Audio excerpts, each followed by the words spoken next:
Good morning, it's 6 o'clock on Saturday the 13th of May. Today, the stage is set for Eurovision 2023. After an incredible semi-final, the second semi-final, the 26 countries competing in the grand final are confirmed. But who's going to claim that ultimate prize? Ukraine's President Zelensky will not be making an appearance, though. His focus firmly back on the war after the UK promised to support his troops with long-range cruise missiles. Blair versus Starmer. The current Labour leader says that if his party is elected, they must tackle a crumbling public realm, claiming he faces a bigger challenge than his predecessor. And we're off the rails again. Train passengers will suffer fresh travel chaos today as another strike threatens to disrupt your weekend plans, especially if you're going to Eurovision. Good morning, I'm Stephen Dixon. And I'm Ellie Costello, and this is Breakfast on GB News.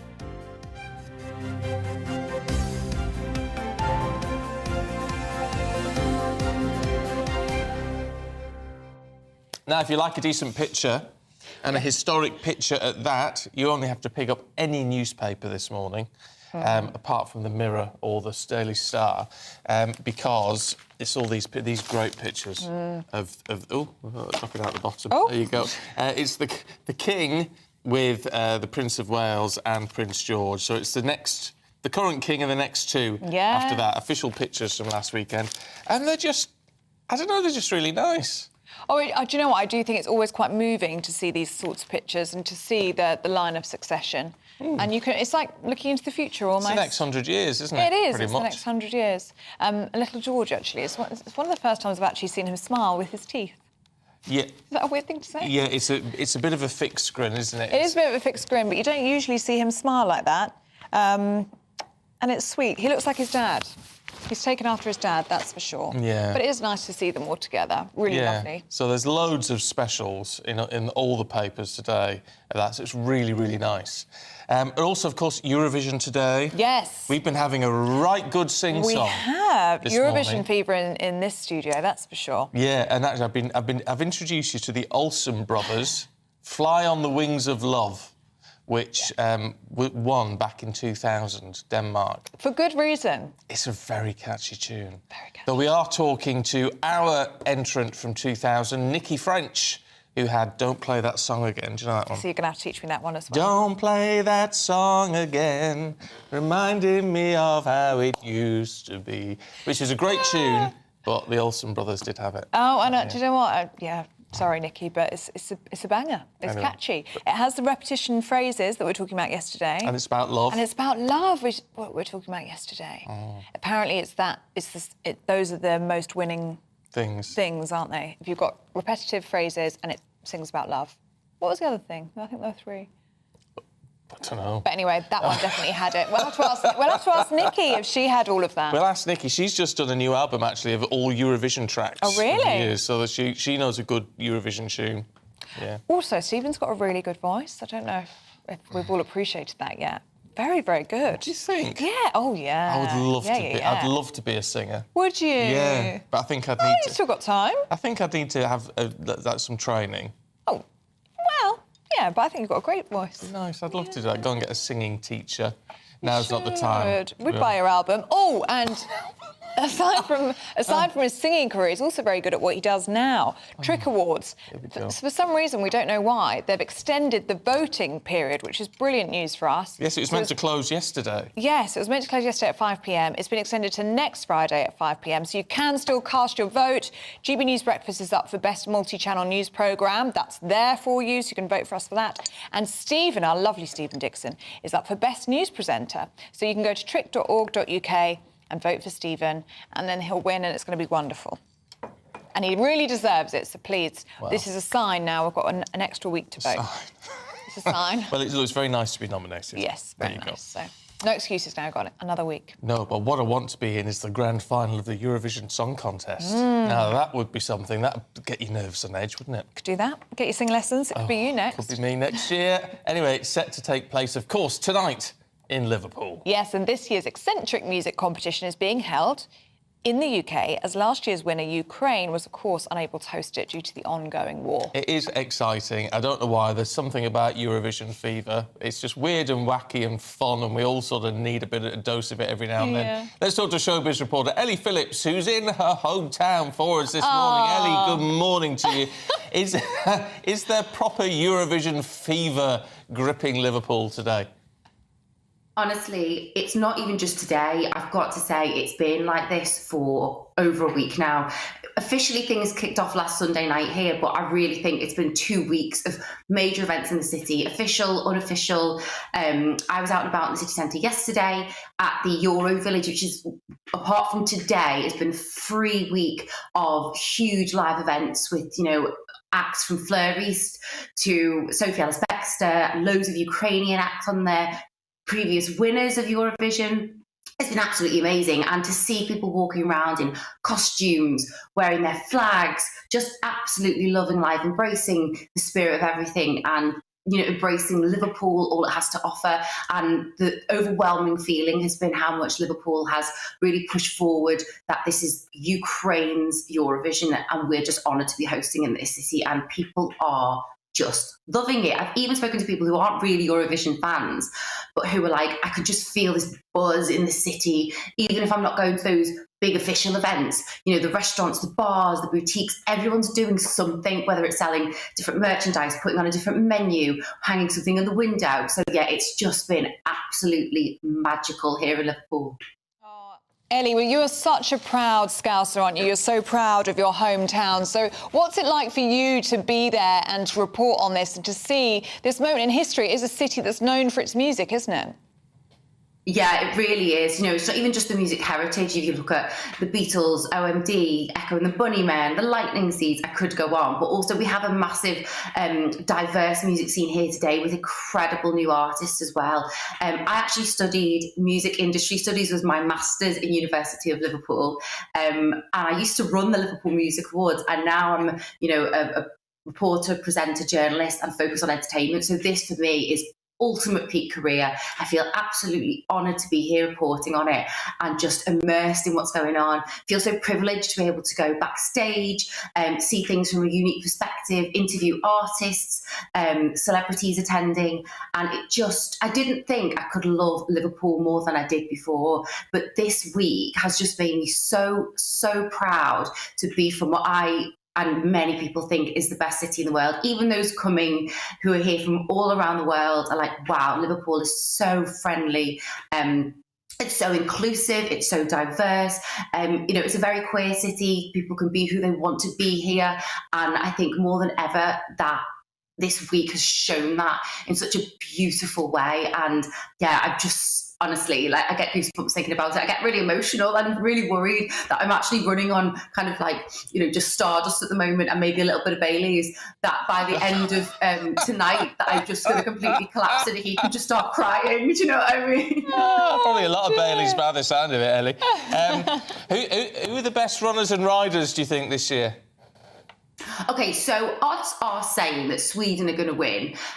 They are really, really good. So it's Loreen. She's won before. She won in 2012. So she's got a song called Tattoo that's this kind of like epic. It's something that you'd hear on like, you know, a movie's kind of soundtrack. It's very beautiful. But then coming up the ranks, Finland, they've got a song called Cha Cha Cha. You might have seen it. It's the guy with the big, massive like shoulder pad costume and he walks around a bit funny. He's amazing, really, really catchy. But what I think to watch, and actually quite a lot of people kind of in the media centres have been saying, Israel, they've got a song called Unicorn, and the girl representing, she's called Noah Carell, and she is a massive social media influencer. So she's really, really good at singing. The song's great, but she has this huge influence online.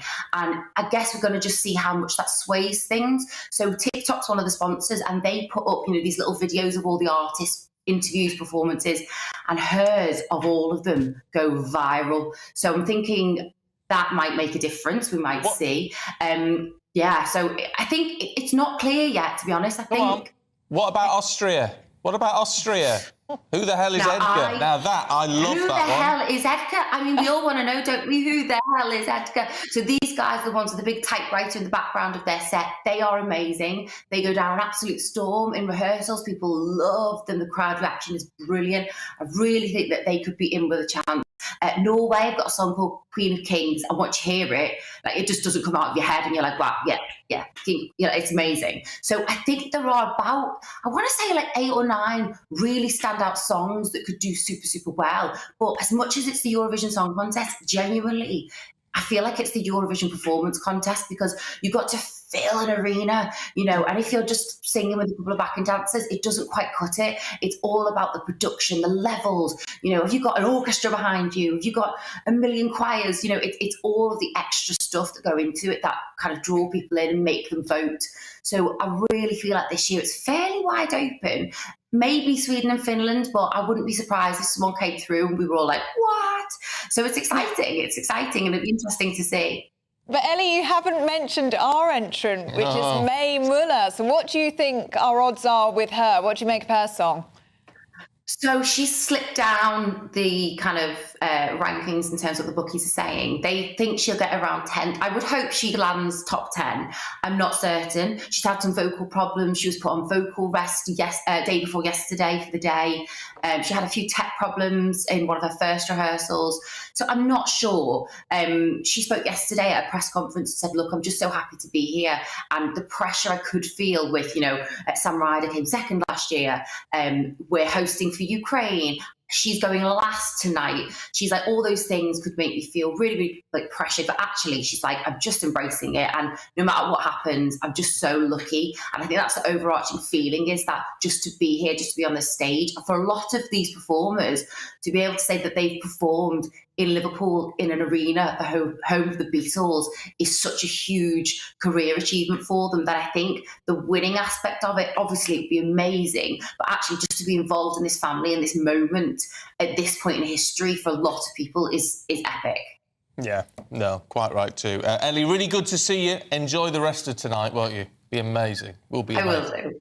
Oh, it will be brilliant, won't it? Let us know what you're up to at home. Are you hosting Eurovision parties? Is that something that people still do? Yeah. Yeah, Eurovision parties. Let us know. I've sort of said I'm going to stay up for it tonight. You should. You have to. I'm going to regret it, though, because it's going to be midnight and I've got to get up at 3. So I don't know. I might be a wreck tomorrow. I think... See how you go. Sleep when you get in. And then go for it. You love it. It's going to be great. It should be. There's some really good tracks this year. Yeah. Some years it's just a bit like, ugh. This year there's some really good banging numbers. You love banging. That. Banging. And you've been following it from the start. He had his Eurovision party in London. You've been across it, so I think it's time. It wasn't my party. I was just invited. You went and you had a great time. A massive event. But it was very good. It was very good. Anyway, keep in touch on that one. GBNews at gbnews.uk. Now, passengers are facing another day of disruption, with further train strikes hitting the network today.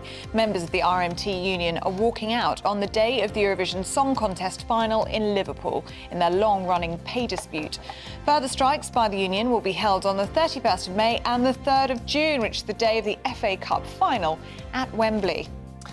In a speech later on today, the Labour leader will say his project on reforming the party is on steroids compared to Tony Blair's rewriting of Clause 4 back in the day, if you remember that. So Keir Starmer is expected to say his vision for the party is more than just distancing it from the Corbyn era. 2 new official portraits of King Charles alongside his heirs have been released. His Majesty is pictured alongside the Prince of Wales and Prince George in Buckingham Palace's throne room on the day of the coronation. Another picture shows both the King and Queen with their pages of honour and ladies in attendance.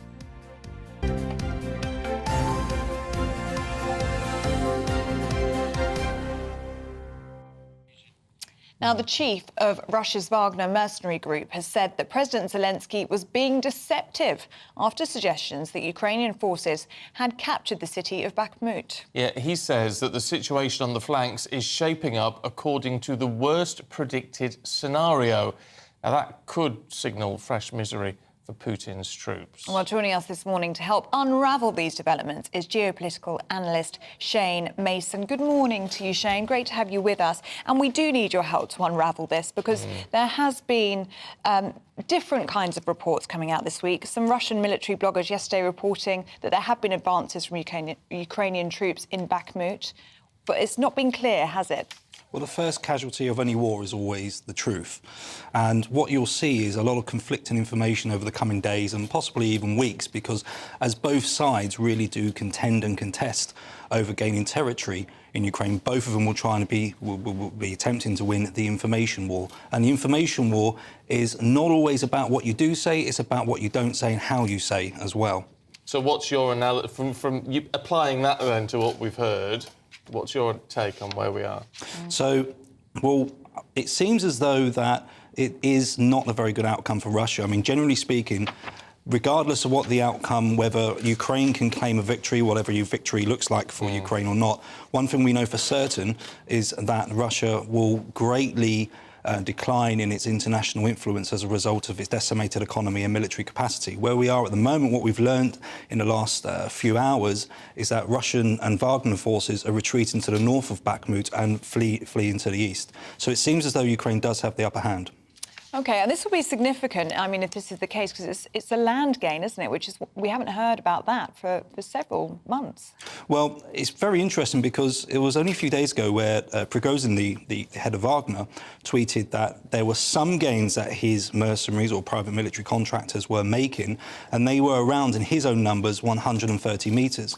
A couple of days later, 100 in 24 hours. Now, this is a bit like the Second World War, wasn't it, when they were talking about advances like that and costing hundreds of lives? Well, it's a very good point to raise a comparison, because when we look at the advances of the US forces in Operation Desert Storm in 1991, they were 1 mile, 1,600 metres in 24 hours. Now, of course, that's desert warfare. This is contested, congested land warfare. However, there was 80,000 citizens in Bakhmut. Now there's only a couple of thousand at the most, and the city is far more fluid for troops to move through. So 130 metres is not great at all. No. I mean, what difference is it going to make? And I don't know when they're sort of getting online, as it were, but these storm shadows, which you've now had confirmed, these missiles which we're supplying, got a range of about 155 miles, I think. In terms, if there is this spring advance, if Ukraine is managing to push forward a little, what difference could these longer-range missiles have? Well, it's probably worth understanding the geopolitical context around these missiles a bit before we go into that. Britain's role in Europe has always been a balancing force, which has shaped the global power balance we see today, i.e. which nations have the most influence. But if you look at the 4 wars which have shaped that to date, the Holy Roman Empire Wars, Napoleonic Wars, the Great War and the Second World War, Britain has played a leading role in oppressing the aggressors in 3 of those 4 wars. And that's been as a result of a number of direct military interactions and indirect military interactions as well. So Britain's applying these Storm Shadow missiles doesn't really come as a surprise to the international political community. And if we didn't actually do that, there would be some questions raised around Britain's role as a great power. In terms of them having an effect, we won't know until that effect is given, is the honest truth. But they are very powerful missiles. They travel around a Mach. So that's about 1,000 miles an hour, just under Mach. That's about Mach 8, and they travel about 100 to 180 feet.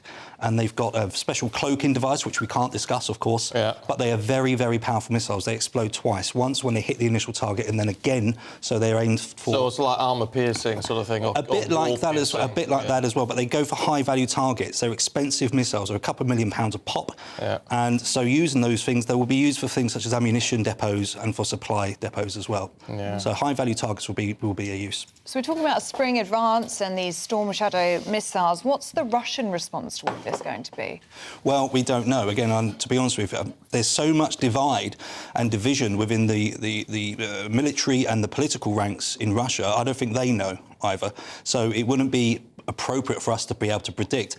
But as long as what we can do is decide what we want to do, as a result is the continuation of support for Ukraine, that's probably the most pragmatic approach to take.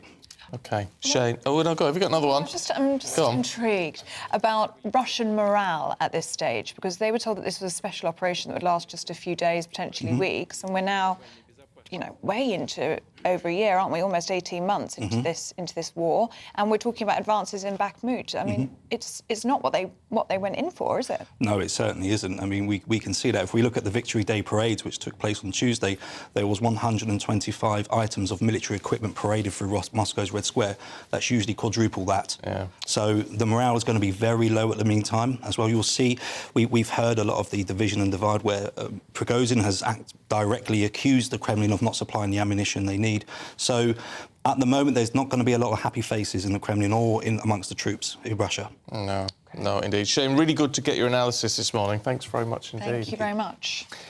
This is GB News, Britain's news channel. Up next, are you really ready for the weekend weather? Let's hope so. Hello, a very good morning to you. It's Aidan McGivern here with your GB News forecast from the Met Office. If you've got overcast skies this morning and wondering where the sun is, don't worry, it is going to make an appearance in most places by the afternoon. We've got high pressure moving in. That's bringing a much calmer start to the weekend compared with so many days this week where we've seen heavy showers and thunderstorms.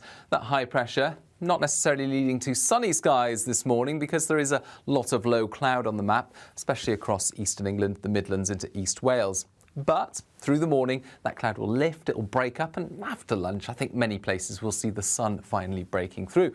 And by the afternoon, for much of the UK, it's simply dry, and we'll see those spells of warm sunshine. Watch out for the high UV, something we've not had to warn about so much this spring because of the lack of sunshine, so that might be a shock, but also noticeable the temperatures. High teens, low 20s in many places, except for the North Sea coast where it will stay misty through the day, some drizzle in places, and just 11 or 12 degrees. Now, through the evening, the low cloud across central and eastern parts will reappear. And for Scotland and Northern Ireland, it will turn cloudier with some outbreaks of rain spreading in from the northwest. That'll keep things a bit milder overnight here, but elsewhere across England and Wales, clear spells and temperatures dipping into the mid-single figures in places. Nevertheless, we've still got lots of cloud around as we start off Sunday. The cloud across Scotland and Northern Ireland will bring outbreaks of rain, mostly light to moderate, on and off as well. It's slow moving, this system, as it pushes southeast. England and Wales seeing the sunny spells return. A few showers breaking out, however, across some central and southwestern areas. But it's going to be warmer on that North Sea coast, mid to high teens because of a change in wind direction. So a fine day to come on Sunday for the southeast. Rain in the northwest pushing its way slowly south during Monday, turning to showers, and then a cooler feel for all of us into the start of next week.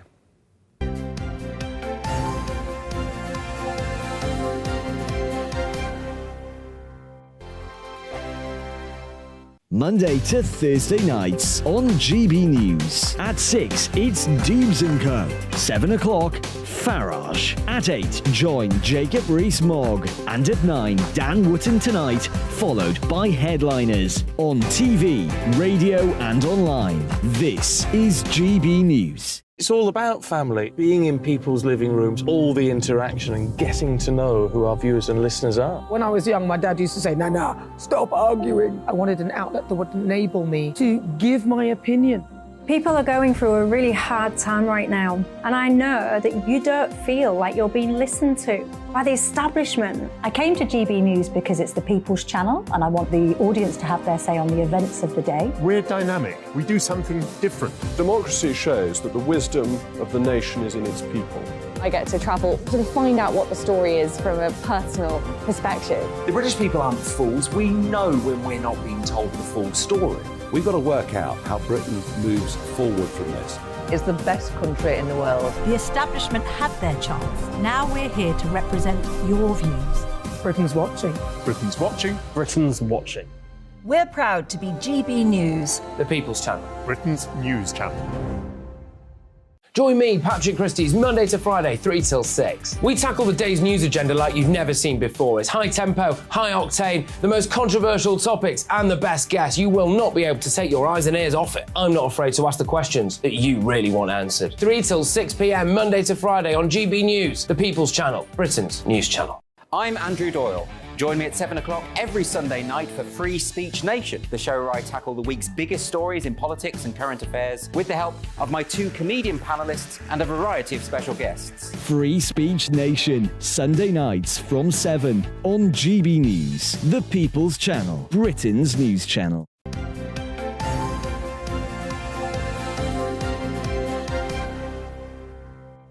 6:24 morning to you. This is Breakfast with Stephen and Ellie. Still to come, we're back in Liverpool as the city gears up for tonight's Eurovision. We keep showing these pictures as well. This is Austria.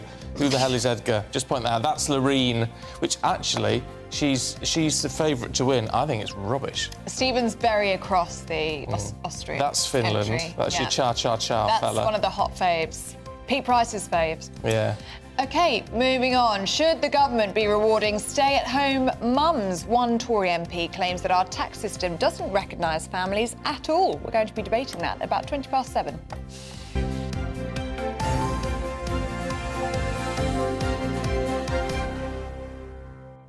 See, even your cha-cha-cha fella in his green shoulder pads, it's a weird song, and it's a bit, you know, it's typical Eurovision weird.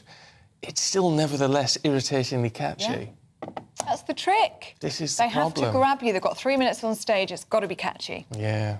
That's the secret to a good Eurovision Really song. good tunes this year. For Eurovision tunes, you're really good this year. Anyway, I'm into it. Yeah, I think it's a great thing. Let us know what you're doing today. Are you having a Eurovision party? Who's your money behind? What songs you like in the sound of? Let us know. GBNews at gbnews.uk. It could be good weather for Eurovision. Could be. Could be, but is it going to last? Let's talk to weather journalist Nathan Rao. I don't know what to believe, Nathan, when they say, oh, it's going to be a gorgeous day today and a really nice day tomorrow. Well, look, you can cheer up. good. You can cheer up. It's Eurovision weekend, and the sun is going to put some cha-cha-cha into the weather. Yeah. There you go. You like that? Very good. nice. Very good, very good. Yeah, it could be the hottest day, the warmest day of the year so far today. So the Well, sun that's is a pretty low bar. pretty low. We're talking 20, 21 maybe. Oh, that'd be all right, though. It's That's sort of all all right. Oh, we don't scoff at that. No. No, but the weather's making us work for it this year, isn't it? It really is. It's cool and it's wet and it's damp, and the sun's coming out for Eurovision weekend and it's going back in again on Monday. Is it? So, yeah. All right. So we've got a lovely weekend. Yeah. How bad does it then get on Monday? It doesn't get dreadful. So the weekend, we've got 20 degrees, maybe 21 degrees today, some sunshine, best in the west, worst in the east, cloudy in the east.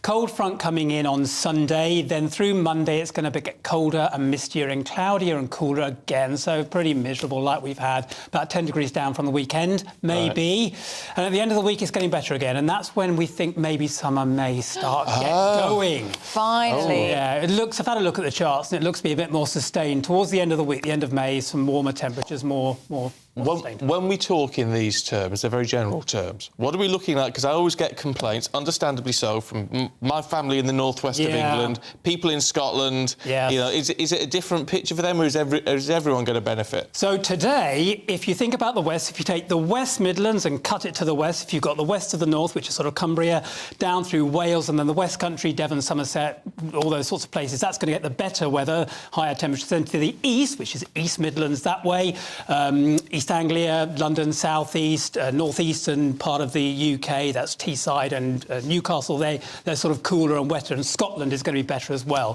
today. So good weather sort of everywhere, but if you're going to get any cloud and drizzle, it's going to be on the east. Worth mentioning, though, UV levels are going to be high with the sun, so if you're susceptible to the UV, slap the sun cream on.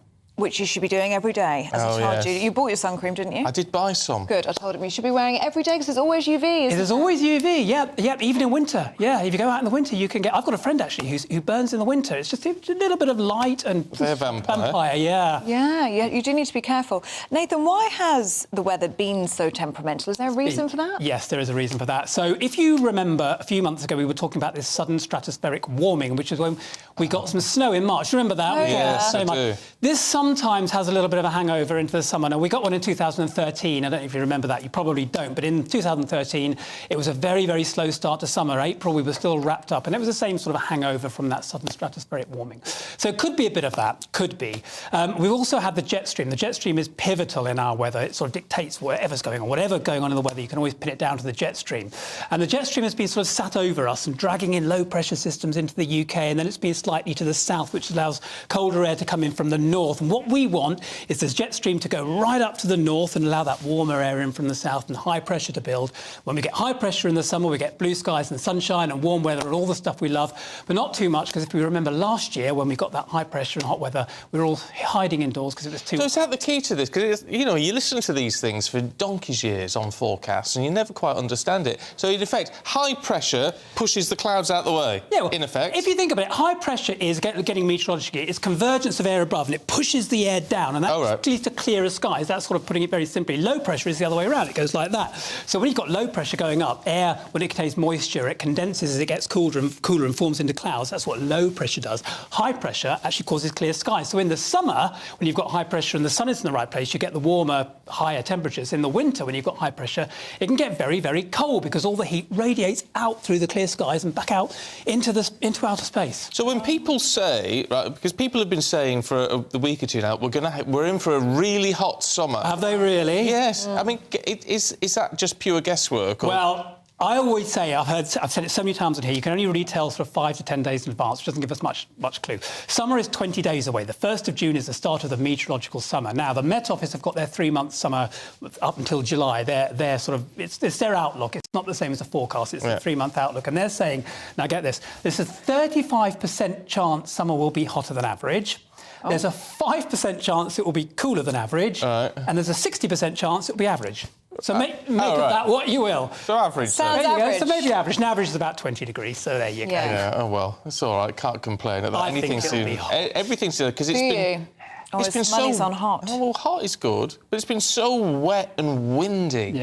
Yeah, it has, and that's the jet. I mean, we've had jet stream. This is the jet stream. What controls the jet stream then from the other side of the Atlantic? The jet stream goes from west to east. The jet stream is temperature contrast across the North Pole and the mid-latitudes, which is where we are. So if you've got a stronger temperature contrast, you get a stronger jet stream, and when you get a weaker temperature contrast, you get a weaker jet stream. So that's why the jet stream's been very stronger. You've got a strong temperature contrast. It's wind speeds. It's wind travels from high pressure. I'm getting very meteorological. No, it's good though. Wind travels from high pressure to low pressure, and then when the Earth spins, it diverts it, and that high up aloft, and you've got those winds travelling that direction, the jet stream forms in that sort of current where the air's converging together, and that's what causes it. And it's temperature contrasts that dictate the speed of the jet stream, and that's what's going on. Right. Oh no, it's interesting though. Nathan, I love that we can just throw anything at you. Explain the jet stream. Explain the jet stream. Oh, but you make it so fun. Yeah, we can throw anything at you. Who are you voting for in Eurovision tonight? Oh, Eurovision. Who am I voting for? I don't know, UK. I always vote for the UK. You can't, no. Oh, you know, you can't vote for yourself, yourself, can you? No, Austria. Oh, Austria's very good. That's cha-cha-cha, isn't it? No, that's Finland. Finland, you're thinking of. You're thinking, Finland, right. Who the hell is Edgar is Austria. That's very good. Is it? I'll take your word. Right, I will vote for, I'll put some cash on. Oh, cash? Oh. And if I don't win, I'll come back to you. You'll never be... So what? So Austria, so Finland is cha-cha-cha. Yeah. Austria is the better one. Is Edgar. Is Edgar. Right. That's Stephen's favourite. Yeah. So that's my favourite. If you lose your money, you will never be invited back on this channel ever again. Just so I don't have to pay you. There you go, Nathan. It won't be much. Really good to see you. Great Good to see you, Thank you. Thank you. Now, up next, the BBC is being urged to let Ukraine's Zelensky speak at Eurovision. Yeah, well, it's not really the BBC's decision, though, but we'll tell you more about that coming up very shortly. This is GB News.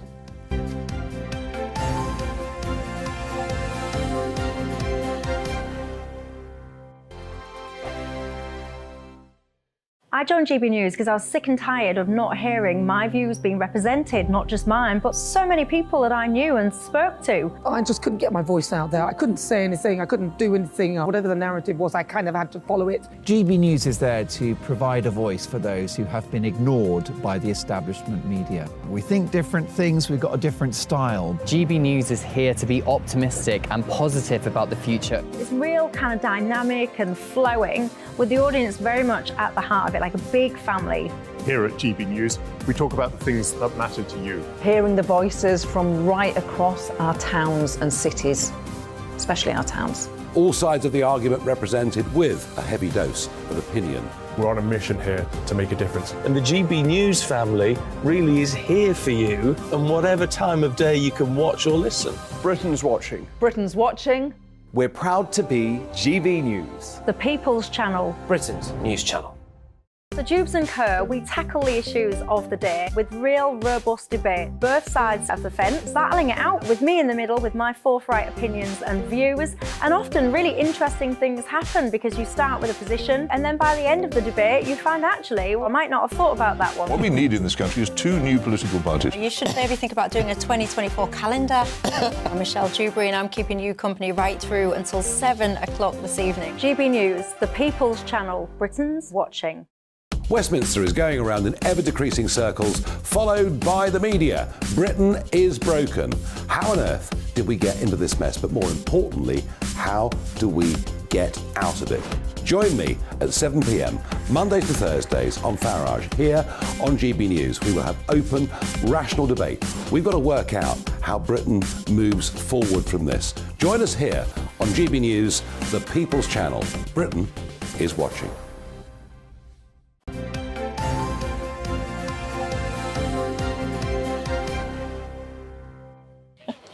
It's 6:35 morning to you. This is Breakfast with Stephen and Ellie.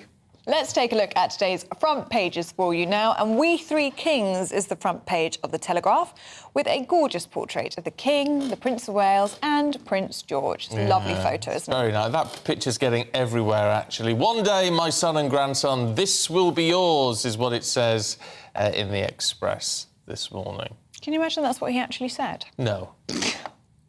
No, I mean, it's nonsense. He didn't say that at all. It is quite nice, though, isn't it? Like seeing into the future in that way. Yeah, quite nice. The Mirror has an exclusive about Philip Schofield, saying Phil fights for his job. Let's see what Ella Whelan and Andy Jones make of all of these. Good to see you both this morning. Ella, Phil and Holly, right, this is going to get everyone talking. The Mirror's saying, there's been talk of this rift, the Mirror's saying Phil has spoken out. Yeah, so, I mean, this is fascinating because so much of, as you know, breakfast television is about the personalities, is about the kind of the relationships between people and the presenters. Phil and Holly obviously have a long-standing relationship that seems to be on the rocks, and there were rumours, but there was nothing ever confirmed. And then Philip Schofield came out and released this unprecedented statement, as the Mirror is reporting. Neither Holly nor the team this morning knew about it, which mentioned the phrase, things haven't been easy for us for the last few weeks, which was seemingly admitting that the rumours about a rift were true. And instead of just keeping stum and letting the kind of tabloids do what the tabloids do in terms of the rumour mill, he seems to have come out and confirmed it, which has upset, you know, allegedly, the Mirror says, has upset people in the team. But they go into the fact that there's been a lot of kind of rocky ground for the presenter, whether it's in relation to the very unfortunate conviction of his brother, whether it's the scandal about, or the sort of semi-scandal about the two of them queue jumping at the time of the Queen's funeral, and also, you know, the fact that, you know, Schofield has had a lot of kind of let's say, story about his personal life in the news for quite some time. And the rumour is that Holly Willoughby has tried to distance herself from it and manage her own career. But the fascinating thing is... But over the time when he was all the coming out stuff, she was all over him like a rash. Well, this is it. You kind of can't... He mentions in his statement, Holly is my rock and all the rest of it. And there's a, you know, I'm thinking of that, there's an American programme, that the name doesn't come to me, all about breakfast television presenters. The Morning Show. The Morning Show, that's it. And the whole... By the way. And it's, you know, the fascinating thing is, and what the Mirror goes into is, there is the show, which we all know is, you know, part performance. But that the ITV bosses suggest that the thing with This Morning, and particularly shows on ITV, is that the viewers buy into and believe the reality of the relationship. So if it was found out that they did completely hate each other, that would break down the trust of viewers. But why is it all about Phil may be out and not Holly may be out? Well, I suppose he's the one that's been, you know, it's been causing some of the rifts, and particularly with this statement. it seems like they describe it as an own goal, that he's put his foot in it. But it would be quite a big deal if it was over, because they have been sort of TV royalty for quite some time. It's been almost 20 years now that they've been presenting this morning. They come as a package deal, don't they? They do, but Holly's been busy branching out, doing all sorts of other Saturday night TV shows and everything, sort of Celebrity Juice and beyond. So I think the number one thing that Ella touched on there is to do that show, people have got to buy into the fact that you like each other and you're likeable. And if Philip Schofield's likeability is slightly had a dent in recent months, years, I think then that becomes a problem. Alison Hammond, who's on that show as well, her star is very, very much on the rise. Philip Schofield, is he getting the sort of work outside of that kind of programme as much as he was anymore?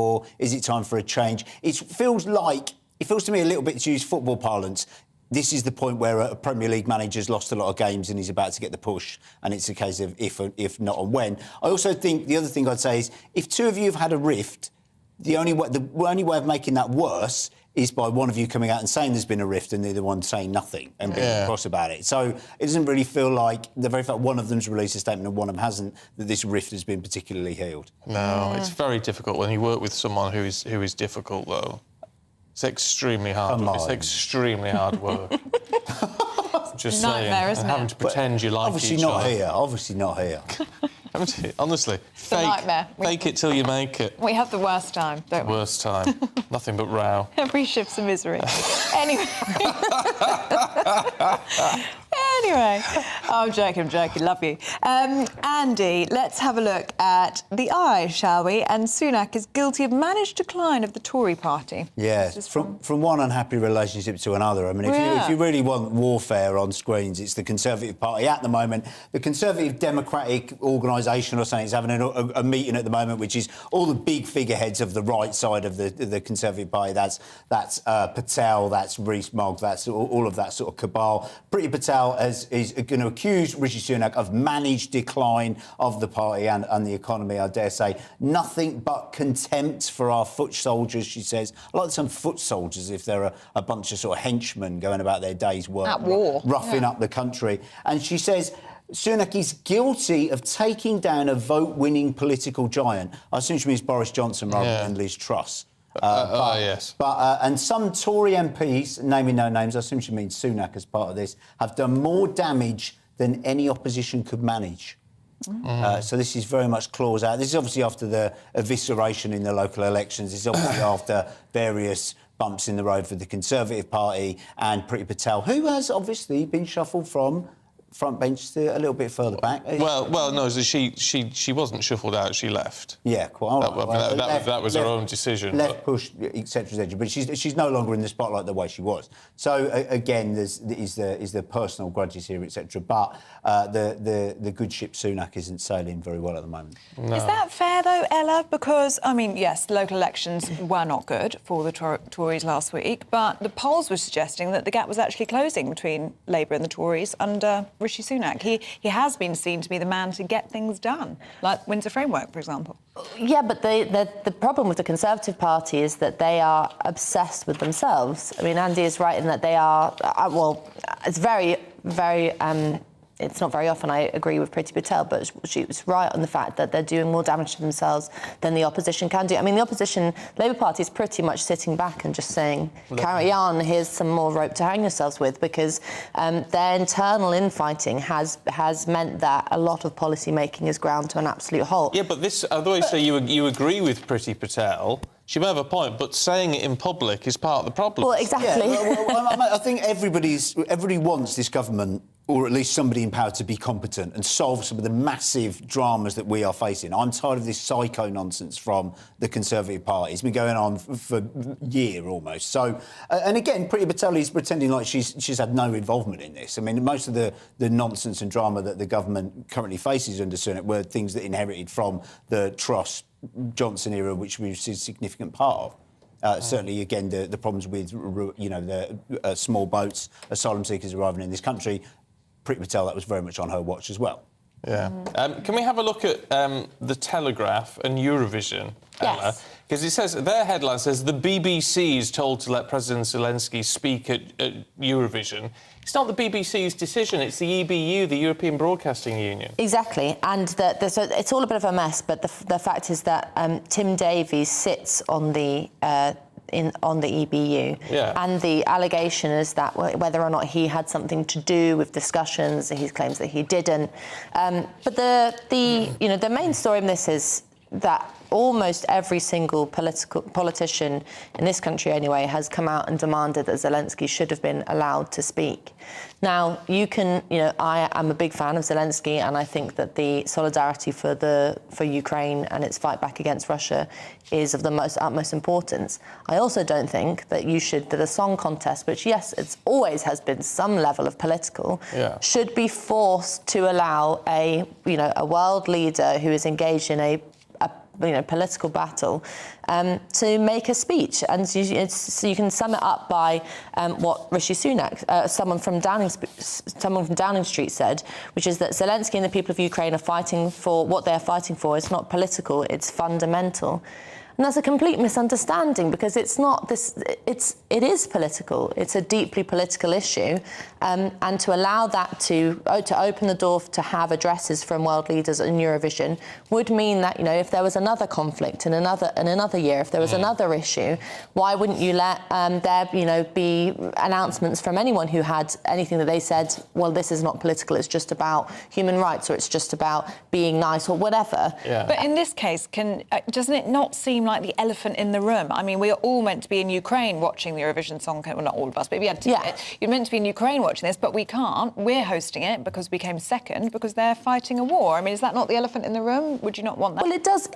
It does seem odd, but I also just don't think that Eurovision should be the nature of Zelensky's address would be about trying to garner support for more arms, which I think is completely legitimate and he should do, not on the grounds of Eurovision, because it just sets a precedent. He wasn't allowed to talk at the Oscars, was he? Yeah. No, right, but I would say in some ways this is a win for Zelensky either way. If there can ever a win can come out of such a terrible conflict at this moment, is him being barred from speaking. He's had all sorts of political figures rally to his defence. Rishi Sunak has actually taken time to release a statement saying he's disappointed he's not allowed to speak. And so, to my mind, he doesn't get any negatives from not speaking. He's actually drawn more attention to his cause and the Ukrainian cause than if he'd done a sort of speech about, I don't know, togetherness, peace and preventing invading armies, etc. Yeah. And I'm sure that would have also been the tone of the speech. I'm sure it would have been about togetherness and peace and the spirit of Europe. Yeah. Do you think he should have done it then? Yes. Do you? Yes. See, I don't. I think it's the elephant in the room, I think.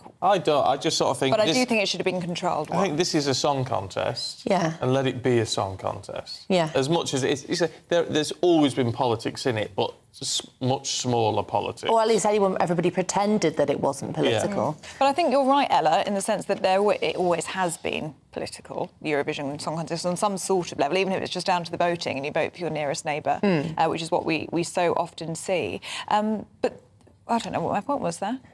Where did I go with that? I don't know, but it was excellent. I'm sure it was going to be great, but I can't remember what my point was. There you go. Ukraine should be at the heart of this singing competition. Well, it's where it's meant to be. So does it make sense to hear from their leader? I know it's not the same, but plenty of people will be wearing yellow and blue. Plenty of people will be making sort of nods and support to the Ukrainian situation, as we all are. I'm very much Team Ukraine. But, again, I can see the position of the contest itself saying, look, we can't allow any political manoeuvres in this contest because that's the whole point of why it was created in the first place. It's supposed to be a non-political competition that united Europe after periods of strife and unrest. Yeah. No, I think it's the right decision, but there you go. It's got us talking, hasn't it, this morning? Let us know what you think of that. Should Zelensky have been able to speak tonight at the Eurovision Song Contest? Let us know. gbnews@gbnews.uk. Let's just finish off a little bit, Andy, on The Guardian. Just a quick look at why Keir Starmer wants to start taking steroids. What? He's going to beef up. Yeah, he's going to fight them with his shirt off. Yeah, no, he isn't. Expect... I'm a bit unsure about this headline by The Guardian. It says, expect Blair-style reforms on steroids, says Starmer, which makes it sound he's going to do reforms on the drug steroids. But actually, it's basically Blair-style reforms to the absolute max. He says that any government coming in now has a tougher job than Labour did in 1997. It signals another shift towards the centre ground, which the Conservatives are losing a little bit, certainly being overrun by the sort of right-wing side of their party, if you believe the papers. And the working people, and I think we all agree with this, whatever side of the political spectrum you're on, working people are sick of the Westminster bubble, they're sick of the Westminster way of doing things, and they need to get the public on side. And also there's a footnote of criticism of the removal of 4,000 EU laws. It's not necessarily because he says the laws are correct or incorrect, it's just that basically removing these laws, we haven't really thought about what we're going to do in the meantime. Are there going to be gaps in our legislature, etc., etc.? And The Guardian has done several pages on this, highlighting different things. It's quite low on policy, though, I know. Yeah, I'll tell you what... There's a lot of sort of stuff about, he says this, and a lot of sort of umbrella statements. What is... Point A, we're going to do this. Point B, we're going to do this. Well, they're not going to release any of that until closer to the election, are they? No. I mean, I'm that's just left with an image. I'm very, look, the local elections are an absolute vindication to my mind of a dislike of the ruling party, and I think we agree with that. But the headline just leaves me with an image of Keir Starmer on steroids. Yeah. I tell you what astounds me with this, Ella, is that these politicians all seem to be a bit surprised that winning the centre ground is how you win an election. I mean, A-level students know that. So why is it all... Why are people surprised by it now? Well, I mean, I think because the Labour Party has gone from it's been such a shape-shifting machine in a way for the last few days. Party. Well, yeah, but the Conservative Party have always sort of had their pretty solid base in terms of your kind of the South East voters, whereas the whole shifting nature of the Red Wall and the rest of that over the last few years in relation to Brexit, I think, has thrown the Labour Party. But the thing I'd like to, if I ever got a chance to whisper in Keir Starmer's ear, is to remind him that people don't like Blair. I mean, Blair was not, particularly now, after, whether it's in relation to Iraq or also the way in which New Labour left the country, that, Blair just continuously repeating the line, we're going to be like Blair, we're going to be like Blair, is not necessarily going to be the vote winner, I think he thinks it is. Yeah, maybe. He won a landslide, though, didn't he, Tony Blair? I mean, I know that people's opinions of him has changed, but I suppose it's quite right Labour look at him and say, well, he was successful, maybe... He was a winning candidate, yeah. Look, we need to leave it there. Andy, Ella, thank you both. We'll catch up with you a little bit later on. Now, the UK's Eurovision entry, May Muller, says she is ready to get the show on the road ahead of tonight's final in Liverpool. 26 acts will perform at the M&S Bank Arena to an expected global audience of 160 million viewers. It's after the UK agreed to host the contest on behalf of Ukraine. The government's defended testing for 6-year-olds in England. No, not 6-year-olds, Year 6 students. Now, what does Year 6 mean, Ellie? 11. Oh, is that 11? 11. All right, I don't know. It's all changed after my time. Anyway, that's after a paper in this week's SATs left some pupils in tears, apparently. Hundreds of parents and teachers complained that one exam was too difficult. In response, the Department for Education says the tests are designed to be challenging. Hotel prices for UK travellers in most European cities have increased by more than 50% since last summer. That's according to Post Office Travel Money, which says that Madrid is the most expensive out of 35 destinations. Other expensive destinations include Berlin, Amsterdam and Venice.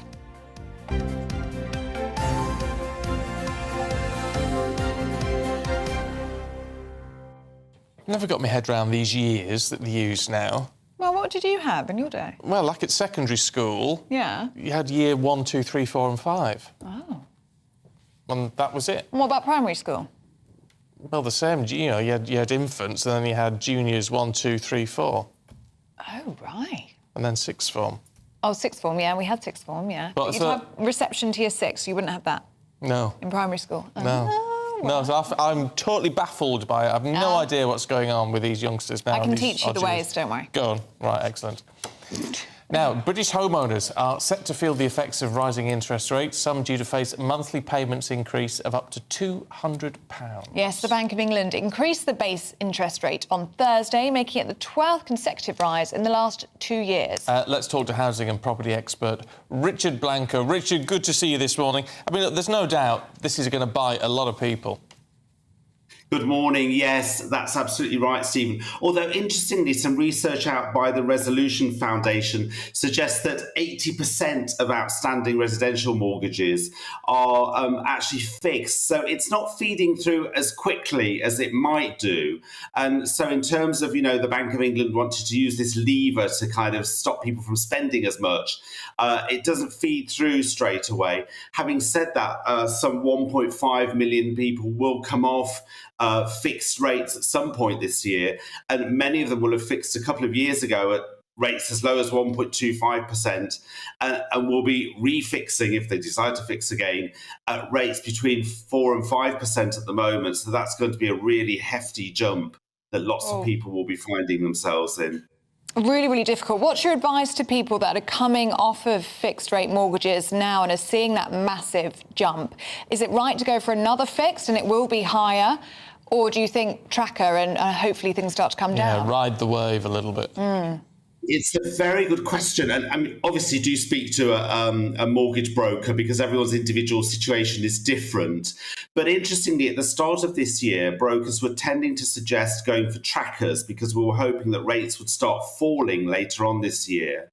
But it does look now like rates will not start falling until 2024. So actually, if you can get as cheap as possible a 2-year fix, then you might well be better off fixing for 2 years. And also what the Bank of England are suggesting, one of their graphs shows that commentators think that not only will rates not start falling until next year, but they will only drop down to 3.5% now, whereas some commentators, Capital Economics, for example, thought they would drop to 2.5% next year. Looks like that fall is going to be a bit slower, and it's not going to fall quite as much as expected. So 2-year fixes could be a good bet at the moment. There are still some good 2-year fixes around. I've seen them as low as sort of just below 4%. So if you need to change soon, then get onto it ASAP. Just briefly, Richard, what's this doing to the housing market?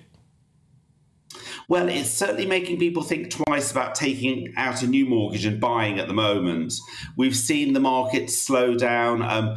Rightmove figures show that it was taking something like 74 days on average for properties to sell in London. We have seen the market get a little bit more buoyant, and again, it's defying expectations, because we did expect prices to fall anything between 5 and 12% this year, and the market doesn't seem to be suffering quite as badly as we'd expected. So again, some surprises there. Of course, we know from the Bank of England that we're not expecting to go into recession this year after all. And that's one of the reasons why the Bank of England is still putting rates up. OK. Richard, good to see you. Thank you. Stay with us. We're going to be covering all the glitz and glam ahead of the Eurovision Grand Final tonight in Liverpool. This is... Hello, a very good morning to you. It's Aidan McGivern here with your GB News forecast from the Met Office. If you've got overcast skies this morning and wondering where the sun is, don't worry, it is going to make an appearance in most places by the afternoon. We've got high pressure moving in. That's bringing a much calmer start to the weekend compared with so many days this week where we've seen heavy showers and thunderstorms. That high pressure not necessarily leading to sunny skies this morning, because there is a lot of low cloud on the map, especially across eastern England, the Midlands into East Wales. But through the morning, that cloud will lift, it will break up, and after lunch, I think many places will see the sun finally breaking through. And by the afternoon, for much of the UK, it's simply dry, and we'll see those spells of warm sunshine. Watch out for the high UV, something we've not had to warn about so much this spring because of the lack of sunshine, so that might be a shock, but also noticeable the temperatures. High teens, low 20s in many places, except for the North Sea coast, where it will stay misty through the day, some drizzle in places, and just 11 or 12 degrees. Now, through the evening, the low cloud across central and eastern parts will reappear. And for Scotland and Northern Ireland, it will turn cloudier with some outbreaks of rain spreading in from the northwest. That'll keep things a bit milder overnight here, but elsewhere across England and Wales, clear spells and temperatures dipping into the mid-single figures in places. Nevertheless, we've still got lots of cloud around as we start off Sunday. The cloud across Scotland and Northern Ireland will bring outbreaks of rain, mostly light to moderate, on and off as well. It's slow moving, this system, as it pushes southeast. England and Wales seeing the sunny spells return. A few showers breaking out, however, across some central and southwestern areas. But it's going to be warmer on that North Sea coast, mid to high teens because of a change in wind direction. So a fine day to come on Sunday for the southeast. Rain in the northwest pushing its way slowly south during Monday, turning to showers, and then a cooler feel for all of us into the start of next week.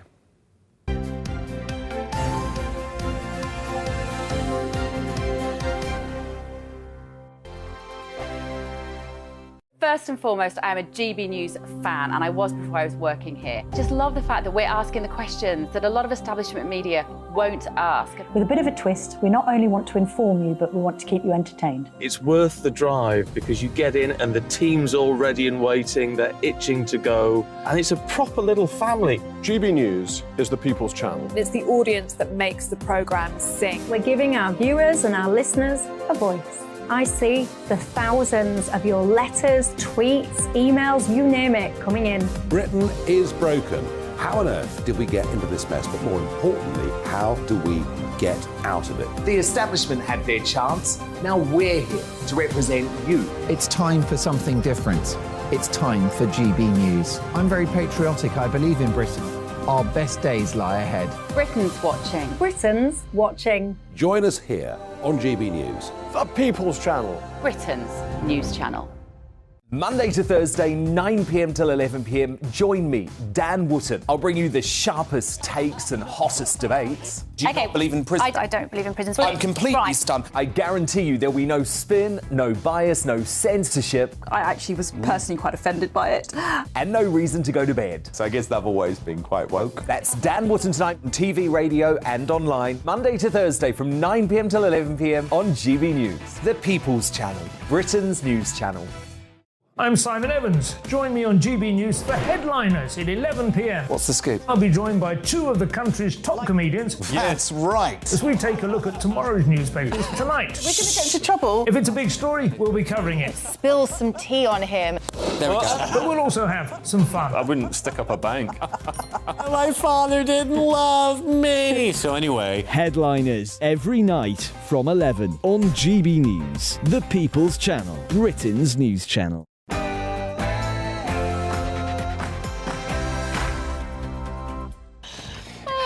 That's not the way to start the show. Good morning. It's 7 o'clock on Saturday, the 13th of May. Today, the stage is set for Eurovision. After the second semi-finals, now the 26 countries competing in the grand final have been confirmed. Who's going to claim the ultimate prize? This is the problem. He cracks jokes 2 seconds before we go on air. I do apologise. But anyway, Ukrainian's President Zelensky is not making an appearance at Eurovision. There's a controversial decision not to allow him to speak by the EBU, the European Broadcasting Union, who runs all of Eurovision. We've got a Twitter poll running on GB News, at GB News on Twitter. You can have your say. Should he speak or should he not? Blair versus Starmer. The current Labour leader says that if his party is elected, they must tackle a crumbling public realm, claiming he faces a bigger challenge than his predecessor.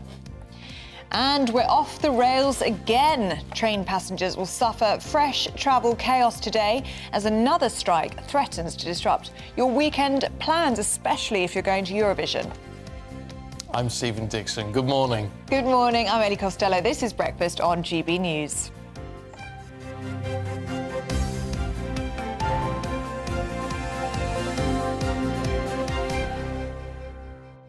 Yes, I feel like I should have said there, I'm Philip Schofield. I'm Holly Willoughby. You know what? People say that to me quite often. Do you look like Holly Willoughby? Yeah, they do. Yeah. And I'll take that. I will take that. In front of the mirror this morning, Phil's fighting for his job because he's put out a statement saying him and Holly are having a very difficult time at the moment because there's all these rumours flying about that they're not getting on. And I sympathise entirely with that. I'm going to put out a statement this morning saying... It's really difficult. I want you every out. weekend. I want you out. I can't cope anymore. She's a nightmare to work with, very demanding. Wants to grab all the lines, don't you? Do you know what, though? My chair is squeaking so much. Oh, it is? Do you know what? There is one thing, though, that I think is very true. You cannot fake chemistry. No. You can't, and the viewers will know. I mean, if Phil and Holly are you know, on the rocks, so to speak, they will be able to tell. But they did have chemistry. They clearly got on very, very well. So what's happened? What's happened to create this falling out? Yes, and if there has been a falling out, certainly would suggest so from that statement. How can they continue? Yeah. Because it does rely, doesn't it, on that friendship and that chemistry, especially on a morning show. Yes. You might know a thing or two about that. If they don't get on, you can tell, can't you?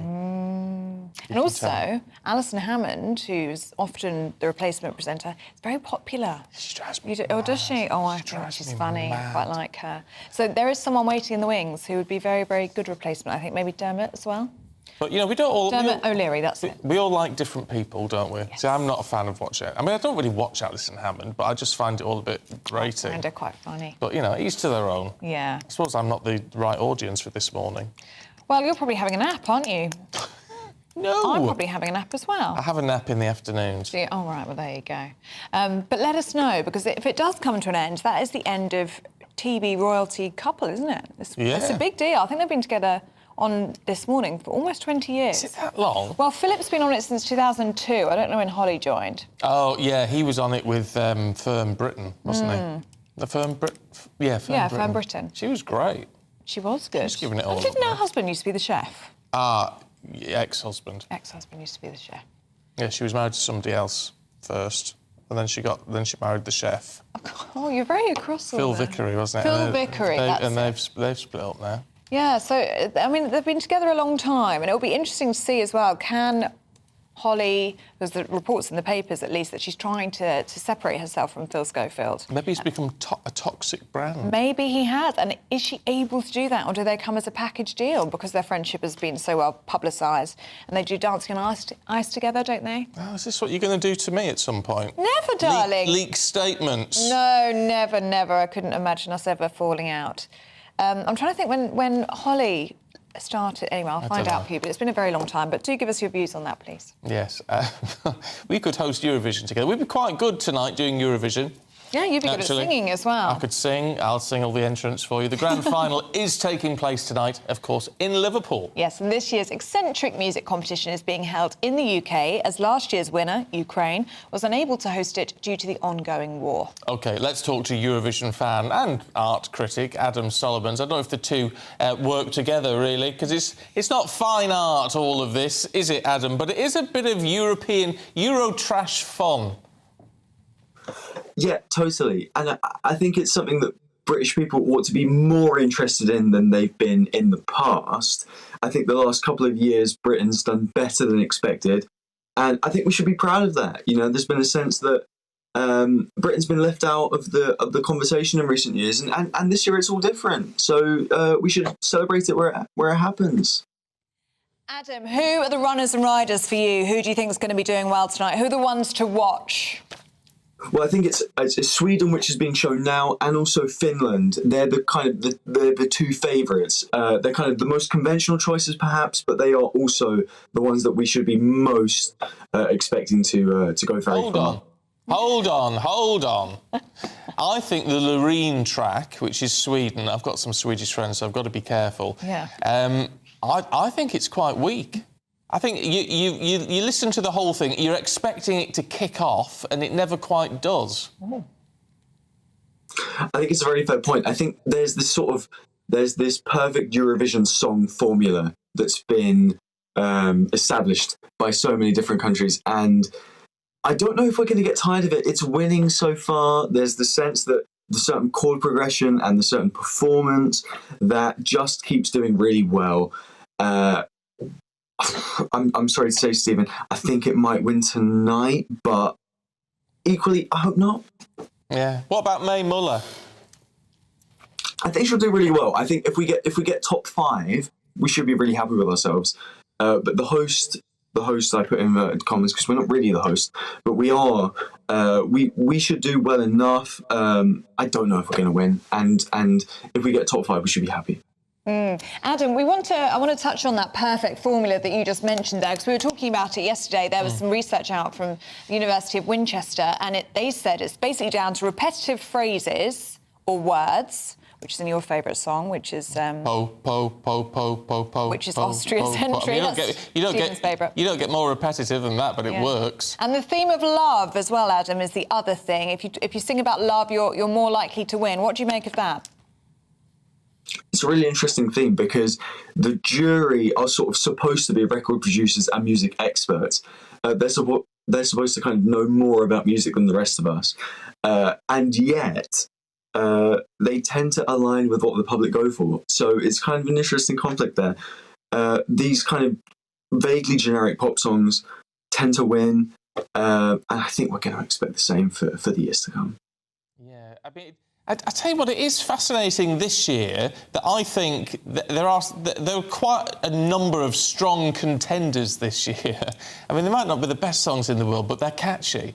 And I think it's a better year than we've seen for a while, isn't it? I think you're right. Even if it's maybe a more kind of generic year than we've seen before, Britain's obviously putting in a really strong show, and I think kind of the complexity of last year has kind of given everyone a bit of a kick to do the best job they can. And obviously, as Eurovision gets bigger and bigger, people are kind of expected to do a bit better, and it's not kind of the afterthought that it used to be. So, kind of rightly so, people should put in an effort. I've heard rumours, or I've been reading rumours, I should say, this morning in the papers about this surprise act we're going to see tonight. Apparently there was a closed set for rehearsals yesterday. Nobody could get in. Lots of mystery around who this surprise guest, this surprise act might be. Do you have any ideas? I think Robbie Williams is quite a good choice. I also think he's absolutely great, so I'd be fine with that. That's the closest I can give you to a name, but we will see. I think if it's someone who wasn't at the coronation last week, I'll be surprised. But he'd be a great shout. What about Sir Paul McCartney? Oh yeah, well I mean that's my bet. He'd be absolutely brilliant. I mean, I absolutely adore Sir Paul McCartney, and I think he'd be great. He's in kind of the top, 2 or 3 musicians that Britain's ever produced, and I think we'd be so glad to have him. I'd be pleasantly surprised. I tell you what, love it. But if he did "Love Me Do," or like a classic Beatles song, which are almost a bit Eurovision-y, aren't they? The 3-minute repetitive tracks go down quite well, I think. What do you make of this whole Zelensky row? Should he be allowed to speak at and make a political statement at the Eurovision Song Contest? We've put a Twitter poll out on GB News this morning. There's been 750 votes so far. 70% saying no, he shouldn't be allowed to speak. What do you think? I'm really surprised at the firstly at the result of that poll, but also at the idea that he shouldn't be allowed to speak. I think the European Broadcasting Agency said something along the lines of they wouldn't want Eurovision to be politicised. I think that's quite an interesting statement because Eurovision has always been politicised, and that's kind of partly what we love about it. So the idea that Zelensky would kind of be changing the way that things go is an interesting analysis. And frankly, I think if he was to say, for example, in a statement that Russia is wrong to be invading his country, I don't think that would be a particularly striking statement, and I think he should be allowed to do it. So I'm frankly really surprised by it. Yeah. Oh, well, people can keep having their say at GB News on Twitter. It's gone up to 900 votes now. Ooh, jumping up. It's 69% saying no at the minute, so it is creeping down very, very slightly. But you do have your say. Really good to see you, Adam. Enjoy the show tonight. Thanks so much. Thank you. Yeah, I'm sort of looking forward to it, weirdly. But I'm with this on the no vote. I think no on that, but you can continue to have your say. Yeah, let us know. And GB Views as well. Let us know what you make of Eurovision. Are you doing a party? Are you looking forward to it? Do you like the fact that UK is hosting it? Perhaps you're in Liverpool. What's Eurovision fever been like there for you? Has it swept the city in the past few days? Let us know. GBViews at gbnews.uk. What else are we talking about? Yeah. Phil and Holly. And Phil and Holly and the Kings, the three kings, or the one king and the next two, pictured on all the papers, or most of the papers this morning. It's great. Yeah. Now, if you want to head to Eurovision, don't go by train today because passengers are facing another day of disruption. More train strikes, members of the RMT walking out today on, of course, the day of the Eurovision in Liverpool. Further strikes by the union will also be held on the 31st of May and the 3rd of June. That's the day of the FA Cup final at Wembley. In a speech later today, the Labour leader Sir Keir Starmer will say that his project on reforming the party is an on-steroids version of Sir Tony Blair's rewriting of Clause 4. Sir Keir Starmer is expected to say that his vision for the party is more than just distancing itself from the Corbyn era. And mentioning those pictures, here's those two new official portraits of King Charles alongside his heirs. His Majesty here pictured with the Prince of Wales and Prince George. And here we are with the King and Queen with their pages of honour and ladies in attendance.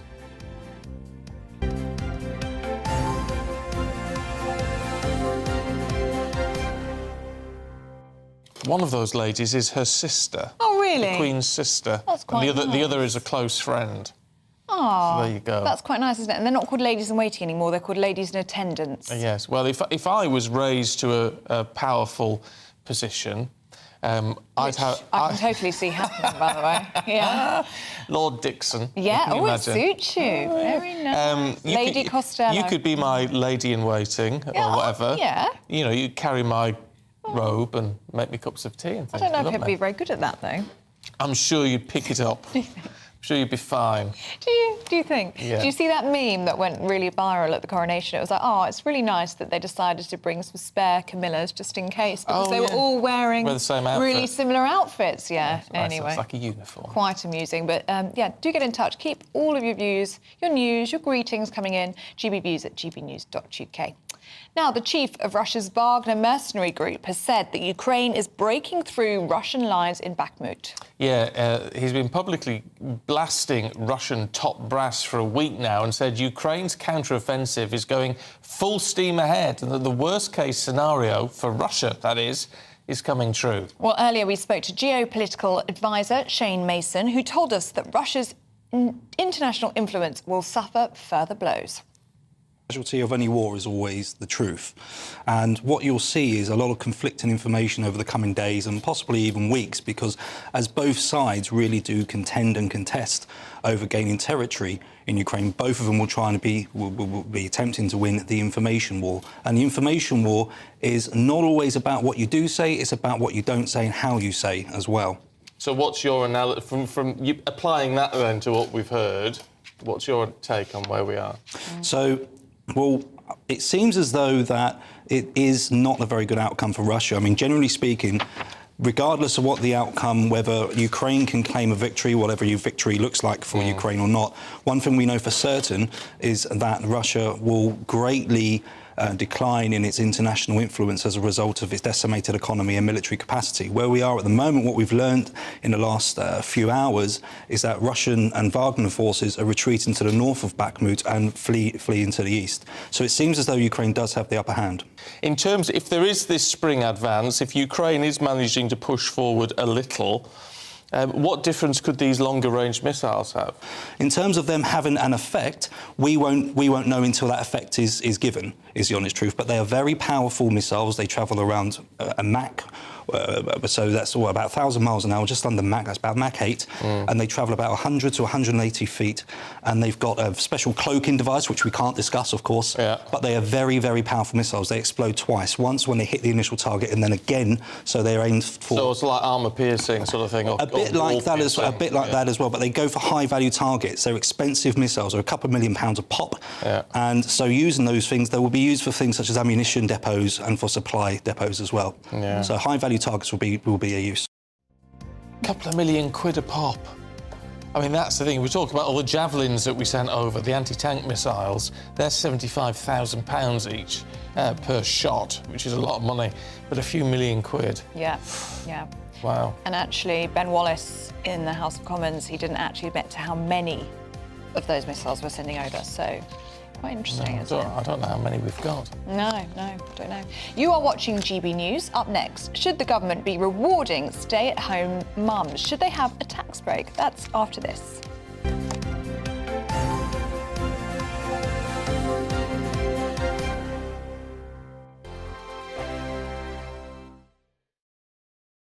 I joined GB News because I was sick and tired of not hearing my views being represented, not just mine, but so many people that I knew and spoke to. I just couldn't get my voice out there. I couldn't say anything. I couldn't do anything. Whatever the narrative was, I kind of had to follow it. GB News is there to provide a voice for those who have been ignored by the establishment media. We think different things, we've got a different style. GB News is here to be optimistic and positive about the future. It's real kind of dynamic and flowing, with the audience very much at the heart of it, like a big family.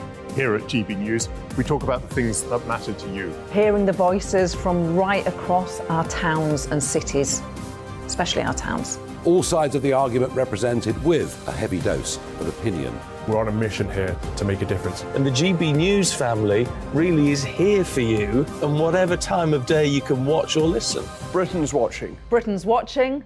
We're proud to be GB News. The People's Channel. Britain's news channel.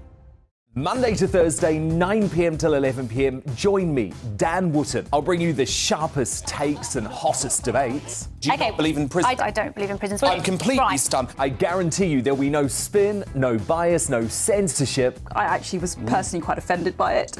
And no reason to go to bed. So I guess they've always been quite woke. That's Dan Wootton tonight on TV, radio and online. Monday to Thursday from 9 p.m. till 11 p.m. on GB News. The People's Channel, Britain's news channel. Join me, Patrick Christie's, Monday to Friday, 3 till 6. We tackle the day's news agenda like you've never seen before. It's high tempo, high octane, the most controversial topics, and the best guests. You will not be able to take your eyes and ears off it. I'm not afraid to ask the questions that you really want answered. 3 till 6 p.m, Monday to Friday on GB News, the People's Channel, Britain's news channel. Start the day with GB News. We catch up on all the big stories you didn't hear the night before. And take a look at what the world's talking about this morning. That's right, Monday to Thursdays from 6 o'clock. It's Breakfast with Eamon and Isabel. Straight after breakfast, join us, Bev Turner and Andrew Pearce. We're going to take you through till noon. We'll be tackling the big topics of the day, including the things that the other channels just won't talk about. If it's happening here. Wake up to mornings on GB News, the People's Channel, Britain's news channel.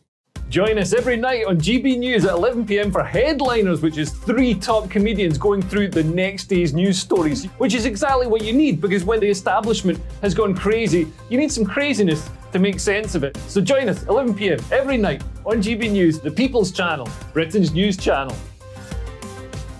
So Dubes & Co, we tackle the issues of the day with real robust debate, both sides of the fence, battling it out with me in the middle with my forthright opinions and views, and often really interesting things happen because you start with a position and then by the end of the debate you find actually, well, I might not have thought about that one. What we need in this country is 2 new political parties. You should maybe think about doing a 2024 calendar. I'm Michelle Dewberry and I'm keeping you company right through until 7 o'clock this evening. GB News, the People's Channel, Britain's watching.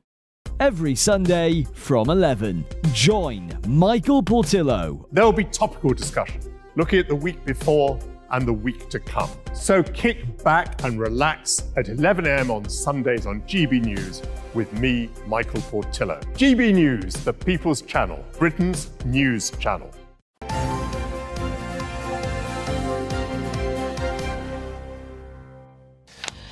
It's 7:21. Morning to you. This is Breakfast with Stephen and Ellie. Still to come. We're at the picket lines to hear from striking train drivers. If you are trying to travel today, let us know. How are you planning to get around the disruption? I wouldn't even bother. Stay at home today. And we're going to have all the analysis of the sport with Aidan McGee ahead of the Premier League action this weekend. So looking back and looking forward at the same time.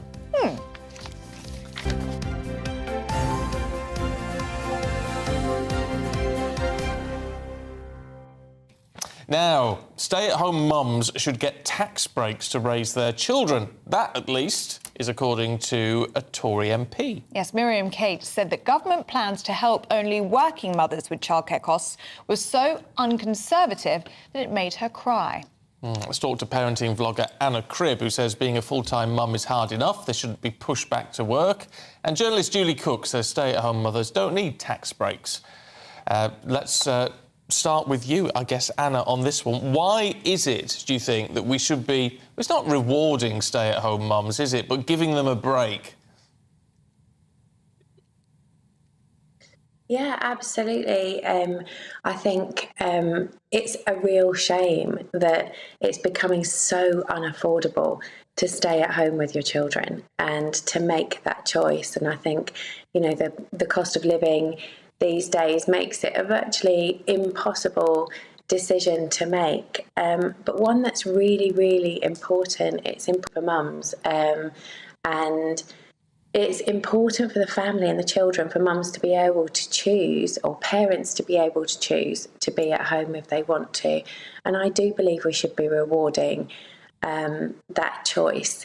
You know, it's a hard choice to make, and you are taking a knock financially.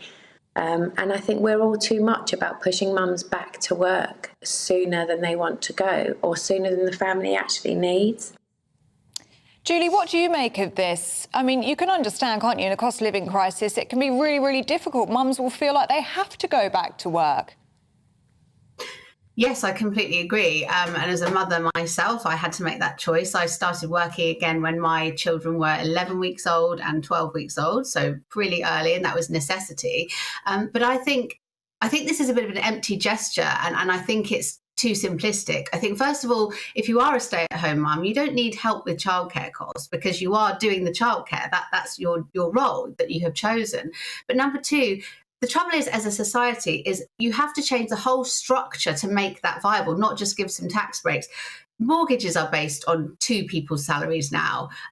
Lifestyle is based on having two people's salaries. You know, it's far too expensive, as our other guest rightly said, for mums to even choose to do that. So I think it's kind of an empty gesture suggesting a childcare tax break when that's not enough. It's really not enough. But those women have chosen to do the childcare, and that's the point.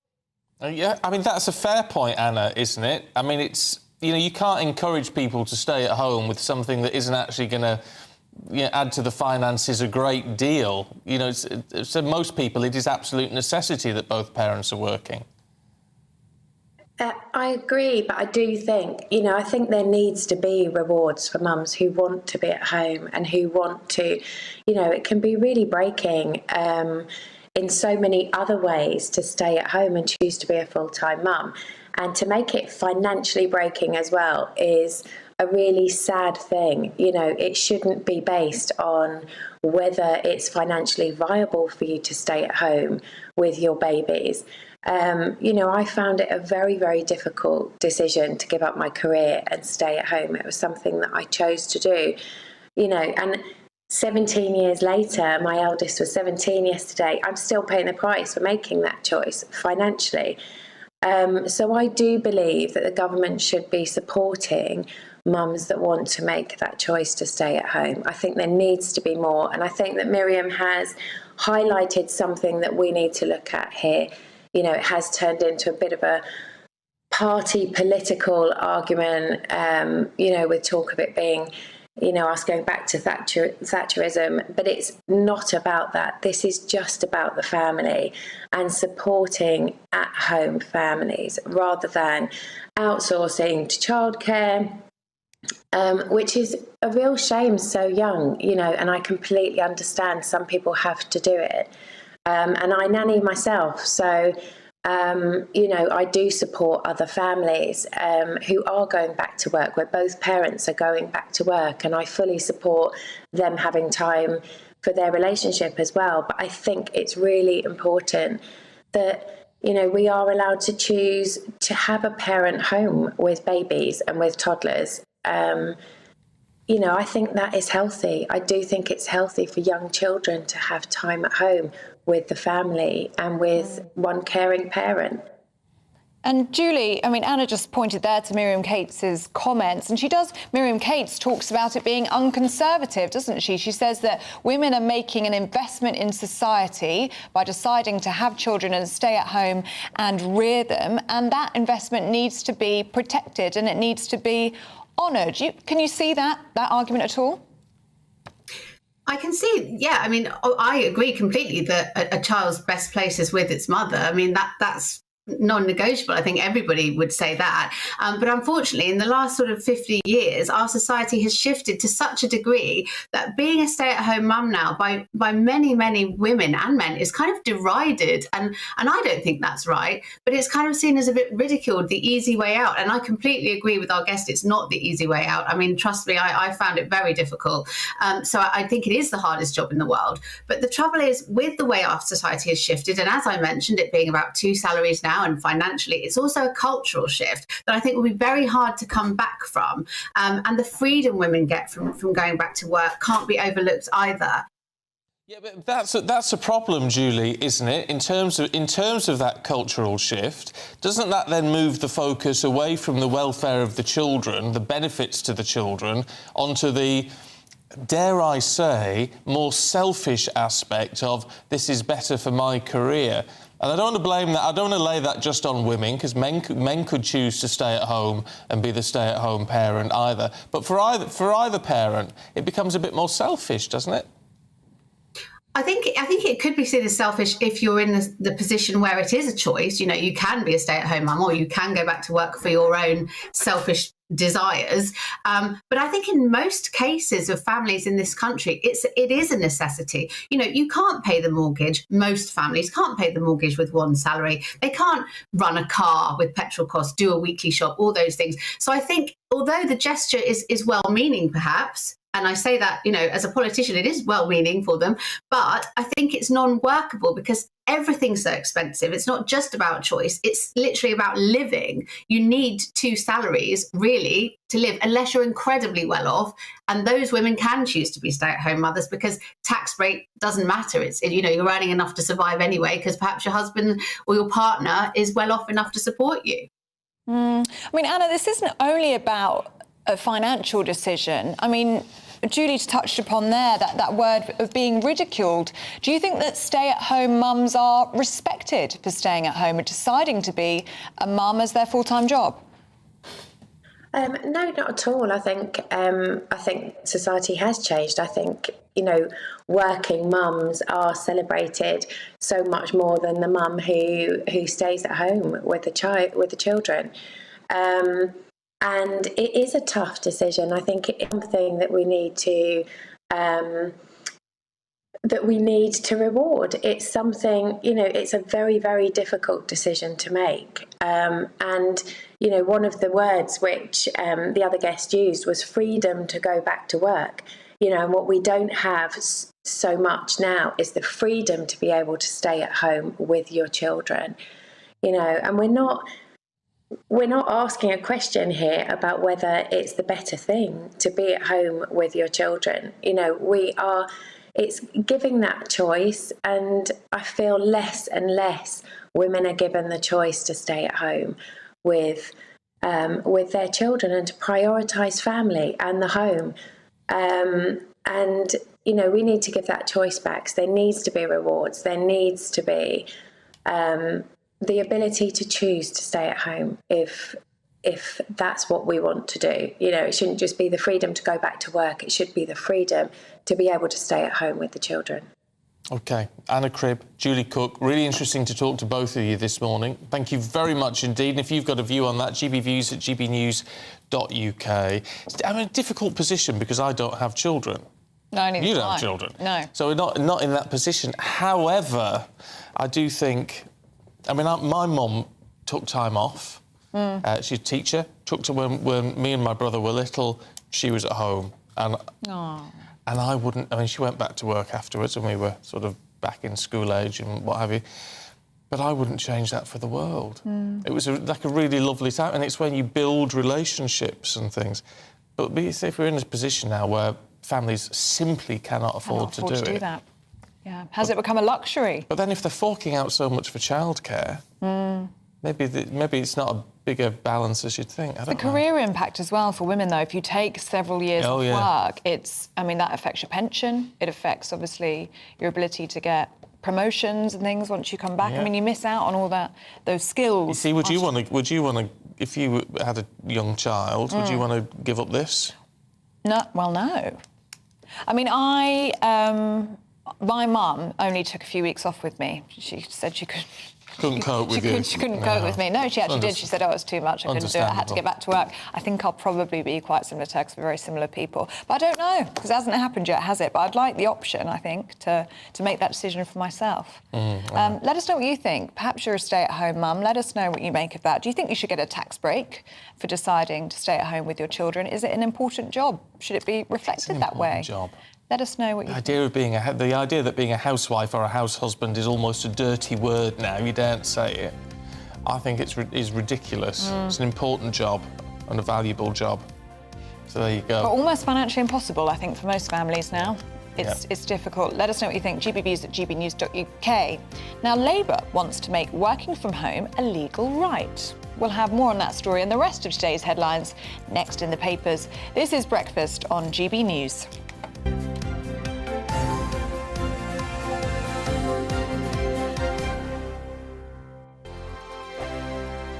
Monday to Thursday nights on GB News. At 6, it's Dubes & Co. 7 o'clock, Farage. At 8, join Jacob Rees-Mogg. And at 9, Dan Wootton Tonight, followed by Headliners. On TV, radio and online. This is GB News. It's all about family, being in people's living rooms, all the interaction and getting to know who our viewers and listeners are. When I was young, my dad used to say, Nana, stop arguing. I wanted an outlet that would enable me to give my opinion.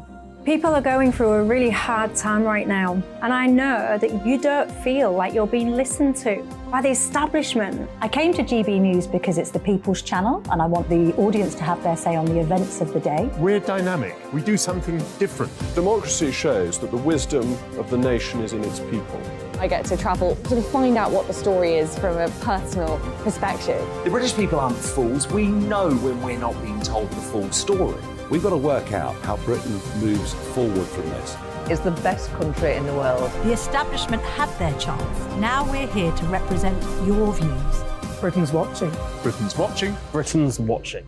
We're proud to be GB News. The People's Channel. Britain's news channel. Westminster is going around in ever-decreasing circles, followed by the media. Britain is broken. How on earth did we get into this mess? But more importantly, how do we get out of it? Join me at 7 p.m, Mondays to Thursdays on Farage, here on GB News. We will have open, rational debate. We've got to work out how Britain moves forward from this. Join us here on GB News, the People's Channel. Britain is watching.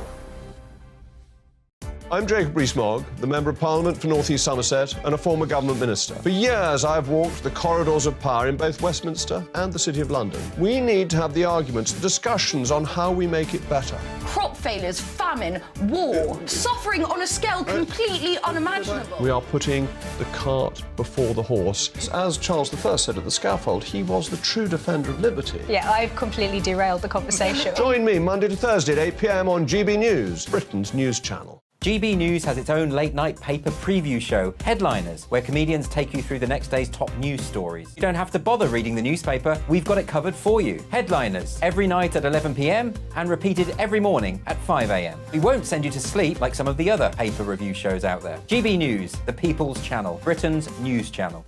Join me, Camilla Tominey, on Sunday mornings from 9:30, taking the politicians to task and breaking out of SW1 to see how their decisions are affecting you across the UK. Bursting the Westminster bubble every Sunday morning, only on GB News, the People's Channel. Britain's watching. You've probably seen politicians interviewed 1,000 times, but we do it differently. We find out who they really are, we don't shout, we chat, and hopefully we bring a bit of light, not just heat. Did you know Kate Moss? Apparently. Do you have a pair of jeans or a pair of jeans? No, of course I don't. What would I do with them? My friends are like, oh my God, what's she doing now? Join me every Sunday at 6 for Gloria Meets, only on GB News. the People's Channel, Britain's news channel.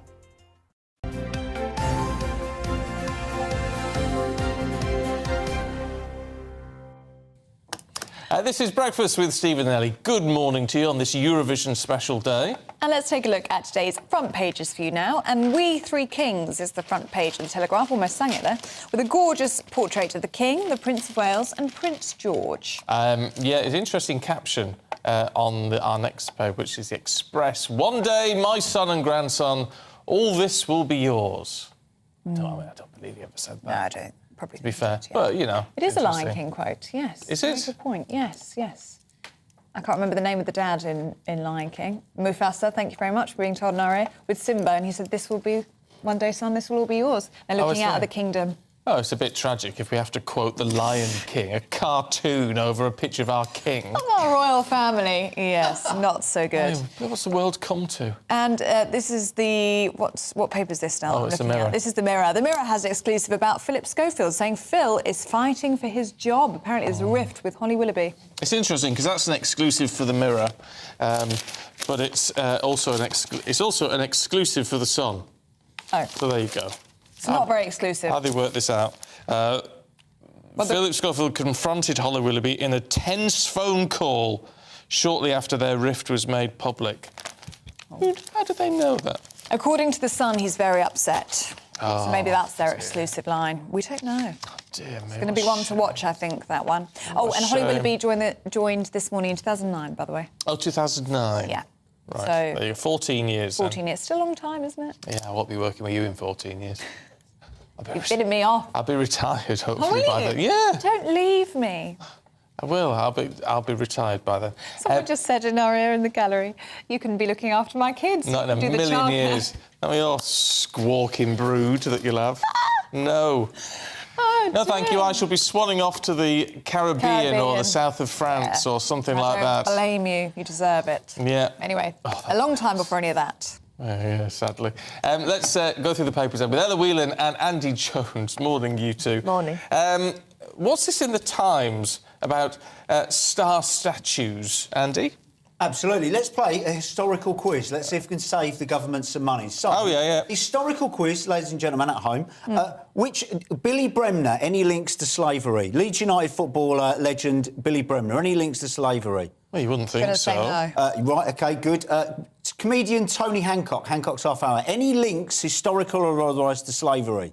Well, I don't know. Also no. No. Congratulations, you just saved the government 100 grand. Oh, so, right. So various councils across the country have done deep and wide examinations of statues and public memorials to see if they've got any relationship to slavery or colonialism, whatever that means, broadly speaking. And Leeds Council have had to verify that Billy Bremner, who was born long after slavery was ever made illegal, has no links to slavery. Tony Hancock has no links to slavery, or was actually told at low risk of slavery because he did apparently make some joke about it in 1960, 1950s, I think. Samuel Pepys, the famous diarist, has some links to slavery because he was a shareholder in a slave trading group, and that should be a footnote against his name. And so there's been this huge commission across the UK, various different councils working independently and together. They've spent £100,000 in total looking at various different statues, different memorials to say slavery, yes or no. What a waste of money. It is a waste of money, particularly as we've just demonstrated here, very adeptly, finger on the pulse, you two, that Billy Bremner, Leeds United footballer, who died in 1997, 96, 1999 statue this was put together, has no links to slavery. Right. And obviously Billy Bremner's raised off as a committed anti-racist who, it says here, went out of his way to protect Leeds United players. You'd think Leeds Council might be on top of this a little bit more? You'd think so, wouldn't you? You'd think so. They'd be spending a fortune looking at Eric Morecambe next. Well, there's lots of stories across the press about how how potholes and things aren't being filled in around the company and around the country and different things like that. And £100,000 in the grand scheme of things isn't a lot of money, but if you're at one of these councils, your potholes aren't being filmed in, CCTV being removed or damaged and not replaced, etc., etc. You think is the better thing to spend? It'd fill a few potholes, and they're a problem right across the country at the minute. Absolutely dreadful. I don't know what's going on with the roads. They're just all falling apart. The phantom pothole filler-upper in Cornwall. No. A pothole was blighting Bodmin. And a phantom individual that the council are desperate to trace has filled in a pothole of their own steam. They arrived on a bank holiday weekend when there was nobody there, and just filled it in and ran off. And now the council have responded by closing the road again to examine why the pothole. Right. And what do they want to do? Arrest him or something for doing something on a public highway? Regarding the pothole, Probably. the council are now looking into it. Get out. There were Get out. those terrible aerial shots during the coronation of all the potholes in Westminster filled in with sand. You think, oh God, you could have at least come around and overnight quickly whipped up a bit of tarmac and done it properly. Oh, see, I read that was also For the horses. Yes, and grates and anything that could disrupt their hooves or cause any damage to their hooves, and not just potholes. But yes, some of them were, of course, potholes. Now the PM is, we're told, focusing on science, according to the Times. That's not going down well with Sir James Dyson. Yeah, this is quite interesting. So James Dyson has written a little letter into the Times, and it's made it to the front pages because it's quite scathing in that he's basically claiming that big business in the realm of science and tech is going to take their business elsewhere because despite the government planning and pledging £370 million of investment in the industry, he says that things like rocketing corporation tax, rules around damaging legislation on working from home, and I think that really is upsetting him, he says, is that the government is now planning to reduce the non-compete clause in a contract, which means that previously you would sign a contract that meant that you couldn't hop to another job if you were in a particular industry, which Dyson is arguing allows people to, they get ahead of the game in terms of intellectual property, and the kind of tech that they are privy to is what nobody else has seen. And so you have to have expert engineers stay in the same job doing the same thing for X number of years in order to make it work. And the government is getting rid of that. For what reason, I'm not sure. But anyway, he's basically completely attacking the government. And he also, quite interestingly, details the fact that he owns thousands of acres of farmland, and he wrote to Therese Coffey to say, I want to talk about food security. I suppose he was thinking, I have some ideas, being James Dyson. And there was no reply for months and months, and he tried to chase it. And then eventually he got a note from her aide saying, this is our policy on food security. So it's not a good look for that. We were talking in our previous round of paper reviews about the government sort of imploding and not helping itself. And it seems to me if someone like James Dyson is looking, and business leaders are saying, we've got some ideas, can you give us the space and the room to do something about it, and you're not biting their hand off, then that seems to be something wrong. Would that not be seen as preferential treatment in the wake of all the COVID stuff? And it was saying if you had an in with the government, you could do something. Are they not pushing back against that? Well, I think. Sorry. What I'd say, Sir James Dyson was a big supporter of Brexit and a big supporter of this government, broadly speaking, when it originally came in. I know we've had variations of this government since then. And him being the owner of 33,000 acres of farmland and being upset that he didn't get a letter back from Therese Coffey after 6 months. It appears to be one of a fairly useful reason why he's now upset with the government. But Rishi Sunak said he was going to be big on science and innovation. Sir James Dyson said that's rubbish. Lots of the tourism industry, big hotels, Selfridges, etc., attacking Rishi Sunak for the tourist tax. Lots of business leaders, etc., also attacking Rishi Sunak. There's a big fallout with Microsoft, I think, this week, 2 weeks, complaining that they were stopped from buying a company by the government for monopolies and mergers, commissions, etc., or something. And so Conservative government says it's big on business, science, stopping inflation, investment. And actually, when you look at it, it's sort of all of these bigwigs are basically saying, you don't know what you're doing, change course. Yeah. Talking of the science stuff, there's a story in the Times about AI, Andy. Why is it that AI is suddenly a big talking point? The paper's just decided that they want to talk about it, so they're grasping it. It's like AI all the time. It's the big moral panic, but it's the big moral panic that we can see and affecting us right away. And I tell you, the number. But it's not. Well, it is. Well, it isn't, because AI, the concerns about AI, right, let me bleat on. The concerns about AI is if you have something which is actually artificially intelligent, that it will learn, because it's a machine, much, much faster than humans. And so within a very short period of time, they will be more intelligent than humans, and that's the concern. And that's a genuine concern. But nothing is artificially intelligent at the moment. Stuff that we have that we call AI is just responding to programming. So it's not... AI doesn't exist at the minute.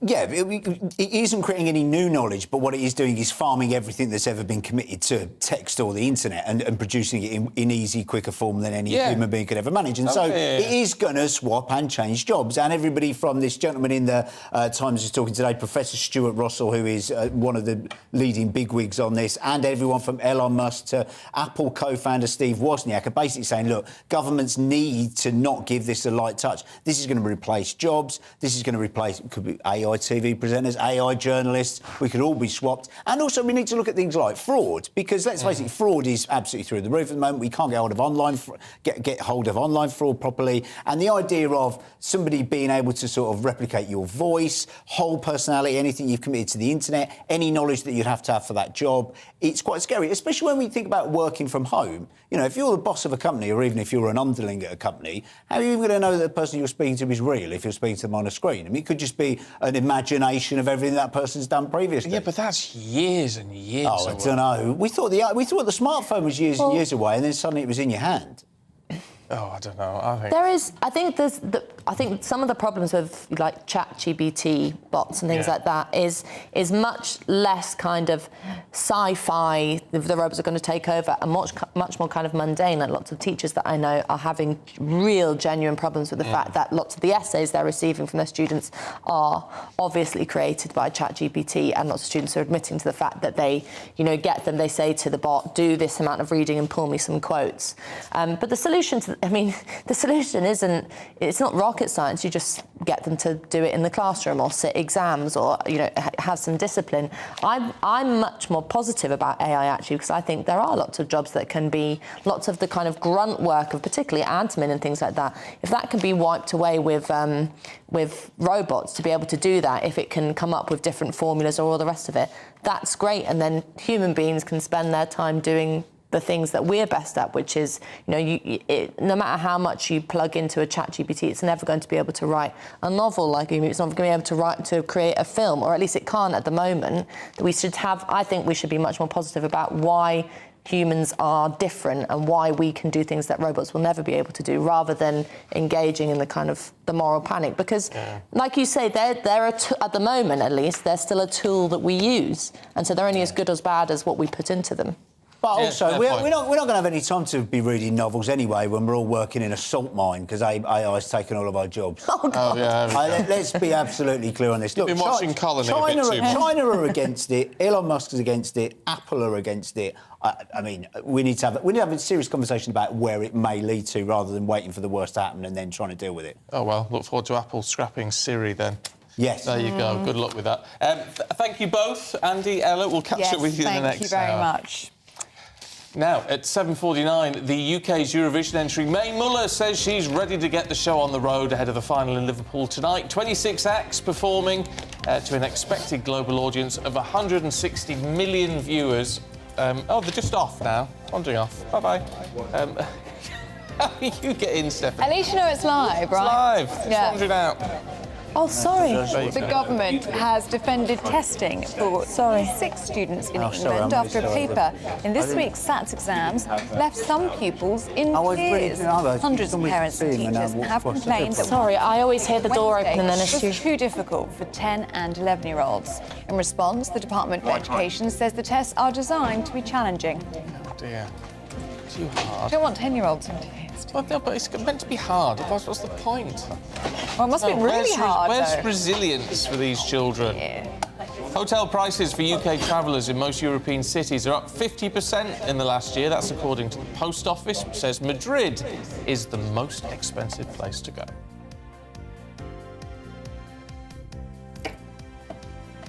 OK.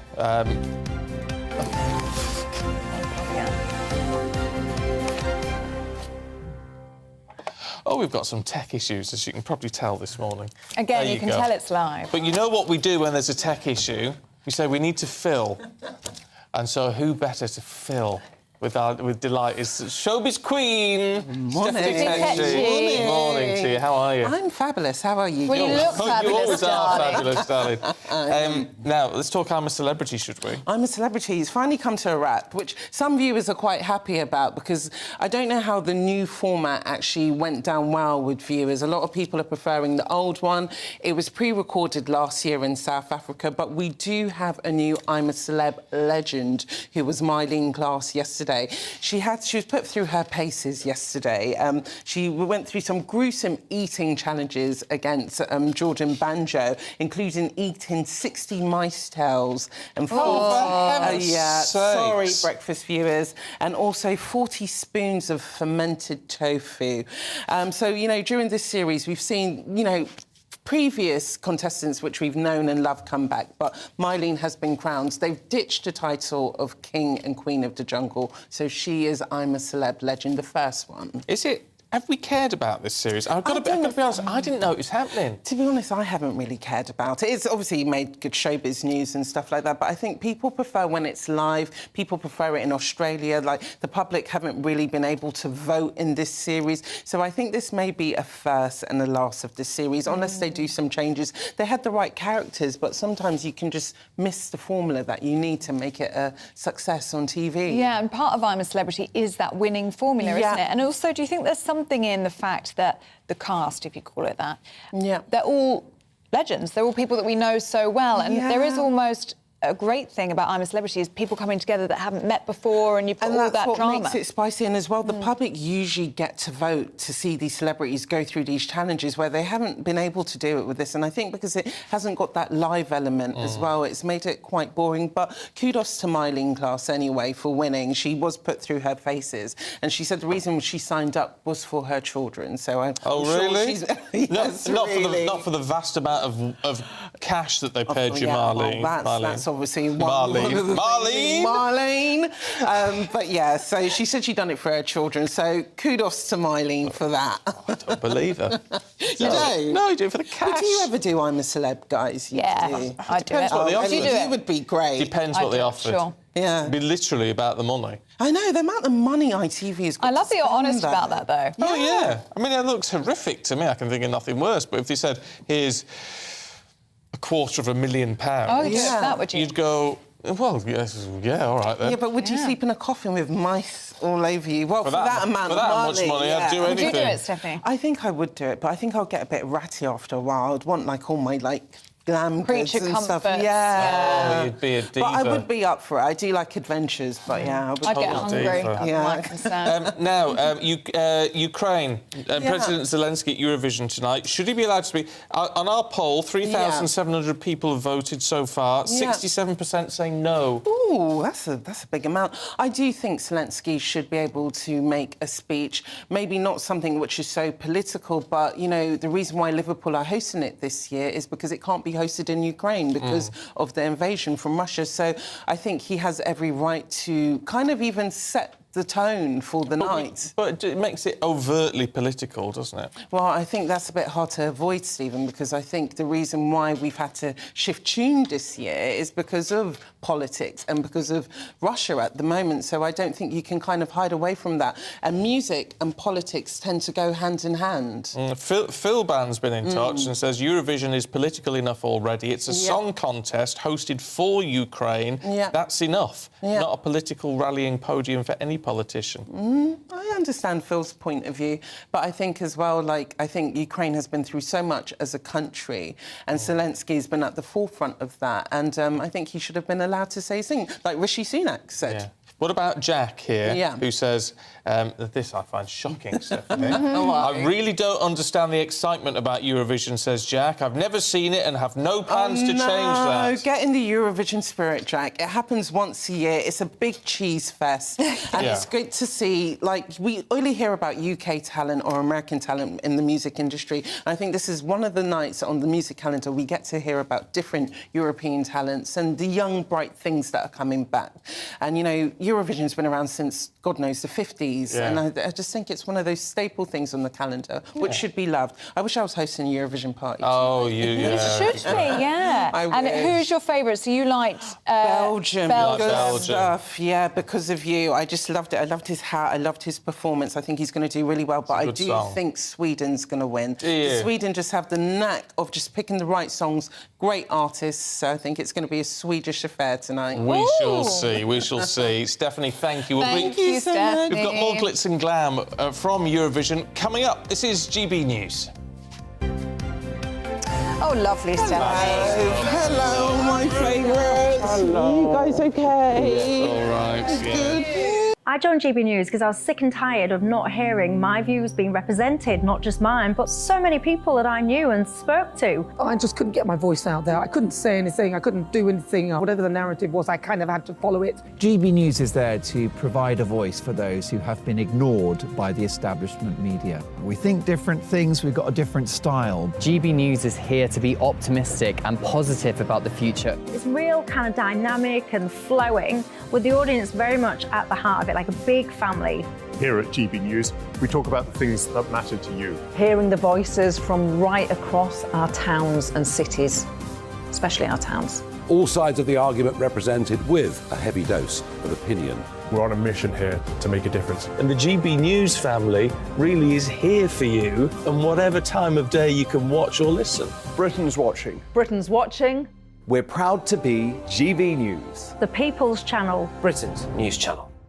Monday to Thursday, 9 p.m. till 11 p.m. Join me, Dan Wootton. I'll bring you the sharpest takes and hottest debates. Do you not believe in prison? I don't believe in prisons. I'm completely stunned. I guarantee you there'll be no spin, no bias, no censorship. I actually was personally quite offended by it. And no reason to go to bed. So I guess they've always been quite woke. That's Dan Wootton tonight on TV, radio and online. Monday to Thursday from 9 p.m. till 11 p.m. on GB News. The People's Channel, Britain's news channel. Join me, Patrick Christie's Monday to Friday, 3 till 6. We tackle the day's news agenda like you've never seen before. It's high tempo, high octane, the most controversial topics and the best guests. You will not be able to take your eyes and ears off it. I'm not afraid to ask the questions that you really want answered. 3 till 6 p.m. Monday to Friday on GB News, the People's Channel, Britain's news channel. Start the day with GB News. We catch up on all the big stories you didn't hear the night before. And take a look at what the world's talking about this morning. That's right, Monday to Thursdays from 6 o'clock. It's Breakfast with Eamon and Isabel. Straight after breakfast, join us, Bev Turner and Andrew Pearce. We're going to take you through till noon. We'll be tackling the big topics of the day, including the things that the other channels just won't talk about. If it's happening here. Wake up to mornings on GB News, the People's Channel. Britain's news channel. Join us every night on GB News at 11 p.m. for Headliners, which is 3 top comedians going through the next day's news stories, which is exactly what you need, because when the establishment has gone crazy, you need some craziness to make sense of it. So join us 11 p.m. every night on GB News, the People's Channel, Britain's news channel. So Jubes and Kerr, we tackle the issues of the day with real robust debate, both sides of the fence, battling it out with me in the middle with my forthright opinions and views. And often really interesting things happen because you start with a position and then by the end of the debate you find actually, well, I might not have thought about that one. What we need in this country is 2 new political parties. You should maybe think about doing a 2024 calendar. I'm Michelle Dewberry and I'm keeping you company right through until 7 o'clock this evening. GB News, the People's Channel, Britain's watching. Every Sunday from 11. Join Michael Portillo. There'll be topical discussion, looking at the week before and the week to come. So kick back and relax at 11 a.m. on Sundays on GB News with me, Michael Portillo. GB News, the People's Channel, Britain's news channel.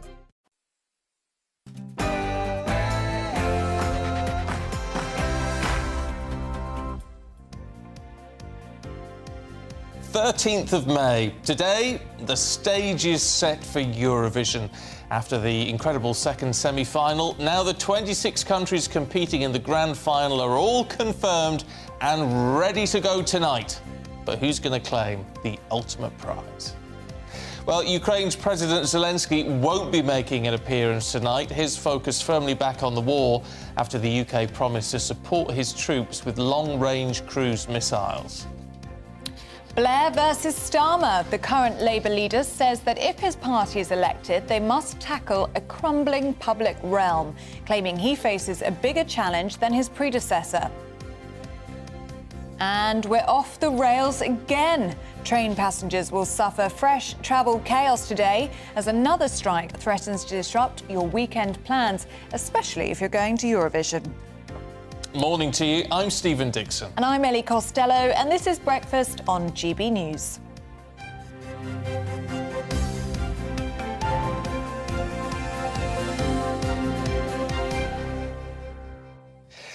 We've been going on this week about the Trick Awards, and so it was the closed yesterday at 5 o'clock. But guess what? They haven't done because they've been extended by another week, so you can keep voting. I just wanted to read this one out from Anthony because I'm not going to go on about it too much. But she said, "I've just voted for you on the awards programme and presenter, but where was Ellie's name on the list? She would have got my vote. That's why she's not on the list, Anthony." I'm not on the list. I'm a newbie. Because she would have stolen all the votes. Oh, no. And, no, it's not fair, frankly. Not true at all. It's my turn. Yes, it's Stephen's turn, and he is up for Best News Presenter. So do make sure you vote for him in that category. It'd be fabulous if he got recognised for just how good he is at his job. And Breakfast. Yeah, but don't put her name on the list yet. I'm planning to put on the list. You've got to give us a fighting chance, Anthony. And at least a hope. And GB News Breakfast is up for Best Multi-Channel News Programme. So you can vote for Breakfast in that category. It's Stephen Dixon in the other. Bish, bash, bosh, everyone's happy. And we could be sat here in a few weeks with a lovely trophy. What's a multi-channel in that I think sense? it means radio and TV, right? I don't know. I think that's right. Multi-channel news programme. There you go. I just don't know how they come up with these titles. But we are, aren't we? We're on the radio. There's people listening to us on the radio now. Good morning to you. Yes, very good morning to you. Please vote for us in the Trick Awards. And Stephen, please, as well. Trick.org.uk. Yeah. But no, you stay out of it for now. Yeah, I think it'll be a while. You'll have your time. Do you think? Yeah. Hope so. Time to come. But for now, Stephen Dixon. Let's get behind him, please, because we all love him very, very much. Yes. There's Alicia. Said that, actually. Go on. What, go on? Peter says, I voted for you, Stephen. You thoroughly deserve it. P.S. You and Ellie are great together. Well, I wouldn't go that far, Peter. But, she's all right. Alicia Dixon is one of the hosts of Eurovision tonight. Is she? Are you jealous? Yeah. Do you know what? It's not. I've never hosted anything like that, obviously. But I wouldn't mind giving it a go. Not yet, exactly. I bet it's a lot of fun to do a show like that. I bet it is, of course, because the grand final of the Eurovision Song Contest is set to take place tonight in Liverpool. Be a good excuse just to go and spend a couple of weeks in Liverpool. That'd be fun. City of Music. Yeah. Anyway, it's being held, of course, in the UK because last year's winner, Ukraine, can't host it because of the ongoing war. Well, our reporter Sophie Reaper is where the action is going to be. Oh, it looks there she is. Fabulous, Sophie. What is the atmosphere like? It really must be ramping up now.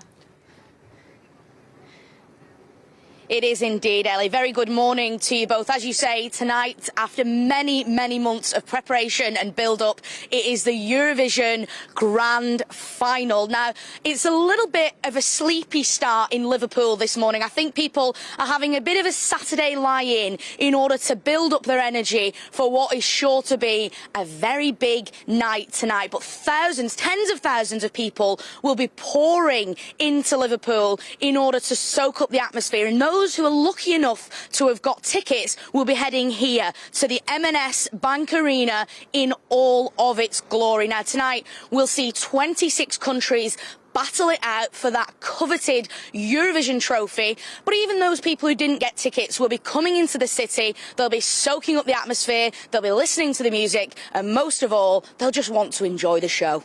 I was going to say, even if you're not getting into the show itself, if you're not a die-hard Eurovision fan, it's still going to be a great night to be out on the town. Great for the bars, great for the restaurants. It's been absolutely incredible, Stephen. The fan park I've been hearing has just been absolutely rocking. The Euro Club that they're hosting, again, has been just overwhelmed with people trying to get in and trying to enjoy the fact that Eurovision is being held in Liverpool. It's in the northwest for the very first time, and everybody in the city, business owners, just tourists even who have, just come to enjoy it, they are absolutely loving every single second. Oh, and you've been speaking to so many people over the past few days. How are they feeling about having it in Liverpool, which is, of course, known for its music scene, known for the artists that it produces as well? And have you had a chance to talk to people about what we might know about this secret act that we're hearing about on Twitter? We were hearing reports, weren't we, about a closed set yesterday. Any rumours about who that secret act might be, Sophie? Well, everyone I've spoken to answer your first question is just so happy that it's in Liverpool. Whether they're from Liverpool or not, everybody is agreeing that they've done a phenomenal job. Now, we went to dress rehearsal yesterday, and let me tell you this, if you think you have seen something in the city, just wait until you see the performances tonight. It is mind-blowing. Now, in terms of this special guest, I've had my ear to the ground, but they're keeping their cards close to the chest. So I don't know, but I've got a sneaky little suspicion, if you're asking this humble journalist's opinion, that it could be a famous Liverpool artist, someone like Sir Paul McCartney, for example, who may be doing a bit of a performance. I don't know, don't quote me, but if you're asking who my money's on, it could be him. Sophie, Let's we hope are so on anyway. the same wavelength. Yeah. I said exactly the same thing this morning. It makes sense. It's got to be It's got to be a Beatle. It's got to be one of the world's most famous musicians in Liverpool. It's got to be. And I'll tell you what, wouldn't that be the icing on the cake? It really would. I mean, this has been the show of shows, and we've not even seen the best of it yet. Tonight, I can't even describe to you both how incredible it's set to be. I know, Stephen, we were talking yesterday about Austria. I had a glimpse of them yesterday. Amazing. But I'm also telling you, keep your eyes on Finland, Portugal, and even the UK's act. I've been singing I Wrote a Song for the last 3 days. I just can't get it out of my head. Right. Yes, let's touch upon Mae Muller. So we've been hearing she's been on voice rest, but you're thinking now she could be looking good tonight. I don't know if she can win it. I think that if you're asking my personal opinion, I think Finland will win. I must say that song is it's Eurovision to a T. But I think because she's last and she'll be fresh in voters' minds, I think she'll do she could come top 5. That's my guess anyway. But I mean, I'm no expert. I don't know. Well, because we're all experts when it comes to Eurovision, Sophie. I think you might have hit the nail on the head there. We're going to catch up with you a little bit later on. You go and grab a coffee and soak up a bit more of that atmosphere, and we'll speak to you in the next hour. It looks lovely and sunny, doesn't it, Liverpool? Glorious day. The weather's going to be really nice across the particularly in the west. So great for Liverpool. OK. I was listening to our guest earlier on. Clearly you were. Yeah. So great. Great in Scotland today. Apparently. Yeah. A bit wet and drizzly, perhaps, if you're in the east and Newcastle and... Oh, you were really listening. I was really listening, Very good. yeah. All I took from it is it's going to be hot this weekend. Yeah. So if you're having a barbecue, it's a good idea. Yeah, good Or a weekend Eurovision party. a Eurovision barbecue before the big thing kicks off tonight. Perfect, yeah. I love that. And I know there will be people watching and listening who go, oh, I don't care about Eurovision. I don't care about any of that. But do you know what? It's about soaking up the atmosphere. Yes, it is cheesy. Yes, it is corny. But it's also fun. It's all about fun. And we need a bit of fun, don't we? We do. And we need to smile, don't we? And if you lean into the cheesiness, you can enjoy it. Yeah, sometimes you've just got to throw yourself into it. Yeah. I spent quite a few years going, oh, I can't be bothered with Eurovision anymore. I'm not going to bother. This year, I'm just a bit like, actually. And now he's leaned into it. Let's just lean into it, get swept away with the madness, and then tomorrow's another day. What were we playing earlier? Which one did you teach me? Oh, that was the Olsen brothers, Fly on the Wings of Love, which won in 2000 for Denmark. And you can see why.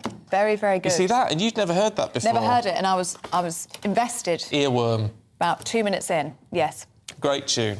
We are talking to Nikki French in the next hour, and she, of course, was our competitor in 2000. So she lost out to the Olsen brothers with her tune. But, I mean, she's a Eurovision expert. And legend. And legend. Yeah, we're talking to her later. And she's Stephen's friend as well. She's my friend, yeah. She's a lovely lady. Oh, well, there you go. She's going to be here in the studio. Very exciting. So do keep your news, your views, anything you want to talk about today coming in, gbviews@gbnews.uk. At 10 minutes past 8, passengers facing another day of disruption, I'm afraid to say. More train strikes today. This time it's RMT members who are walking out, of course, on the day of the Eurovision. Further strikes will be held on the 31st of May and the 3rd of June, which is the day of the FA Cup final at Wembley. In a speech later today, the Labour leader will say that his project on reforming the party is an on-steroids version of Sir Tony Blair's rewriting of Clause 4. Sir Keir Starmer is expected to say that his vision for the party is more than just distancing it from the Corbyn era. And 2 new official portraits of the King have been released. Here's the first one with Prince of Wales and Prince George, so his 2 heirs. Then there's another picture showing the King and Queen with their pages of honour and ladies in attendance.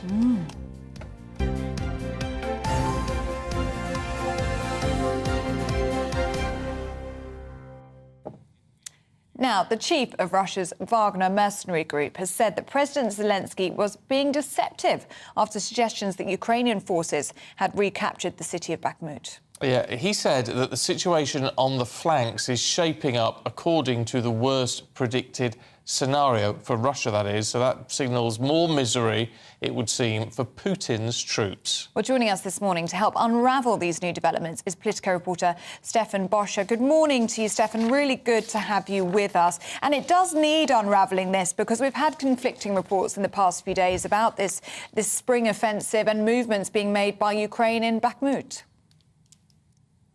Well, that's right, and some of the most movement was seen on a very stagnant eastern front for a very long time now. Over winter, it has been very much a static situation in the eastern territories of Ukraine. But we've seen over the last few days, over the last week, that territory has been won back by the Ukrainian forces. The big question has been whether this is the long-awaited counteroffensive by the Ukrainian troops that is expected to start, very imminently. If not, this could be the start of it. The Ukrainian forces are saying, no, this is just, local skirmishes and local battles in this eastern city of Bakhmut, one of the key theatres of this war. And it has, as you said, really revealed some splits in the Russian military and their paramilitary forces, such as Wagner. You've got to be so careful with this, though, don't you, Stefan, in terms of expectation management? I mean, and particularly how President Zelensky deals with that and what is actually happening. I mean, in some respects, getting the truth out there is not necessarily helpful, I hate to say it. Well, that's right. I mean, both sides have their own story to tell, and they're both going to put their own spin on it completely. I think what we have to do is rely on independent organizations, independent think tanks, independent NGOs, while also, ultimately we are allied with Zelensky and the Ukrainians. While we, are supporting that effort very strongly, we also need to think that everything we hear from them is going to be 100% the truth, because they are in a war where propaganda is key. I think that, we do have enough information to show that, yes, there is increased fighting in Bakhmut and the Ukrainians are doing well, but to suggest they've taken the city is obviously not anywhere near where it is. But it is really, the important thing is that it may show that this is the start of what could be a very long counteroffensive in Ukraine, which will take months likely, if not longer, and will most likely set up what the, how the state of play is in this war for a long time. We had it confirmed this week from Ben Wallace, the Defence Secretary, that we are sending Storm Shadow missiles to Ukraine, these long-range missiles. How much does that change the game, if at all, for Ukraine? I believe this is the first time they've been given long-range missiles, so it makes such a big difference. It means that they'll be able to fire from, obviously, further away from within their own territories. It means they can more tactically hit targets from the Russian supply lines coming into eastern Ukraine. It just, it's another string to their bow, and another example of the West getting behind Ukraine and providing them with the very best military equipment and fighting resources that we have. And I think as this war goes on, if this support continues from the UK, from the US, from NATO, we're going to get to a point, if we haven't already reached it, where the equipment being used by Ukraine is far superior than Russia, and it will continue to hopefully grind the Russian forces down. I think that, very significantly, as we heard earlier, is the fact that Prigozhin, the leader of Wagner, which is like Putin's private army, and it works very closely with the Russian army, is saying that in eastern Ukraine that there is now Russian soldiers. We've seen it quite a bit. We're seeing increased instances of Russian soldiers fleeing and not wanting to face any sort of Ukrainian offensive. So we are at a point where there does seem to be an opportunity for Ukraine to make some serious gains.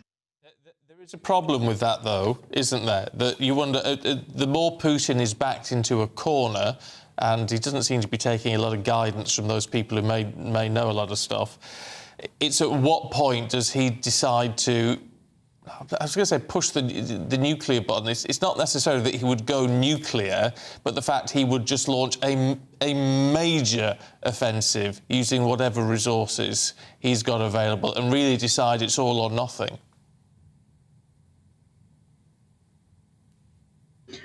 Well, I mean, I think that, we can't concentrate on that in the West. I think that, every time there has been any sort of advance from Ukraine, there's always this question of, what's Putin going to do? Do we have to, give them an easy out? Well, they started this war. They're, responsible for a multitude of war crimes. I don't think that, it's up to the Allies or the Ukraine to basically placate Putin or try to say, well, let's not go so hard because we don't want him to drop the nuclear weapon on us. Firstly, I don't think that's very likely, because if they do that, then they will lose China's support completely, and it'll be such a red line that Putin will be finished. But secondly, I don't think that there's any, question that Putin's going to run this war as intensely as possible, whatever happens. I mean, we've already seen the complete destruction of so much of the country, widespread rape, torture of civilians and of fighting forces. What's the difference, really? OK, Stefan, thank you very much for your insights on that this morning. Really interesting to get that perspective. Look, we've got lots more still to come, because the race for Europe is on. No, not just the Eurovision, but actually a packed weekend of sport. This is Breakfast on GB News, Britain's news channel.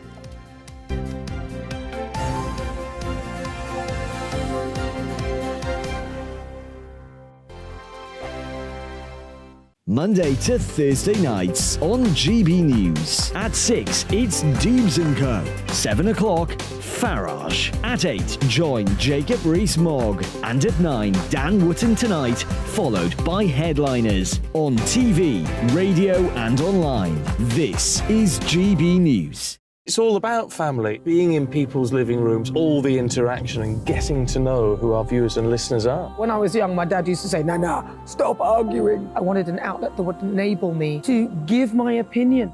People are going through a really hard time right now, and I know that you don't feel like you're being listened to by the establishment. I came to GB News because it's the People's Channel, and I want the audience to have their say on the events of the day. We're dynamic. We do something different. Democracy shows that the wisdom of the nation is in its people. I get to travel to find out what the story is from a personal perspective. The British people aren't fools. We know when we're not being told the full story. We've got to work out how Britain moves forward from this.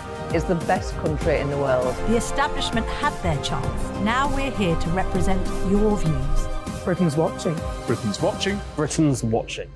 We're proud to be GB News. The People's Channel. Britain's news channel. Westminster is going around in ever-decreasing circles, followed by the media. Britain is broken. How on earth did we get into this mess? But more importantly, how do we get out of it?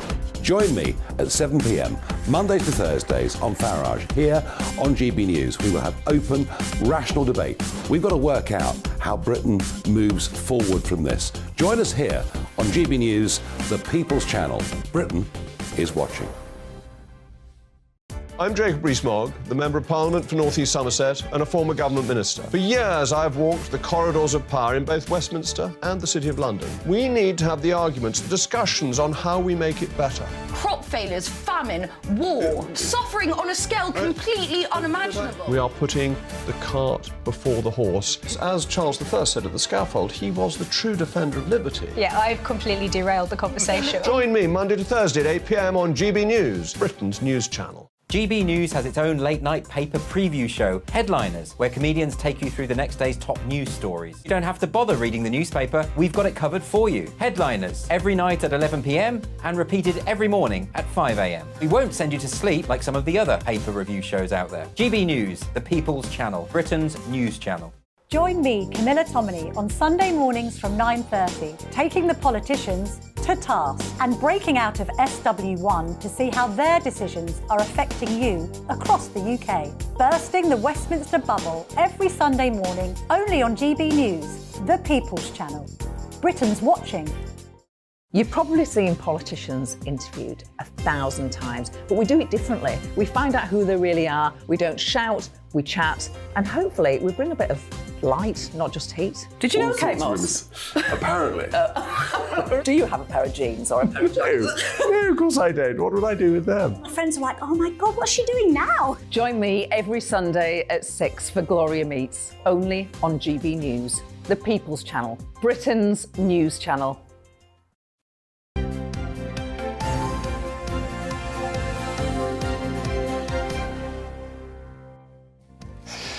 This is Breakfast with Stephen and Ellie. Good morning to you. It's 8:21. Still to come. We're on the ground in Liverpool as the city gears up for tonight's Eurovision Grand Final. And could we reverse the trend of bees and butterflies being under threat? We'll tell you how you can play your part in saving our wildlife with none other than Michaela Strachan. Oh.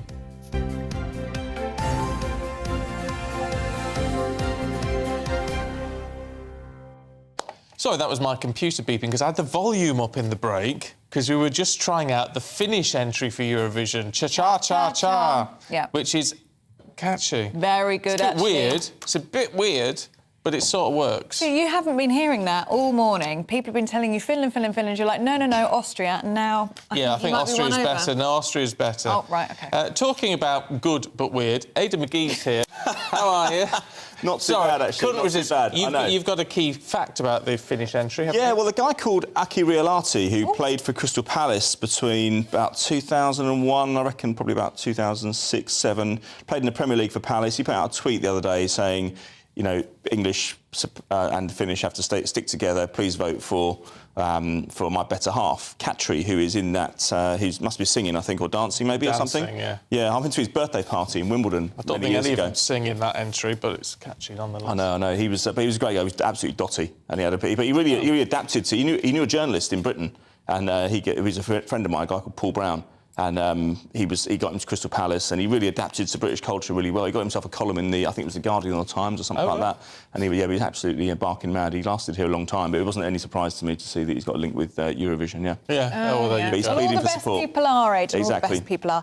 Should we look ahead to the Premier League? And Big Sam's got his work cut out, hasn't he? Yeah, Big Sam who? Sam Allardyce. Oh, well. Yeah, exactly, yeah. Well, friend of the programme, we should know that. Yeah, he's a friend of the programme. Great guy. So, he's look, they're home to Newcastle today. Extremely tough game. Newcastle third in the league. They're not out of the woods in terms of qualifying for the Champions League, so Newcastle have got a real incentive to win, but Leeds have to get something today, and he's told his players that we have to get at least something out of this game today. They've got an away fixture at West Ham to come after that, and Tottenham at home. By no means winnable games, but by no means bankers or home bankers as we might call them. So a big game for them. The reason I mention them is because it's 12:30. They're out of the blocks pretty early. Yeah. All about the bottom of the table really today. Nottingham Forest go to Chelsea. Forest beat Southampton on Monday, which we mentioned earlier in the week, and all to play for down there. I think it's going to be it's going to be 2 from 4. Southampton could go today if they lose to Fulham. It could be at the end of their 11-year stay. They're a very impressive 11-year stay, I should say, in the Premier League. I think they'll be strong next season if they come back. But And Man U up today? Yeah, they're up today, exactly. Yeah, they've got Wolves at home, but again, they were looked home and hosed for the Champions League a couple of weeks ago. But Liverpool said earlier in the season, Jurgen Klopp said, we're in the mood for chasing. and that's exactly what they're doing. Newcastle, as I say, not out of the woods. They're in sight of Liverpool, also Manchester United. So it's created a bit of interest in that sort of 3, 4 and 5 position that we weren't expecting a few weeks ago, because it looked pretty settled. And I don't know, Liverpool looked just look in the mood. Their home form particularly looks impressive. And I just think United look a little bit vulnerable. They won the Carabao Cup earlier in the season, but they're losing silly games. They lost at West Ham last week. They lost at Brighton as well, and they're just choking at just the wrong time. See, they might be in the mood for chasing. We're in the mood for dancing. Romancing. And I only mention that because Linda Nolan, the wonderful Linda Nolan, watches all the time. What does she? Yes, she Good morning, does. Linda. Morning, Thanks for joining Linda. us. And of course, Linda's not... My mum was a fan of the Nolans. Oh, well, who wasn't? Yeah, true. But she's not very well at the minute, so sending lots of love, Linda, to you. Yeah. Anyway, I'm sure she's always watching us, Linda. Oh, Linda. Mwah. Wishing you better. Thanks for joining us. Let's have a look at the Championship playoffs, should we? I love the playoffs. I just love the playoffs. Now, we've got some real old traditional names in the Championship this year who are competing. We've got Sunderland, who were the subject of a Netflix documentary a few years ago. They were the embodiment of how not to run a football club. They were broadcast around the world, and they actually picked up some supporters who felt sorry for them. Now, this is a very big club, as you know, but they're up against Luton Town today. Luton Town's ground holds 10,500 people. I once got locked in there back in 2007. What were you doing? But they were playing Sunderland, funnily enough, on the last day of the season. I was filing for 6 different papers, and I was so hard-working, so conscientious. Yeah. And stuck in the bar, did you? I didn't get stuck in the bar. No, there's no bar at Luton I'm aware of. No, it's that the facility isn't that good. But no, I pressed enter, and I realised, looked around and thought... And bear in mind, an hour before, it'd been absolutely packed out. I was looking around thinking, there's nobody in here. I don't think there's anyone who can let me out. They had to call I had to ring the secretary. I had contacts there, you see. I rang the secretary, Mr. Cherry Newbury, and she rang the caretaker to come along. He had the biggest bunch of keys I've ever seen. But thankfully, he got me out of there. But that's by the by. They're playing Luton Town today. Luton, yeah, as I say, I mean, if you saw that ground, it's not changed in 40 years. If you saw that ground in the Premier League. They can't, well, they're moving stadiums. They're building a new place, but it's not going to be ready in time for next season. But they're in the playoffs last season. They've been around the block a little bit, but they're in the non-league. They're in non-league in 2010, I think it was. That could be quite remarkable, right? It'd be incredible if they can't. But we've never had a team come from the National League, which is non-league, to the Premier League before. It's the first, it would be a first. I mean, there's a lot of the work for them to do. They've got a semi-final against Sunderland, then they've got to play the winner of Middlesbrough and Coventry if they get there. But and could they play Premier League games at Luton Town? Yeah, I mean, you can, because it's technically all-seater, so there's nothing to stop. In fact, it's not that much bigger than so it's not much smaller than Bournemouth's. But Bournemouth is a more modern stadium. It's had upgrades. But there's been Luton moving to a new ground has been so political over the last 30 or 40 years. I mean, they were talking about it donkeys years ago, and it's still not happened. And so their chairman was a Tory MP back in the 80s called David Evans. They were beset with problems. They banned away fans. They've had a checkered history in terms of their stadium. But also, when they were last relegated from the Premier League, which was 1992, it was a crucial time to come out because the Premier League started the season after, and they missed out on all the big money. Yeah. Oh, well, maybe it's a special reward if they do get in. Maybe the airport will give them free parking in mid-term. They're sponsored by EasyJet. Oh, well, and that's why that's based at Luton. That's why they play in Orange. We get free flights. Now, fitting. Pep Guardiola. Look, the man deserves a lot of respect. He does very, very well. But he's been a right miserable so-and-so. Yeah, normally sometimes these overseas managers attack British institutions. We've got a European manager attacking a European institution here because he's blaming Eurovision, the scheduling, for derailing Manchester City's bid for a treble. Now, the issue here is that they were due to play Everton today. They're going to have to play them tomorrow now. Obviously, Everton's in Liverpool because Goodison Park is obviously in Liverpool, and the policing can't really cope with both events. But he's saying that, and they've got Real Madrid the second leg of the Champions League on Wednesday. Look, scheduling does matter. It does matter.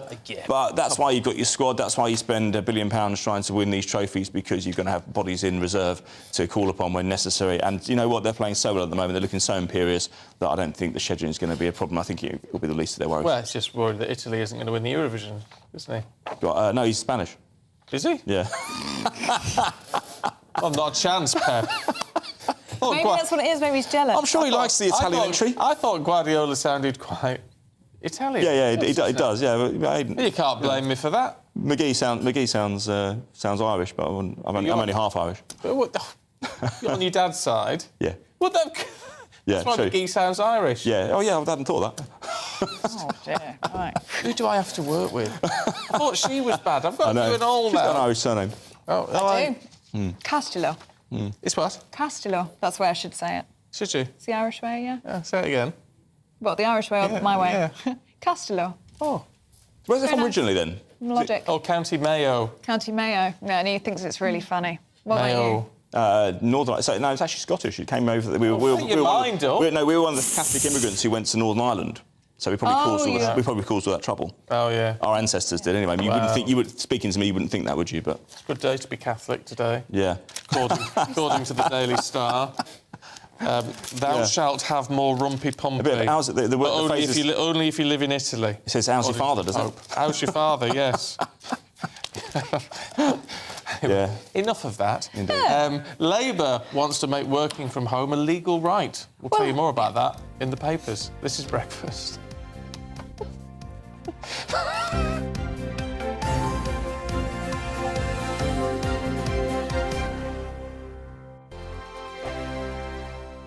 I joined GB News because I was sick and tired of not hearing my views being represented, not just mine, but so many people that I knew and spoke to. I just couldn't get my voice out there. I couldn't say anything. I couldn't do anything. Whatever the narrative was, I kind of had to follow it. GB News is there to provide a voice for those who have been ignored by the establishment media. We think different things, we've got a different style. GB News is here to be optimistic and positive about the future. It's real kind of dynamic and flowing, with the audience very much at the heart of it, like a big family.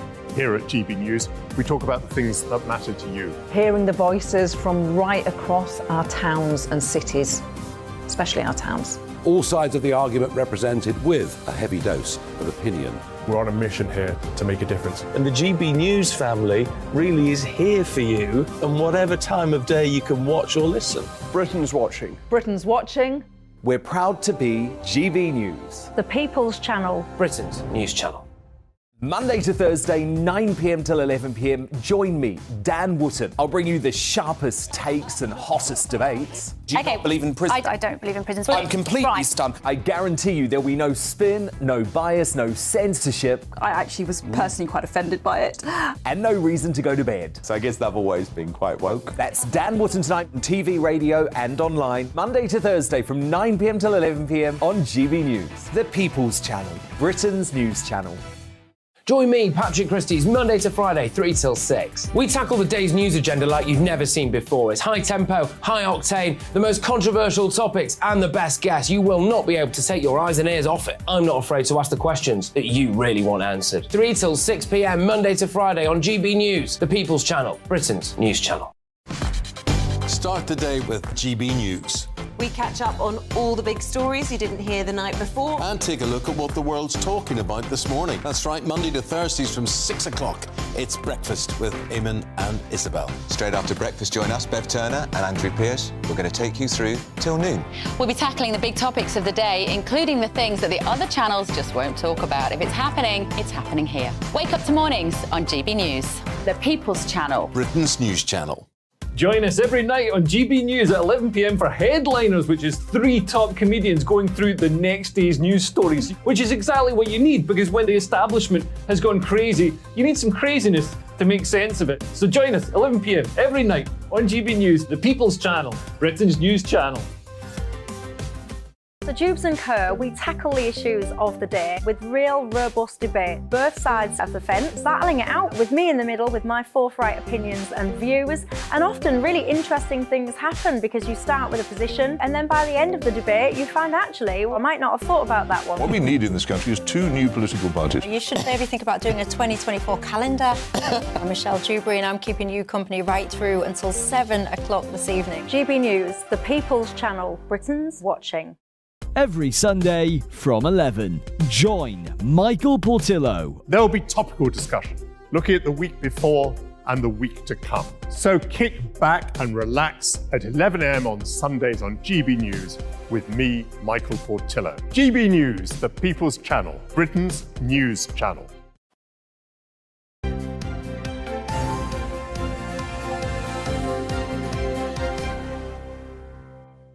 Welcome back. The time is 8:34. You're watching and listening to Breakfast with Stephen and Ellie. Shall we see what Ella Whelan and Andy Jones have got for us this morning in the papers? See what they've pulled out of the inside pages for us. In fact, Ella, I say that you're starting with the front page of the Telegraph. It's on the front page, but I'm moving to page 4, which goes into detail about this leaked... in fact, Andy mentioned it a bit earlier in the morning. This leaked policy document that's come out that's being used in prep for Labour's National Policy Forum, of which one of the things that has been detailed is a strong word. One of the ideas that have come up is that the Labour Party might make flexible working the default, so working from home and having flexible working hours, having flexi-time, compressed hours, staggered hours, companies being able to say, well, you could leave between these hours in the day to do the school run and come back, or all the rest of it. Oh, that'd be nice. We'll start at 8 o'clock tomorrow. Yeah, would become the default. It's one of these things that I think in the abstract, in general, most people won't have a problem with it. What's wrong with having more flexibility around working hours? The problem is that, number one, we know that there's a productivity crisis in the country. That's not to blame workers, but there has been some debate, to put it lightly, about the efficacy of working from home, whether or not you actually work as well when you're working from home. But also, on the flip side of it, for those of us who have kids, working from home can also be a bit of a nightmare because you've always got the stack of washing up or someone coming in and asking you to distract you from doing your job. Lots of people like the sociability of work. They like the fact that work takes them outside of the home into the public realm where you are your own independent person and you're not just mum or dad. I was watching the debate that you had about stay-at-home mums and tax breaks and what to do about all that kind of stuff in the earlier hour, which was really fascinating. And I think that, it's quite glaring that the Labour Party hasn't said a huge amount about childcare, which is, I think, the thing that most people think when they think about flexible working hours. It's usually because families have to organise around children. And so rather than doing it this way, surely a better way to give people more freedom would be to talk about funding childcare. But as Andy said in the last hour, it's a little light on detail, and just simply saying that we want to do something around flexible working sounds all right, but we'll have to wait and see what that actually amounts to. Yeah, what it actually means. OK, let's have a little look at... let's have a look at the story that we just touched upon in the sports section, Andy, which was... Stephen got a bit distracted by it. It's the Pope. Chuck it over here. This is the Pope. The Pope, and his message. He says, "Thou shalt have more rumpy-pumpy." This is on the Daily Star. I don't think that's a direct quote, the Daily Star. No, he didn't say thou shalt have more rumpy-pumpy. Essentially, the Pope has said that actually we need to be having more sex to boost the population crisis. Well, only if you're in Italy. Yeah, only if you're in Italy. You haven't got to fly to Italy in order to make a baby. That's not what he's saying. But generally speaking, the population has rather dwindled a little bit, and the human beings are the greatest pyramid scheme ever, in the sense that you have to have young people to look after the older people, and it goes round and round and round. But he says, what I found quite interesting was just a few years ago, the Pope Francis in 2015 said, and this is a quote, he said that you don't have to be breeding like rabbits. So it's a bit of an about-face from previous policies. He says, well, he's not an expert on the issue. No. Sorry, that's so blasphemous, Stephen. It's blasphemous. Well, it's not. Hope he isn't. Well, it's not. It doesn't. The Catholic in me is going, oh, God. He does say that keeping pets is selfish and we need to be keeping less pets and having more babies. Why are pets a bad thing? Well, he got annoyed, didn't he, because people when people refer to their pets as children and someone wanted their dog blessed. He got annoyed about that. I think there's greater things to be worried about, really, if you're a Pope than... But what I don't understand with population... I mean, I know in Western countries, right, you do need people to be born to support the structure and all the rest of it. But on a global level, our population is rising. I mean, we're on in excess of 7 billion now.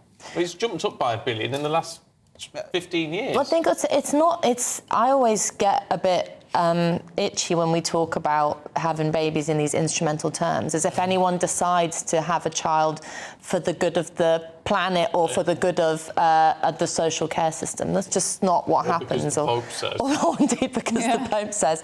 But there's, the one... Come on, Mary.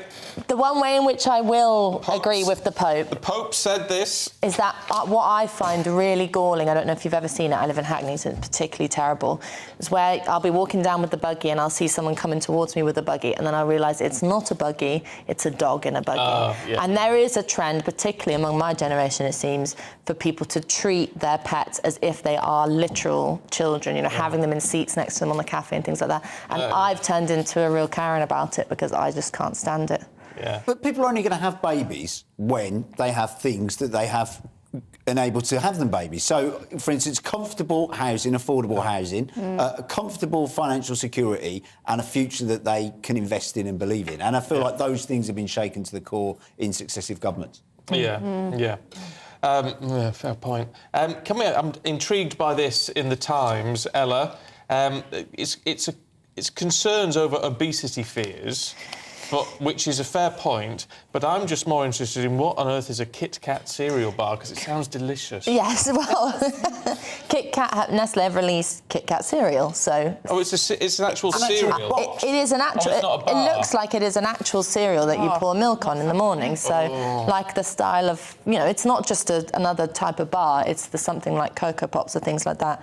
It has 420 calories in it, a serving, which... Oh, and servings are tiny, though. Yeah, but I mean, if I was thinking about Kit Kat cereal, I'd think it would have been worse than that. But that's deep, isn't it? But the fuss over it is that the British Heart Foundation and other charities and other lobby groups are saying that the government needs to step in to prevent this kind of food from being manufactured in essence, which is kind of, it's crazy because most people, I think, are sensible enough to understand that eating Kit Kat cereal every day is going to have some effect on your waistline, and they'll find out soon enough if they do it. Well, but it's an adult choice to do that. Away from the fun of it all, because it does sound delicious.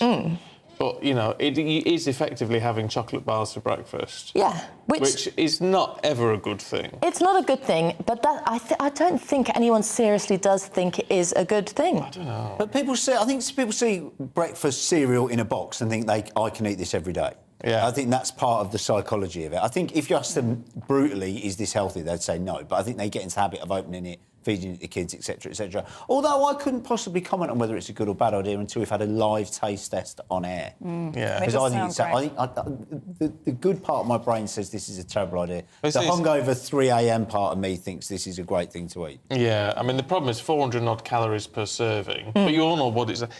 A bowl of that will be about 3 servings. That's the trouble. And that's true. Calories for the day, isn't it? The other interesting thing is that it was initially had the word nutritious on the box.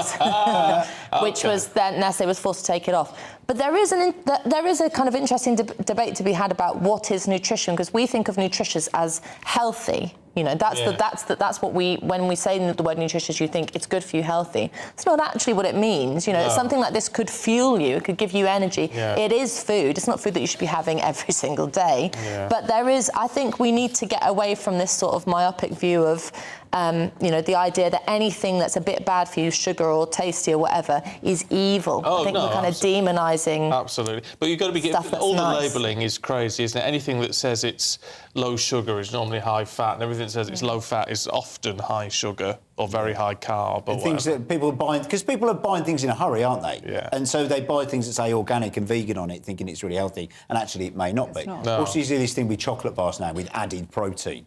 People think this is somehow good for a sporting, gym-fuelled regime, when actually it's a Mars bar. It's still a Mars bar, yeah. Yeah. I do actually think, Ella, I know with this cereal it is quite obvious you're eating chocolate for breakfast, but I do think just generally nutrition is quite difficult for people, especially when you look at marketing, like you say, and confusing labels. I think sometimes you can think you're being healthy or try to be, and you're not. Yeah, but I think also there's it is complicated.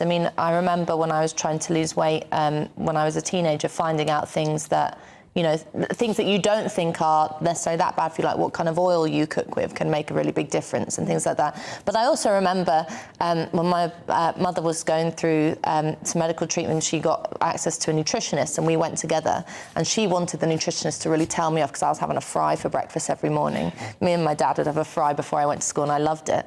And she said to the nutritionist, it's disgusting, she's having a bacon sandwich every morning, tell her off. And the nutritionist said, well, actually, it's a pretty balanced meal. You've got your egg, your bacon, and your toast. It's all right for a grown kid. And I was absolutely vindicated. And my poor mother was furious. I'll tell you what, we need to take some personal, I hate to say it, but personal responsibility and start reading and understanding ingredients and the nutrition labels. I have to do it because I'm a type 1. And so I have to understand what sugars and carbohydrates and everything else. So you get across it, and that's when you suddenly go around and say, well, almost a lie Yeah. to say it's healthy when it's just healthy in one. It's like peanuts. You're absolutely right as well. We've also just had the lockdown, which prevented anybody going outside and doing anything, and now we've got work from home, as we've said. The Labour manifesto soon to be saying work from home is going to be a legal right, broadly speaking. So people are going to be going from bedroom to desk to kitchen, eat their Kit Kat cereal, back to their desk, back to their desk, back to their bed, and we're going to be very, very large. Yeah. Do you think it should be taught in schools? Do you think we should teach nutrition in schools, or is it something that should be taught at home? If we're going to be doing maths till we're 18, I certainly think we should be learning a bit of nutrition as well. But but not. You can't get taught it by fat teachers. I would. No, I know that sounds, but it's true. It's true. It's like when you get told off about do you want to discuss your weight from a fat doctor? It's like, no, you're the most unhealthy-looking person I've ever seen in my life. Do you not? I think a better way would be to get to, I don't like the idea of having kids in class being told to count calories, because particularly for young girls, that's not a good idea. But what you can do is, I remember food tech at my school was, you make a pizza, you make some bread, but you could do it, you could have something like celebrating the fun of food, of learning how to have a good relationship with food, which means like learning how to make exciting things, how to make nice things, do it in a positive way. I get a bit worried that all the kind of the panic about obesity, which I think on the one hand is denying personal responsibility, on the other hand it is obviously an issue, often just kind of makes us have this sort of very moralistic relationship with food, when in actual fact most of the time I think people don't worry so much about what they're eating. They just have what they fancy, or they have what they like, or what they know. Best thing you can do is learn to cook. Cook from scratch. But learn to bake. I mean, I've always, since I was a kid, I've always enjoyed baking. And the thing is, I made a cake just before Christmas or whatever. And the problem is, you make a cake, you realise how much sugar is actually in it. And it's terrifying, actually. So you can make a cake, you can enjoy a cake, but you sort of think, I can't be doing this every week, because I'll be the size of a house. So just can't do it. Yeah. Andy, let's have a look at a story in the Mail about tourist tax. This is something they've really taken upon themselves, haven't they? Yeah, the Daily Mail has pulled this rather out of the ether, considering all the things that people are generally concerned about. And a whole range of different businesses central to the tourist industry have come forward to complain about the tourist tax. So the tourist tax is where the government is preventing sort of foreign tourists arriving and getting VAT back from things they buy. So if you go to Paris, as me and my wife did recently, my wife bought a handbag, she got the tax back on it when she left again. When tourists come to Britain, they don't get that same privilege. And so everyone from sort of Would it have made a difference to her buying it? Absolutely nothing would stop my wife from buying a handbag. Well, there you go. The Rit to London has complained about this, said it's hitting tourism. Selfridges has complained about this. Kemi Badenoch, the business secretary, apparently is all ears for complaints about this. I wouldn't say this is one of the big issues of the day, but I mean, if you're a tourist desperate to get a flavour of the coronation or the royal family or Buckingham Palace or Big Ben, the idea of not getting money back on a luxury item isn't going to keep you away. No. Although these business leaders said it costs Britain 4 point whatever billion in tax in lost revenue, tourism opportunities each year. Yeah. Yeah, well, which is a lot of money, but I don't know. I can't see it myself. But then if it's all down to the figures, if it is costing that much, fair point. What's this about? Now, I like a tattoo. I wouldn't want a temporary tattoo, Ella, but I could have one, according to The Guardian. Yes, I think this is really interesting. The Rembrandt House Museum in Amsterdam got a relationship now with a tattoo studio where they're offering tattoos temporary and I suppose permanent if you want to go and get it properly done at the tattoo studio of images of Rembrandt, who was the famous artist. Some of I don't know if we can see the picture, there's some etchings of his face and his self-portraits. But are they not just transfers? They actually... They are transfers in the museum, because I think... I don't know whether the legality of opening up a tattoo studio in the museum. But the interesting thing about it is this crossover between... And they talk about the fact there's a crossover between high art and low art. So your tattoos isn't going to be in the same realm as your Rembrandt portraits. But actually this is... it's something that I think, if Rembrandt were alive today, he'd be very pleased about, because his studio was a kind kind of workhouse of young artists coming in. There was a lot of kind of learning and tutoring going on. And he, in his work, like The Girl with the Pearl Earring and all of the stuff that he's famous for, it was about real life and the ordinary man and woman in the street and the beauty of the ordinary things that they were doing in their daily lives. And so this crossover of almost the ordinary of tattoos, which is not, it's not high art, it's not kind of, you're not going to find tattoos and tattoo artists in kind of big museums. Entering into museums like this, I think, is a really interesting I never knew you were so cultured. I have to admit something, which is that, to mention my mum again, is actually my mum, and I texted her saying, tell me about Rembrandt. So, Bernie, if you're watching, thank you very much, because she loves Rembrandt and she knows a lot about him. And actually, we've both been to see the Rembrandt Museum in Amsterdam. It's wonderful. Well, next time you can come back with a transfer on your face. Yeah. There you go. Lovely. Thank you both very much indeed. Ella and Andy, good to see you. Have you got any ink, Andy? Absolutely none. Oh. Which is disappointing. Have you got any? Oh, yeah, I've got quite a few. Have you got an Ellie on your arm or anything like that? No, well, no. No. I love Ellie. You could go to a museum, get a Rembrandt-style Ellie on your arm. Yeah. Oh, I don't want a name on my arm for. I've got a name on my arm. But it doesn't say Ellie. No. Oh, we know who that is. Yeah. Mum. She'll never let you down. No, you've got to be very careful with tattoos to make sure that you don't regret them. That's the thing. Exactly, yeah. Well, Andy, Ella, thank you very, very much. Thank you. You have GB News tattooed on you somewhere. Depends how much they pay. Oh. Lots of you getting in touch. Please keep them coming in. Sharon says, good luck in the Trick Awards. There should be an award which celebrates the hard work that GB News has done to achieve an outstanding news channel, while GB News Breakfast is up for an award, and that's the closest thing. So. Yes, interestingly, Chris says, I think Ellie should get a special award for courage in broadcasting. Why? Why? What are you implying there, Christopher? Sitting next to you, maybe. A guy says GB News teams are simply the best, and I have nothing further to add except my further thanks. Oh, I'm getting choked up. For your consistent, professional, unbiased reporting. Very emotional. Here we go, Matt. Let me give you your compliment first. God. Ali says, Stephen has my vote. I always look forward to weekend mornings with you and your professional but relaxed manner. It feels like you are watching a friend. Oh, that is the nicest thing you could say. That is very, very nice. Now he is getting emotional. And Bob says, I voted for Stephen, the most professional presenter on the news channels and the best-dressed man I know. Do you know what? My mum said that about you the other day. We went for breakfast, and she said that you always look very dapper and very smart. Yeah. And that's high praise from Joan. I did think I'm going to have to buy a new suit ahead of the Trick Awards if we get shortlisted. Yes, you must, yes. Yes, everyone's being really lovely about you, which is lovely. Matt says, we're talking Eurovision. Fly on the Wings of Love, which is a great song, won in 2000, the Olsen brothers from Denmark. Matt says it was released into the UK charts in 2003 by XTM, DJ Chucky and Anya, and is a well-known trance album. Anthem. There you go. What did I say? Album. Oh, sorry, anthem. It would make a good album, to be fair, if they came up trance with a few. Anthem. Yeah. You see, it's a little... I'm not really into me trance anthems. Well, we were this morning. No, but the original isn't trancey, is it? Oh, is it not? No. I felt it. They play it on a guitar, darling.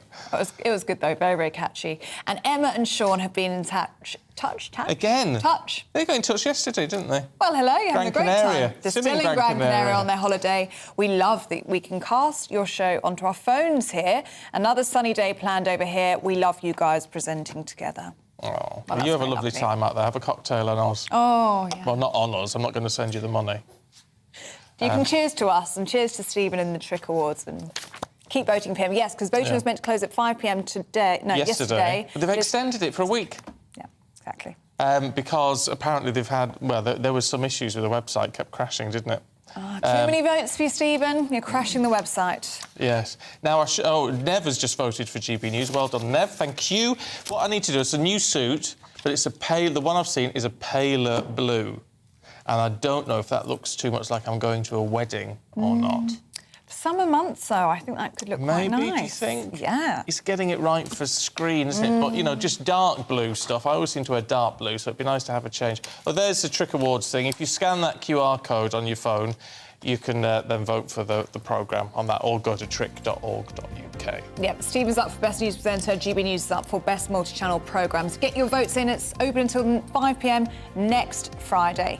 Do stay with us, we're going to be talking about all the glitz and the glam ahead of the Eurovision Grand Final in Liverpool. You're watching GB News, Britain's news channel.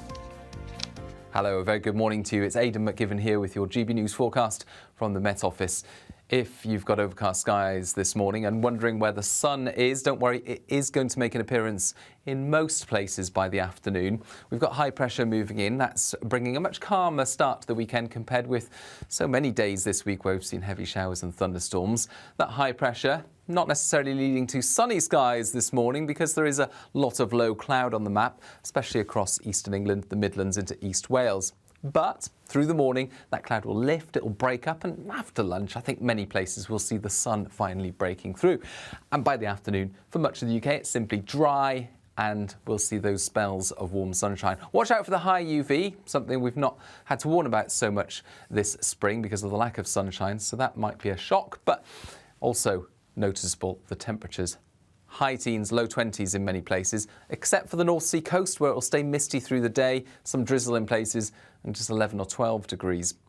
Now, through the evening, the low cloud across central and eastern parts will reappear. And for Scotland and Northern Ireland, it will turn cloudier with some outbreaks of rain spreading in from the northwest. That'll keep things a bit milder overnight here, but elsewhere across England and Wales, clear spells and temperatures dipping into the mid-single figures in places. Nevertheless, we've still got lots of cloud around as we start off Sunday. The cloud across Scotland and Northern Ireland will bring outbreaks of rain, mostly light to moderate, on and off as well. It's slow moving, this system, as it pushes southeast. England and Wales seeing the sunny spells return. A few showers breaking out, however, across some central and southwestern areas. But it's going to be warmer on that North Sea coast, mid to high teens because of a change in wind direction. So a fine day to come on Sunday for the southeast. Rain in the northwest pushing its way slowly south during Monday, turning to showers, and then a cooler feel for all of us into the start of next week.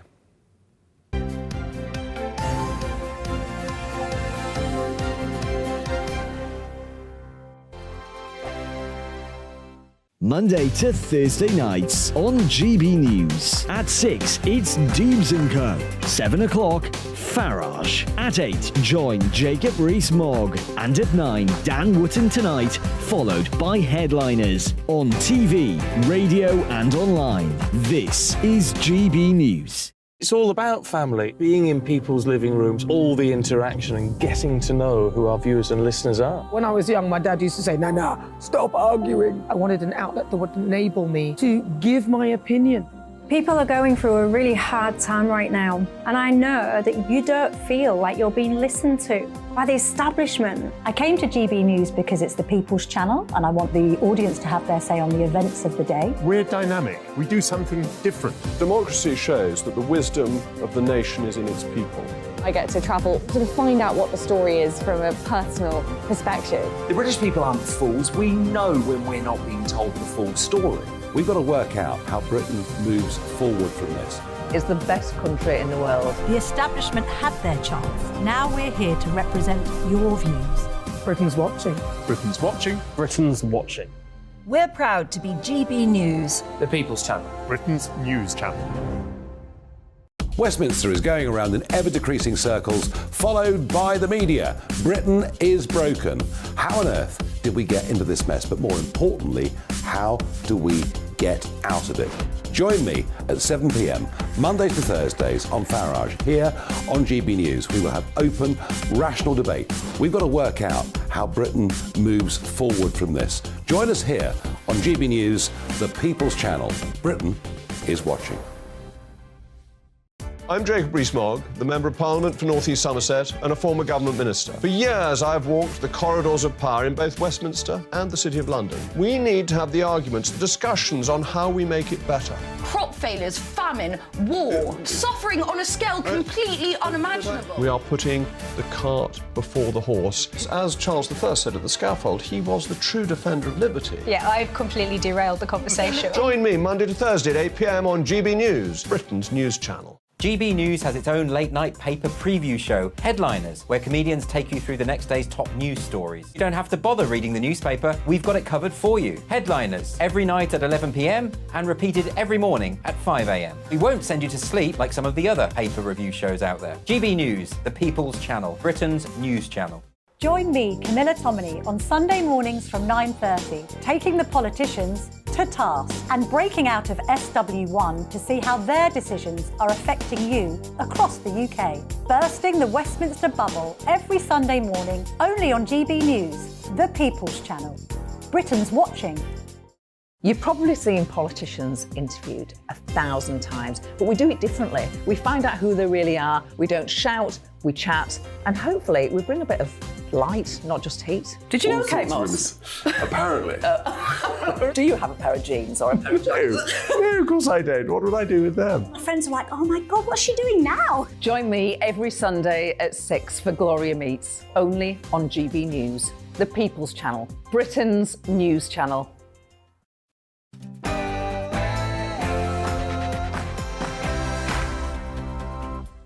Morning to you, it's 9 o'clock. It's Saturday the 13th of May. Stop sighing every time I speak. Stop cracking jokes before we go live. I had to deal with it. I keep her on her toes. Oh, he does. Today, we're very excited because today the stage is set for Eurovision. After the incredible second semi-final, we now know exactly which 26 countries are competing tonight, but who will claim the ultimate prize?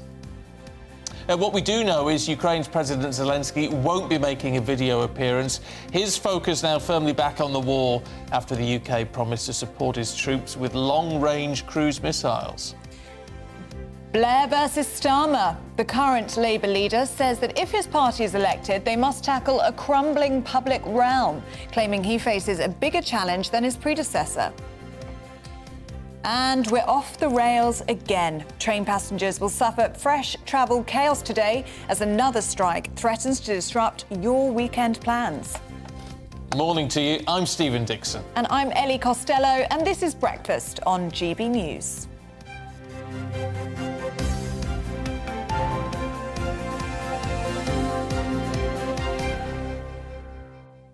Today is the big day.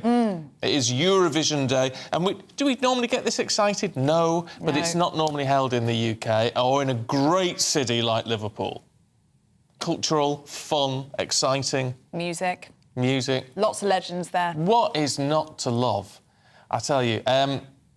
Also today, it's a big day for Keir Starmer today. He's going to be giving an important speech, which we are going to talk about with the Shadow Secretary of State for Employment, Alison McGovern, who joins us now. Good morning to you. But before we kick off on that, you are MP for Wirral South. You must be excited about what's happening back home today. Oh my goodness, it's been such a wonderful week already and we've not even had the main event yet. Now, for those who have not been to Liverpool before, you just get music on every corner in Liverpool on a normal week, and it's even more so this week. You know, people are really enjoying themselves. This is a festival of colour and music, and I think we all need a bit of hope and happiness in this world, and I think that Eurovision is bringing that to Liverpool. No finer place, in my opinion, to be having it. Obviously it is Ukraine's party, but what a great place to be having it. Oh, it's going to be a fantastic day for Liverpool, city of music. It's going to be a big day for them there. Big day for Sir Keir Starmer as well, setting out his reforms. Reforms on steroids, some of the papers are describing it as. What are we expecting to hear from him today? Well, look, the fact is, I'm 42, so I remember growing up in the 80s and 90s and how bad things got, and that Labour government that came in and transformed our country. But actually, not only have we got crumbling public services caused by 13 years of Tory government, but now we've got a big challenge facing climate change that we've got to address. We've got a war on the continent of Europe, and we've got real problems with people, you know, not having jobs that can pay them enough so that we can deal with the problems of inflation inflation and other things that we've got. So in many ways, I think Keir is right to say this is a bigger challenge. We had a terrible defeat in 2019, and what progress we have made since that point. The local elections were great last week, but now we've really got to understand what's going on in the country and how we can be a real vehicle for people's hopes for the future. That change is coming, and we want to get it right. Yeah, but the problem is, this is it's big umbrella terms, isn't it? I mean, much more radical changes than Tony Blair, much more radical than the changes to Clause 4 back in the day, which had the links to socialism within the Labour Party. But it doesn't really tell us what that means in real terms, what difference it will make to us.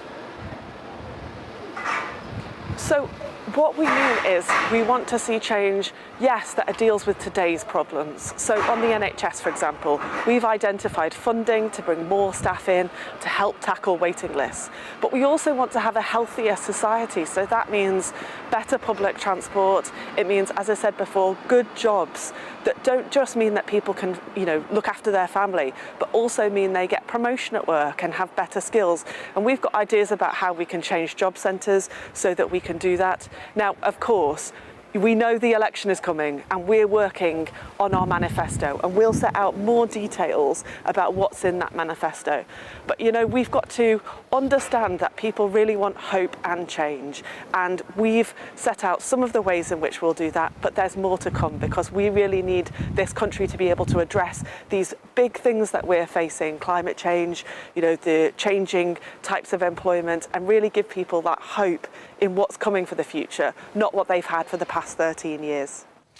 And part of today's speech from Sir Keir Starmer will be talking about charting a new course and breaking from Labour of the past, and also the Westminster model as well. That's what he'll be talking about. I wanted your reaction to a female Labour MP who is accused, a shadow minister, of sexual assault. Now, she was reluctant to make a formal complaint through Labour's own independent complaint system because she was concerned that he was so popular within the party that she wouldn't be listened to. I mean, that doesn't sound or look good, does it?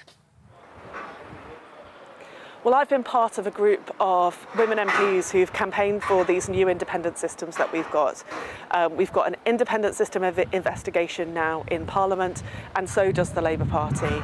So it is crucial that people do feel able to report properly, that these things are dealt with confidentially, that they're investigated and action taken. So I take this as a reason to redouble our efforts as women MPs to make sure that everybody is safe in politics, to make sure that people can feel included in our politics. It's, this is a journey we've been on for a long time, so I take this as an instruction to keep going with that campaign to make sure we've got proper independent systems for investigating these things and that people can feel a part of politics. Because everybody wants people to be included in politics. Women and men, people with disabilities, every ethnicity and group. That's what makes our politics good. So, I just take this as that instruction to keep going with that campaign.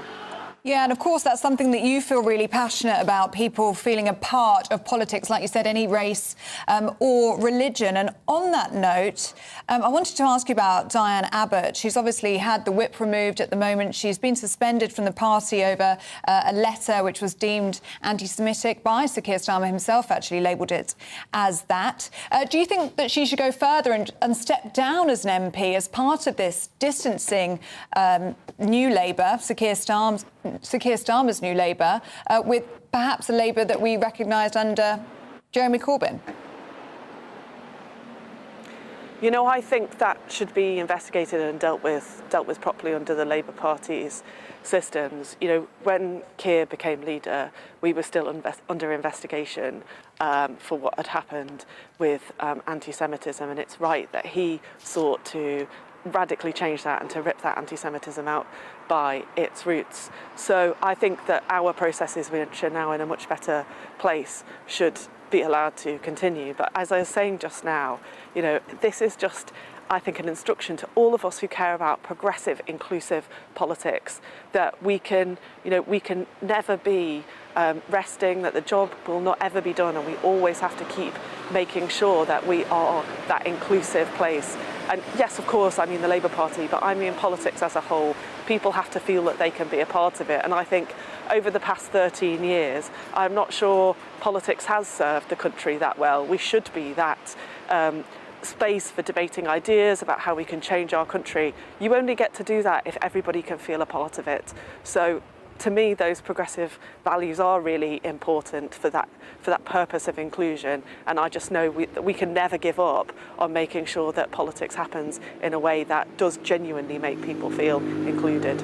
Well, OK, for people to feel included, they need to believe their politicians, and, look, you're a bit of a fresh voice and a fresh face to a lot of people. So let's have some real honesty then, because I think it's important, isn't it? Keir Starmer's saying we're on a path towards power. He's always said, no, we're not going to do anything with the Lib Dems if there was a hung parliament. He's now sort of changed his tack on that, refusing to answer several times this week. What do you think? I mean, personally, as Alison McGovern, what do you think? If there was a hung parliament, would you be happy to work alongside Lib Dems in government?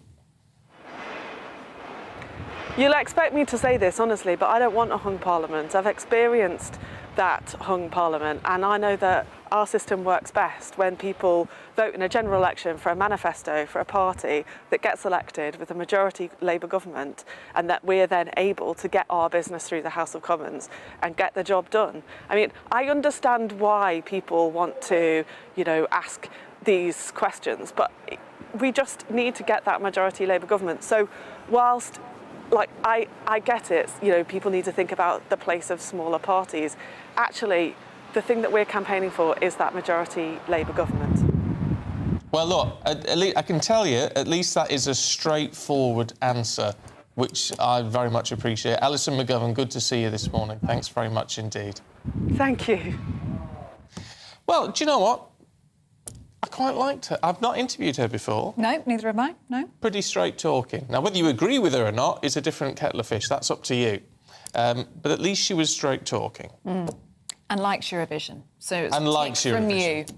Yeah. Big green tick. Now, if you are travelling this weekend, perhaps to Eurovision, brace yourself for imminent disruption as multiple train driver unions led by ASLEF and the RMT will be walking out over pay disputes. Now, of course, if you're trying to head up to Liverpool for Eurovision, check your journeys before travelling, or, I mean, let's be honest, try and get an alternative route. Let's cross now to our reporter, Theo Jacomba, who's at Euston Station for us now. Good morning to you, Theo. How are things looking there this morning? Not looking very good at the moment for Theo. It's not even tell you there. that. No. I think they've gone on strike. He's not there. Anyway, so there you go. Have we got Sophie Reaper? We've got Sophie Reaper, which is, frankly, more important because we want something to smile about, because Sophie is up in Liverpool ahead of the big grand final tonight of Eurovision. And there she is, at the Royal Albert Docks. Ooh. No less. Raring to go. Morning, Sophie. Yes, very good morning to you both. As you say, we are in Liverpool this morning, and let me tell you, here comes the sun. People have started to pour into the city already in anticipation of tonight's grand final. We got a glimpse of what happened tonight at the dress rehearsal yesterday. We got to see each of the 26 countries performing one after another. We got to see them in their costumes, in their makeup, with their props, with their backing dancers. And let me tell you, I can promise you, we're in for quite a show. Now, if you think you've seen anything in the city so far, you've seen nothing yet. Now, of course, Liverpool is a city that's synonymous with musical heritage. So tonight, I expect people will be hopping in their yellow submarines and coming together here in Liverpool ahead of tonight's big grand final.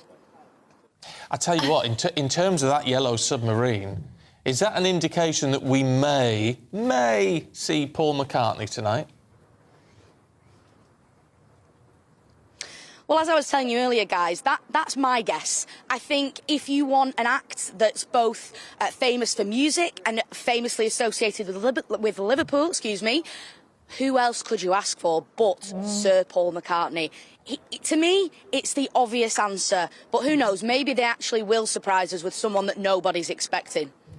Sophie, I'm totally with you on this. This is what I've been saying all morning. It makes sense. Paul McCartney, as you say, synonymous with Liverpool. He's a music giant. It has to be Sir Paul McCartney. Let's hope so. Anyway, fingers crossed. You've been talking to the people of Liverpool, the lovely people of Liverpool. How are they feeling about hosting Eurovision? And, of course, they're all conscious, aren't they, of Ukraine being at the centre of this celebration as well? I think everyone who I've spoken to who is originally from this city, the one word they would use to describe this is honoured. They are so honoured that they've been selected. Of course, we know last year it was a throw-up between quite a few different UK cities, and then it came down to Glasgow versus Liverpool.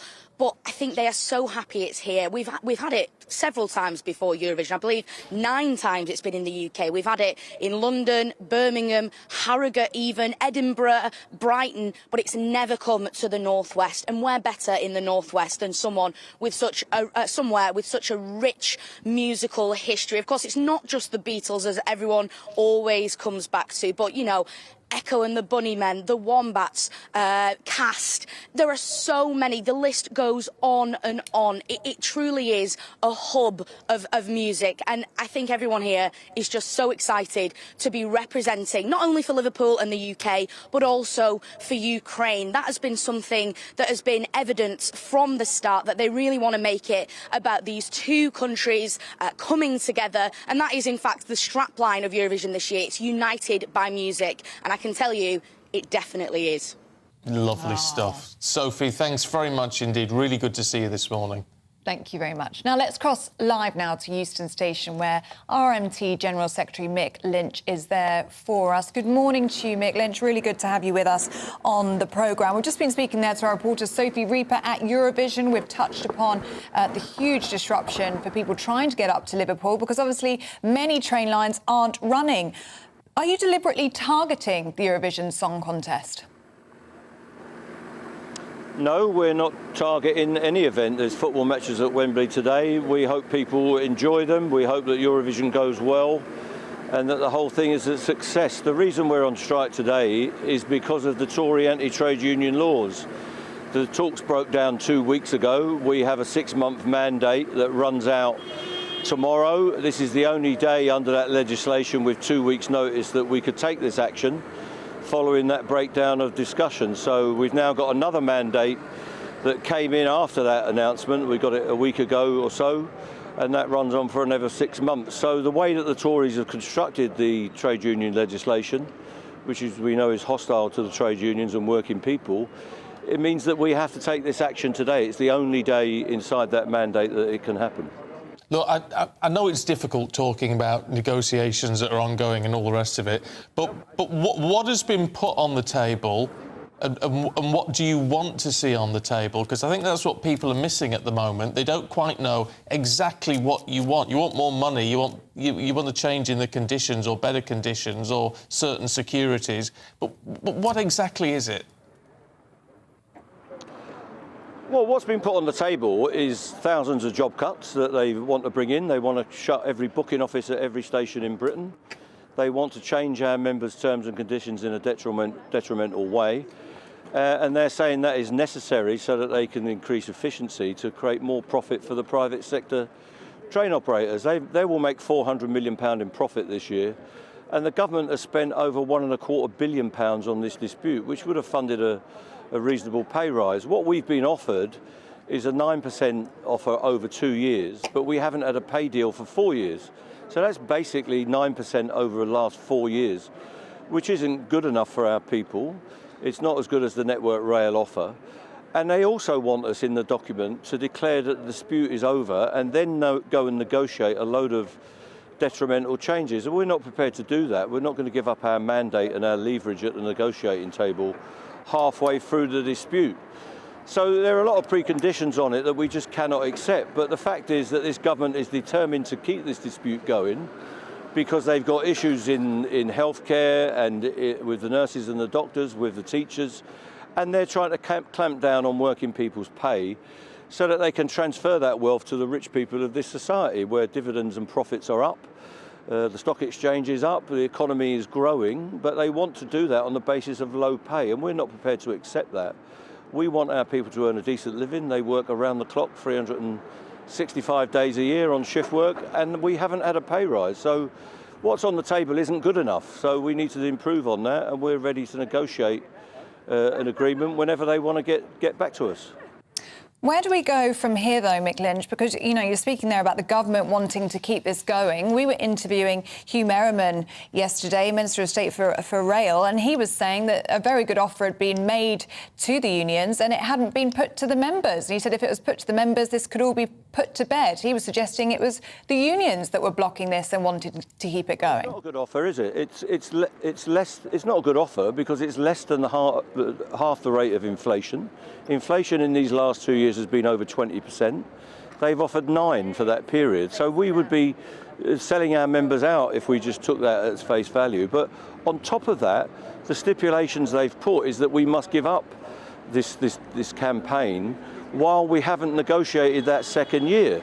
So we're not prepared to do that. Hugh Merriman, while he's telling us what we should accept, is subsidising the private sector operators to the tune of £400 million. They made profit all through COVID when our members were losing money, when many people were on short time and lower wages. These railway executives haven't lost a penny. The only people that are making money out of the railway are the private sector operators. Our staff aren't making money, and the passengers are being ripped off with high fares.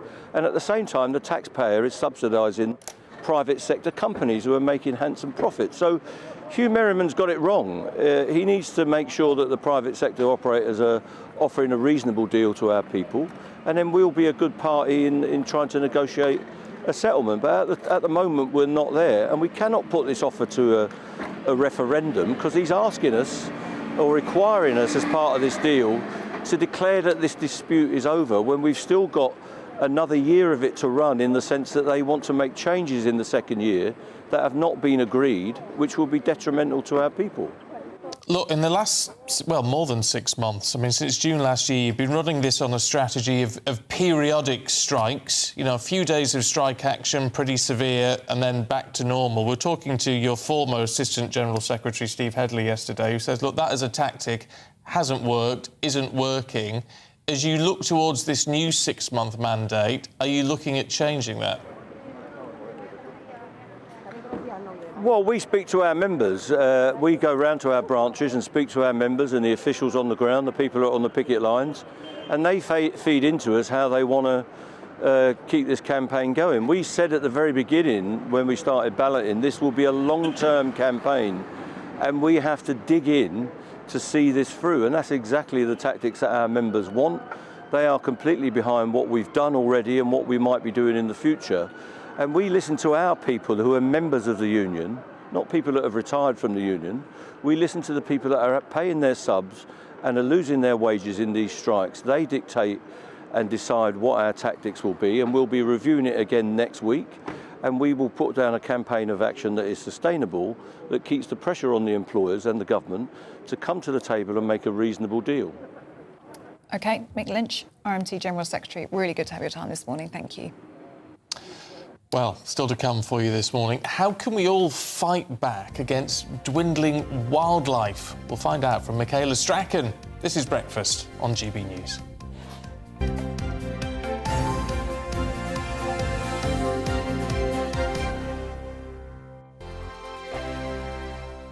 I joined GB News because I was sick and tired of not hearing my views being represented, not just mine, but so many people that I knew and spoke to. I just couldn't get my voice out there. I couldn't say anything. I couldn't do anything. Whatever the narrative was, I kind of had to follow it. GB News is there to provide a voice for those who have been ignored by the establishment media. We think different things, we've got a different style. GB News is here to be optimistic and positive about the future. It's real kind of dynamic and flowing, with the audience very much at the heart of it, like a big family.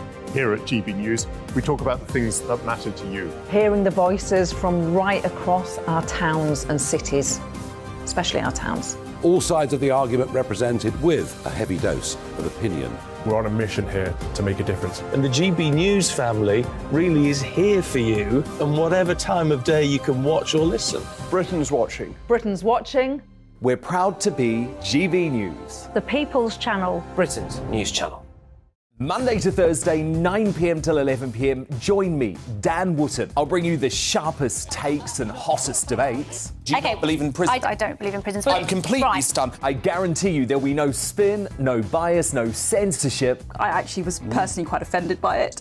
And no reason to go to bed. So I guess they've always been quite woke. That's Dan Wootton tonight on TV, radio and online. Monday to Thursday from 9 p.m. till 11 p.m. on GB News. The People's Channel, Britain's news channel. Join me, Patrick Christie's, Monday to Friday, 3 till 6. We tackle the day's news agenda like you've never seen before. It's high tempo, high octane, the most controversial topics and the best guests. You will not be able to take your eyes and ears off it. I'm not afraid to ask the questions that you really want answered. 3 till 6 p.m, Monday to Friday on GB News, the People's Channel, Britain's news channel. Start the day with GB News. We catch up on all the big stories you didn't hear the night before. And take a look at what the world's talking about this morning. That's right, Monday to Thursdays from 6 o'clock. It's Breakfast with Eamon and Isabel. Straight after breakfast, join us, Bev Turner and Andrew Pearce. We're going to take you through till noon. We'll be tackling the big topics of the day, including the things that the other channels just won't talk about. If it's happening here. Wake up to mornings on GB News, the People's Channel, Britain's news channel. Join us every night on GB News at 11 p.m. for Headliners, which is 3 top comedians going through the next day's news stories, which is exactly what you need, because when the establishment has gone crazy, you need some craziness to make sense of it. So join us 11 p.m. every night on GB News, the People's Channel, Britain's news channel. So Jubes and Co, we tackle the issues of the day with real robust debate, both sides of the fence, battling it out with me in the middle with my forthright opinions and views. And often really interesting things happen because you start with a position and then by the end of the debate you find actually, well, I might not have thought about that one. What we need in this country is 2 new political parties. You should maybe think about doing a 2024 calendar. I'm Michelle Dewberry and I'm keeping you company right through until 7 o'clock this evening. GB News, the People's Channel, Britain's watching. Every Sunday from 11, join Michael Portillo. There'll be topical discussion, looking at the week before and the week to come. So kick back and relax at 11 a.m. on Sundays on GB News with me, Michael Portillo. GB News, the People's Channel, Britain's news channel.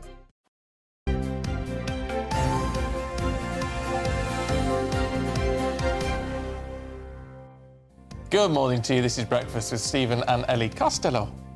I've taught him how to say it the Irish way and he loves it. Costello. Yes, well, lots still to come on the programme because the BAFTAs are on the horizon. We're going to take a look at the runners and riders for this year's big awards. Oh, is that Gaga there? It is Gaga. There you Do go. know what Gaga is? We're back in Liverpool with the city gearing up for the Eurovision Grand Final, and Mae Muller, Britain's entry, will finally tonight get her moment in the spotlight.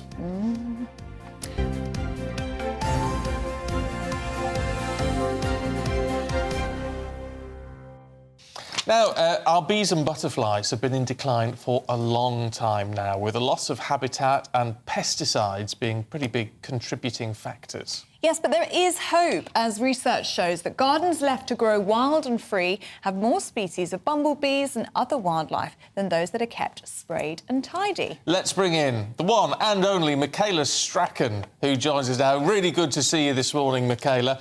Why is it, I know there's been talk particularly about bees for a long time. Why is it so important that we protect them? Well, they're pollinators, and without pollinators, then we're in big trouble. You know, about 1 in every 3 bites of our food is created with the help of a pollinator. So if we don't have pollinators, we're going to lose an awful lot of the food we eat. It's going to be difficult to produce. But not only that, they're absolutely vital to our environments and our ecology. So we have to protect our pollinators. And the statistics of their decline are absolutely shocking. 70% of butterfly species have declined since the 1970s. A third of British wild bees and hoverflies are in decline. These are terrible numbers. You know, we think of ourselves as a nature-loving country. And in fact, we're one of the most nature-depleted countries in the world. And I'm shocked by that. Your viewers should be shocked by that. But I do think that we say these statistics, then we have to brush them aside because we don't want people to feel disengaged, disempowered and helpless. We want people to feel like they can do something about it. And there are things that you can do to help our pollinators. Yes, so tell us, for people who are feeling quite distressed by those statistics, what can they do to help? Well, the campaign that I'm talking about today, and as I say, I'm actually talking about pollinators today, because let's face it, a lot of our wildlife is in trouble. But let's focus on the pollinators right now. And this is a campaign that's with Floret Salad and Naturehood UK. And it's to encourage people to go on a pollinator picnic. And I know people are thinking, well, how's that going to help our pollinators? But it's to raise awareness, it's to inspire people, it's to raise funds. And what we want people to do is go on a picnic somewhere beautiful, sit down, put your picnic out on the rug. First of all, think about how much of that food wouldn't be there if it wasn't for pollinators. You know, you've got fruit, you've got vegetables, coffee, chocolate, spices, all these things need pollinators. Otherwise, we just won't have them. And then what we want people to do is before they go on their picnic, go on the Naturehood website and download some of the IDs. And that will tell you, first of all, what pollinators are, because I think most people think pollinators, bees, and that's about as far as it goes. But it's bees, it's wasps, it's beetles, it's moths, it's butterflies. There are lots of creatures that pollinate. And then it gives you these ID cards where you can actually go and look for the different pollinators, look for the different bees. Again, most people think there's probably, one bee that we have in this country? 270 species of bee. Wow. So, and they all look slightly different. So, particularly go with a child because, children don't lose the wonder of wildlife. And if you go and look at the wonder of wildlife through the eyes of a child, then it will inspire your imagination again. And once you do that, once we raise that awareness and educate people and get them enthused, then they want to do something about it. And there are so many things you can do to help pollinators in your gardens. And the worst thing you can do, guys, the worst thing you can do is pave your whole garden over or put fake lawn on it. We want to share our gardens with wildlife, particularly pollinators. So, yes, you might want some paving because you want your barbecue, you want your table and chairs. Fair enough, Stephen and Ellie, but, leave some of it, leave a bit of the lawn there. Don't mow it in May, no mow May. All these are things that will help wildlife. Plants and pollinator plants. It's fantastic, and I think this rewilding and all that sort of thing. We've just rewilded to stretch at the back. Have you? Yeah, I was about to ask what you're doing in your garden. I think it's so important. Got a little bug house and everything. And look, we can't let you go, Michaela, without asking you about Eurovision because I am of an age where my weekend, I don't know if it's Friday night or Saturday night, I was up watching you and Pete Waterman, the Hitman and Her. I'm old enough for all of that. So you know your music. Well, I know you're in South Africa at the minute, but do you sort of wish you were in Liverpool? Oh, my word, do I wish I was in Liverpool. I'm a massive fan of Eurovision, and I caught up on it last night. And I must say, I thought that the first semi-final was better than the second. I don't know what the general chat is. I think there are some wonderful, outrageous acts that will be in the final, and I'm really looking forward to the final tonight. I'm actually going out. I'm going out to see We Will Rock You, the musical, tonight. So again, I'll have to catch up on it on Sunday morning. And here in South Africa, it's Mother's Day tomorrow, so that's going to be my Mother's Day treat to catch up on the Eurovision. Oh, Michaela, that would be wonderful. And we're going to put you on the spot. Oh. Who's your favourite? Who do you think is going to win tonight? Oh gosh, to be perfectly honest, when you see so many, you forget one from the other, don't you? I thought that Edgar Allan Poe one was really funny. Yes, you see, that's my favourite. Brilliant. That's Austria. Because on the spot there, I have to do my homework and try and remember the first semi-finals because I thought there were some really, really good acts. What was that one where she's pushing up the thing above her? That's Loreen. That's Sweden. Sweden, yeah, that's the favourite one, Michaela. She was very good. I like ours. But I don't know, is it a winner? I mean, I dare to say that because obviously we want it to win. We want it to win. But, it's great fun, isn't it? And I just think Eurovision Song Contest is such a tonic. I think there are so many depressing things going on. I mean, you guys do the news. You must be so depressed all the time because there is so much bad news going on that Eurovision, it just lifts us all up a bit. Yes, it's daft. Yes, it's over the top and it's camp. It's a laugh. But great. We so need that tonic right now. Yeah, we certainly do. Michaela, it's a joy to talk to you. Thanks very much indeed. Yes. Enjoy Mother's Thanks Day very tomorrow. much. Yes, and happy Mother's Day and enjoy Eurovision. And beautifully said. We do need to smile, don't we? We do, and we're going to smile very shortly because we're talking to Nikki French, our Eurovision contestant from 2000 and Eurovision Supremo. Huge fan favourite. Talking to her very shortly. This is Breakfast on GB News.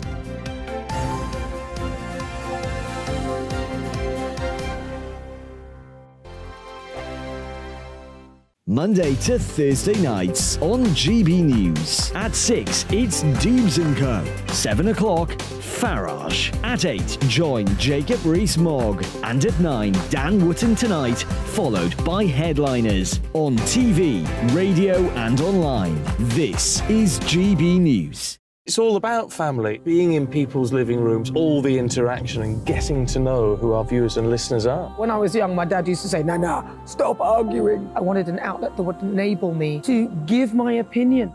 People are going through a really hard time right now, and I know that you don't feel like you're being listened to by the establishment. I came to GB News because it's the People's Channel, and I want the audience to have their say on the events of the day. We're dynamic. We do something different. Democracy shows that the wisdom of the nation is in its people. I get to travel to find out what the story is from a personal perspective. The British people aren't fools. We know when we're not being told the full story. We've got to work out how Britain moves forward from this. It's the best country in the world. The establishment had their chance. Now we're here to represent your views. Britain's watching. Britain's watching. Britain's watching.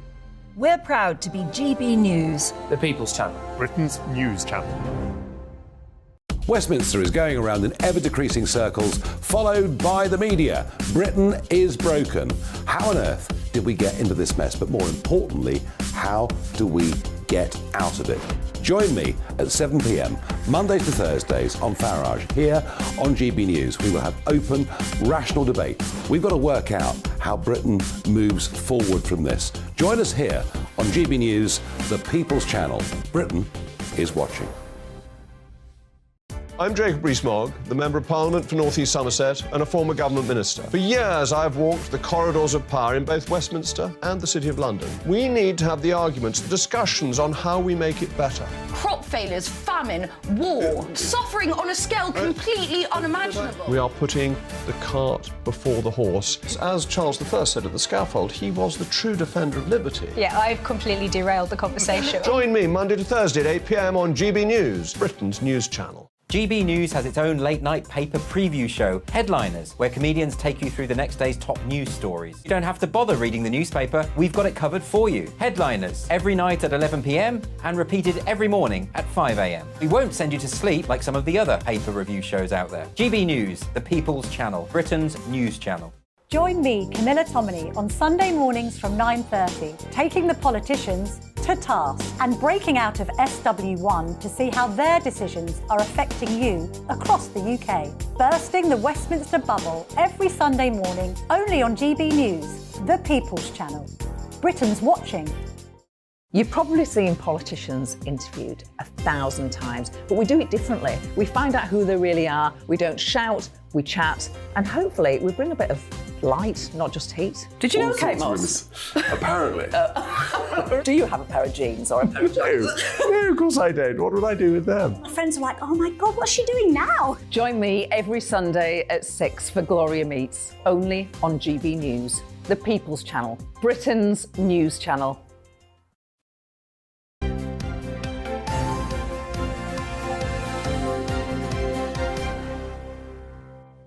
7:37. This is Breakfast with Stephen and Ellie. And joining us now for all of the weekend's biggest sports stories is Aidan McGee. And our lovely Stephanie Tetchy is here for our entertainment news as well.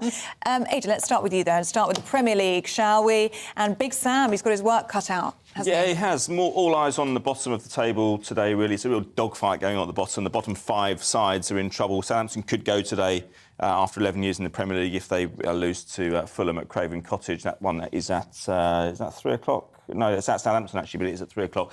And then, so it's probably 2 from 4 above that. So Nottingham Forest looking in a reasonably good position at 33 points. Everton in action tomorrow against Manchester City. We'll come to that in a minute. Leicester in real trouble. And Leeds, of course, as you mentioned, Sam Allardyce, they're playing Newcastle today. Newcastle still have to qualify for the Champions League. They're not completely home and hosed in that position just yet. And Sam Allardyce has said to his players they really need to get something, even if it's only a point, out of the Newcastle game today. So, yeah, all eyes on the fixtures at the bottom of the table, I would suggest, today. But, yeah, Leeds particularly need to try and rescue something. Can I just say, my producer is saying that I said it was 7:37 when we came back from the break. I'm sure I didn't, but he's a Liverpudlian, so he's clearly delirious today with Eurovision excitement. I said something about you, though. You're very excited. Yeah. Well, if I'm getting the time wrong... Well, at least he's not wishing the time away, right? Yeah. No, I want to do it all again. He does. I want to do it all again. Can we ask about Declan Rice? Is David Moyes finally accepting that Rice wants to move on? Yeah, look, he has to come out with platitudes in the press conference as he did yesterday, and he said, look, we really hope that Declan will be a West Ham player next season, but realistically that's not going to happen. They have to sell him at the top of the market, and therefore, with a year left on his contract, with the option of another year, the maximum time to cash in on their star asset is this summer. I think he could go for upwards of £100 million. That would be wonderful, wonderful business for West Ham. He's a player who wasn't wanted in Chelsea's academy about 5 years ago. I first saw him play in 2018 at Chelsea for West Ham as a centre-back. I couldn't see him morphing into a midfielder anytime soon, but they've given him games, he's developed, he's not just a defensive midfielder, he's somebody who can spring forward as well, and of course a mainstay in the England side, having defected from the Republic of Ireland. So £100 million, at the age he's at, I think he's about 23, 24, that's £100 million he's worth £100 million of anyone's money. It's particularly one of the top clubs. Well, it's not to be sniffed at, Money, is it? money, money. No. And sports. You've got a story for us about Johnny Depp. Oh, that's money, That's money, isn't again. it? So Johnny Depp is smelling the sweet smell of success at the moment. Obviously, last year he had the big drama with Amber Heard with the defamation trial, but now he's been signed reportedly with Dior for a fragrance deal, the biggest in history, for $20 million. To be the face of Dior for another 3 years. It's been quite of a funny time for Johnny Depp since his trial because he hasn't had any movies out since 2016. But actually, he doesn't need to if he's making that money. Well, that is a lot of money. So he's going to be the face of Dior for the next 3 years for their fragrances.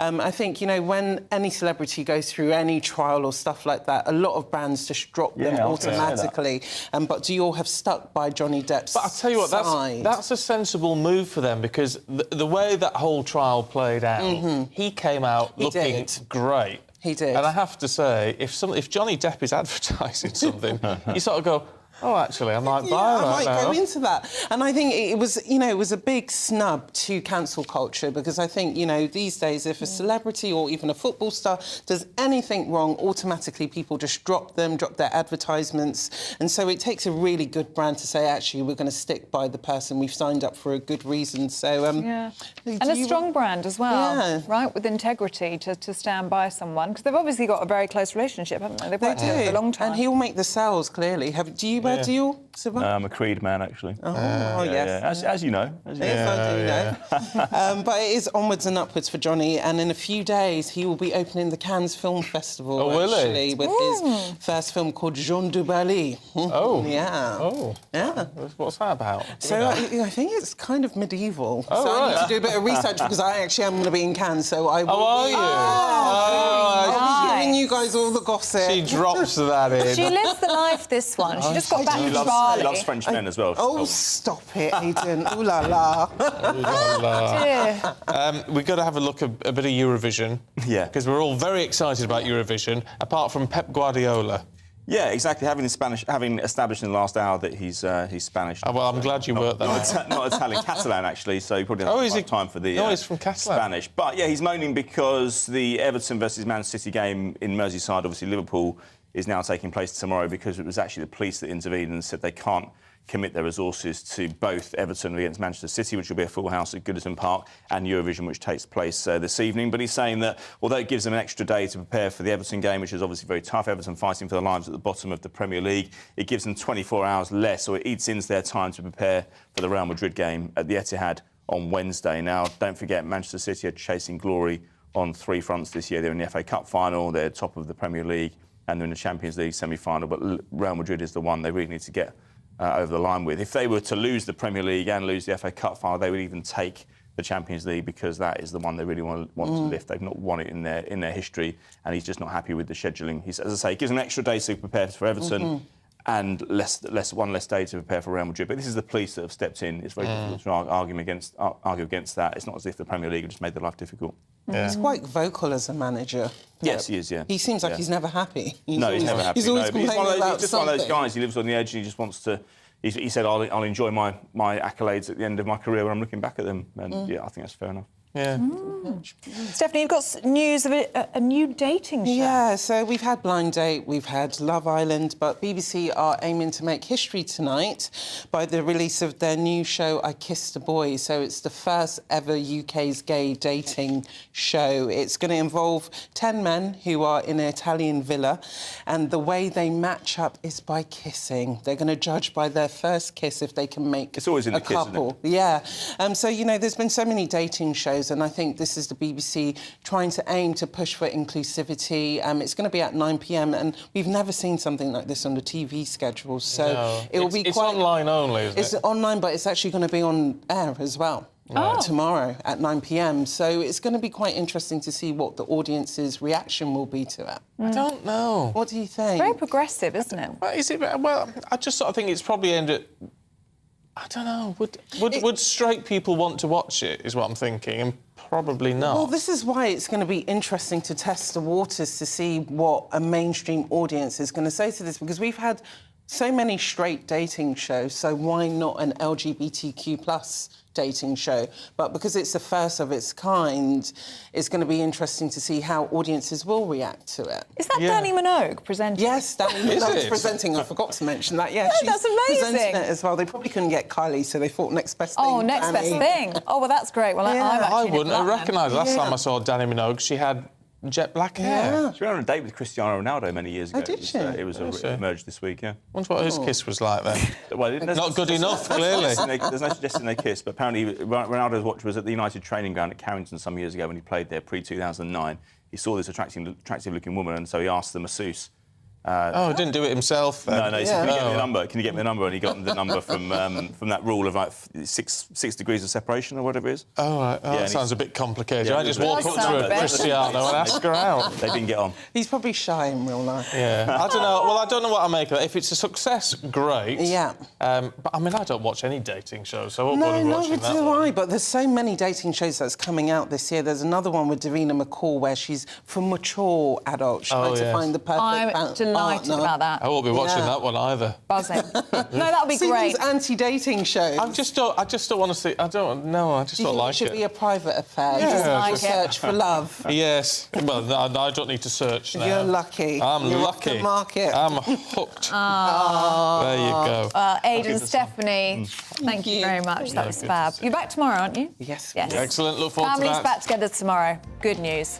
Right, the right. time is 9:46. Let's bring you up to date with some other top stories today. Yeah, the government's defended testing for Year 6 students in England after a paper in this week's SATs left some pupils in tears. Hundreds of parents and teachers have complained that one exam was too difficult for 10, 11-year-olds.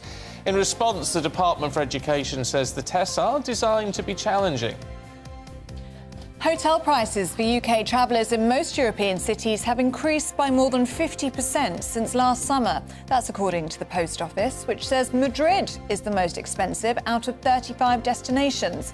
Other expensive destinations include Berlin, Amsterdam and Venice.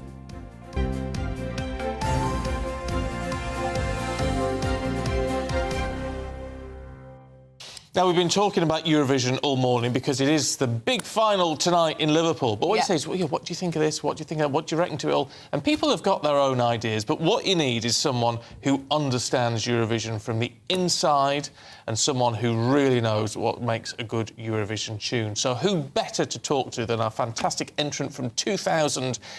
Don't play that song again. Nikki French is here. Good morning. Good morning. Can I congratulate you? I was watching from 6 o'clock.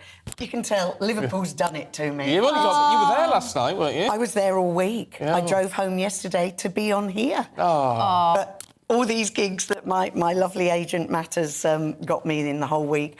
I'm done. You're absolutely exhausted. I bet you are. Yes, but you sang it beautifully earlier. Thank you. He's got a lovely voice. Oh, I doesn't did. he? I have a little gift for you. Oh, no, thank you. You wanted to get one. Thank Now, you. I was going to ask you about this because this is your new album, which is Eurovision Songs. Yeah. Now, you know what makes a good song and what makes a good cover. Well, I don't know if I do, but You I do. mean, they're all songs that I've loved throughout the years or have resonated or whatever, and there's a nice little mixture. See, I'm Never Giving Up. That was a great tune. Oh, yeah. That was I a great opened tune. the final show I did on Thursday at the big Euro Club.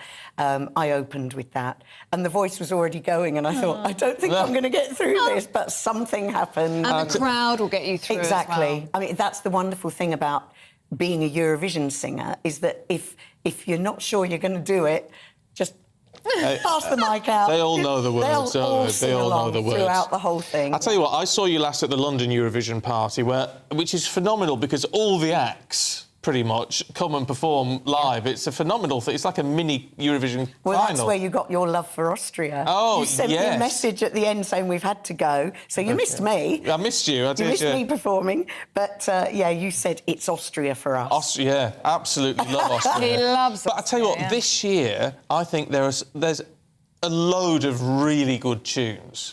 Do you know, I was saying to people up there, at the beginning of the sort of selection process, everyone's saying, oh, it's going to be a terrible year this year. And then come the couple of weeks before the finals, everyone's saying, it's going to be the best Eurovision ever. Right. And I have to say, the two semis really, really worked. There were a couple from the first semi-final that went through that I wouldn't have chosen and didn't go through that I would.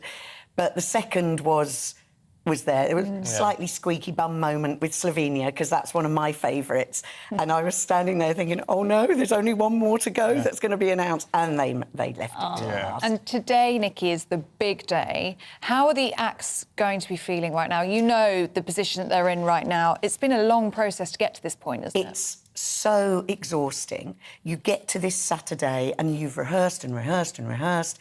You've done interviews, you've done press calls, you've done so much, and you're meeting the fans. And then you've still got another rehearsal this afternoon. Then you've got the show in the evening. Loads of the acts have been doing gigs while they're up in Liverpool. I mean, how their voices are going to manage is beyond me, but you get there, you do. You find that slight little extra bit of adrenaline and it gets you through. They'll be excited, they'll be nervy.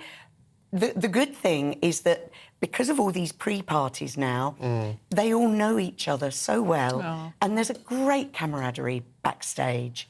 There was in my year, and I know other people have said the same.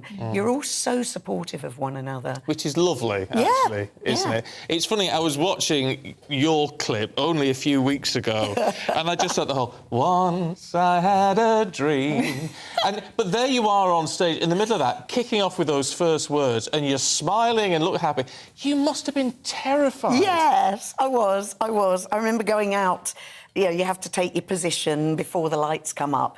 So the audience couldn't see me, but I could see all these heads. And I just, literally, my thought was, you've dreamt of this since you were a kiddie. You're not going to mess it up now, girl. Yeah. And then the music started, and it was like, OK. Off you go. And that 3 minutes is over. You know, you get to the end of the song, and you sort of, oh, it's done. That's it. How personally do you take it? Because obviously we didn't score very well that year. No. But it was a great song. Oh, and thank you. But it's still going. And when you perform it at the Eurovision parties and things, the crowds go bananas for it. Yeah. So why is it that some songs that you think they're fantastic, it's like if Austria come really low down this year, I'll be like, what's going on? Yeah, and that's the thing. There's quite often there's fan favourites. And then there's the ones that get the points. Yeah. You know, it doesn't always marry up. But, yeah, I mean, we had a lot of support from people, and afterwards I just wanted to go to my hotel room and just go to sleep and cry. And I felt like I'd let the country down. It means so much.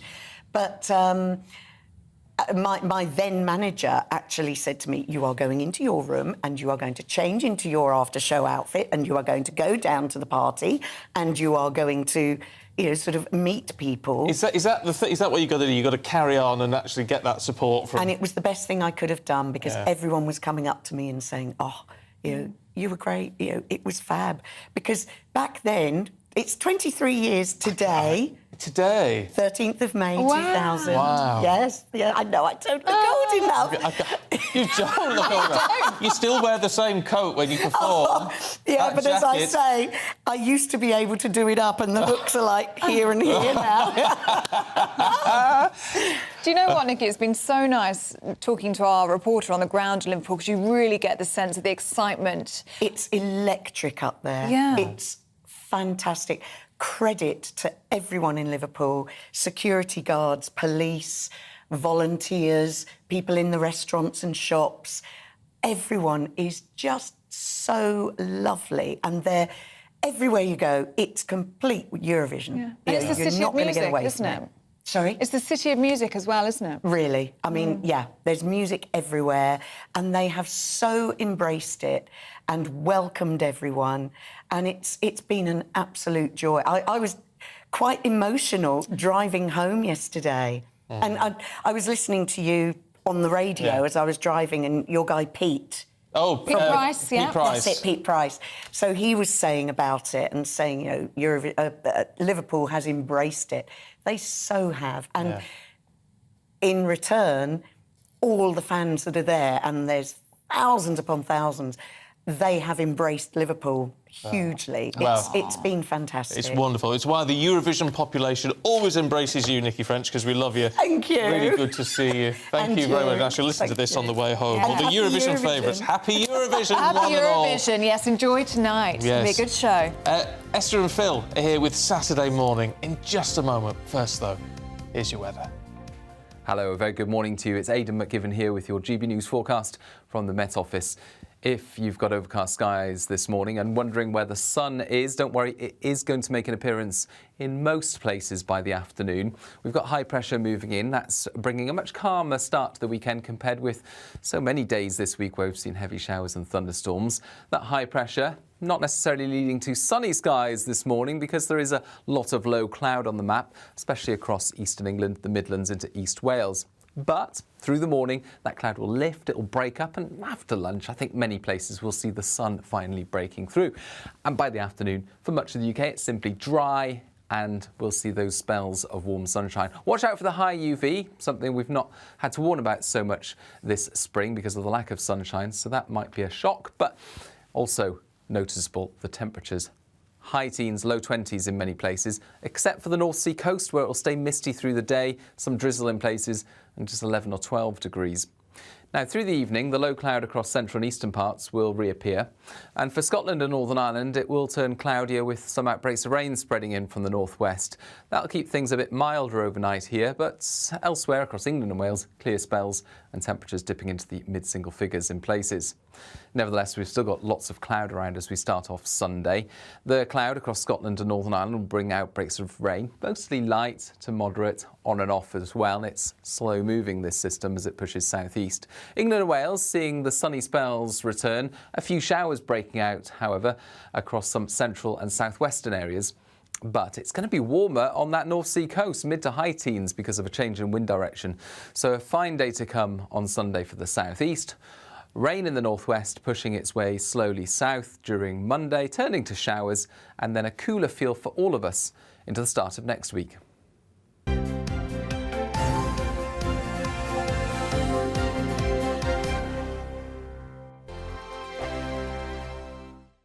I joined GB News because I was sick and tired of not hearing my views being represented, not just mine, but so many people that I knew and spoke to. I just couldn't get my voice out there. I couldn't say anything. I couldn't do anything. Whatever the narrative was, I kind of had to follow it. GB News is there to provide a voice for those who have been ignored by the establishment media. We think different things, we've got a different style. GB News is here to be optimistic and positive about the future. It's real kind of dynamic and flowing, with the audience very much at the heart of it, like a big family. Here at GB News, we talk about the things that matter to you. Hearing the voices from right across our towns and cities, especially our towns. All sides of the argument represented with a heavy dose of opinion. We're on a mission here to make a difference. And the GB News family really is here for you, and whatever time of day you can watch or listen. Britain's watching. Britain's watching. We're proud to be GB News, The People's Channel. Britain's news channel. Monday to Thursday, 9 p.m. till 11 p.m. Join me, Dan Wootton. I'll bring you the sharpest takes and hottest debates. Do you not believe in prisons? I don't believe in prisons. I'm completely stunned. I guarantee you there'll be no spin, no bias, no censorship. I actually was personally quite offended by it. And no reason to go to bed. So I guess they've always been quite woke. That's Dan Wootton tonight on TV, radio and online. Monday to Thursday from 9 p.m. till 11 p.m. on GB News. The People's Channel, Britain's news channel. Join me, Patrick Christie's, Monday to Friday, 3 till 6. We tackle the day's news agenda like you've never seen before. It's high tempo, high octane, the most controversial topics and the best guests. You will not be able to take your eyes and ears off it. I'm not afraid to ask the questions that you really want answered. 3 till 6 p.m, Monday to Friday on GB News, the People's Channel, Britain's news channel. Start the day with GB News. We catch up on all the big stories you didn't hear the night before. And take a look at what the world's talking about this morning. That's right, Monday to Thursdays from 6 o'clock. It's Breakfast with Eamon and Isabel. Straight after breakfast, join us, Bev Turner and Andrew Pearce. We're going to take you through till noon. We'll be tackling the big topics of the day, including the things that the other channels just won't talk about. If it's happening here. Wake up to mornings on GB News, the People's Channel, Britain's news channel. Join us every night on GB News at 11 p.m. for Headliners, which is 3 top comedians going through the next day's news stories, which is exactly what you need, because when the establishment has gone crazy, you need some craziness to make sense of it. So join us 11 p.m. every night on GB News, the People's Channel, Britain's news channel. So Jubes and Kerr, we tackle the issues of the day with real robust debate, both sides of the fence, battling it out with me in the middle with my forthright opinions and views. And often really interesting things happen because you start with a position and then by the end of the debate you find actually, well, I might not have thought about that one. What we need in this country is 2 new political parties. You should maybe think about doing a 2024 calendar. I'm Michelle Dewberry and I'm keeping you company right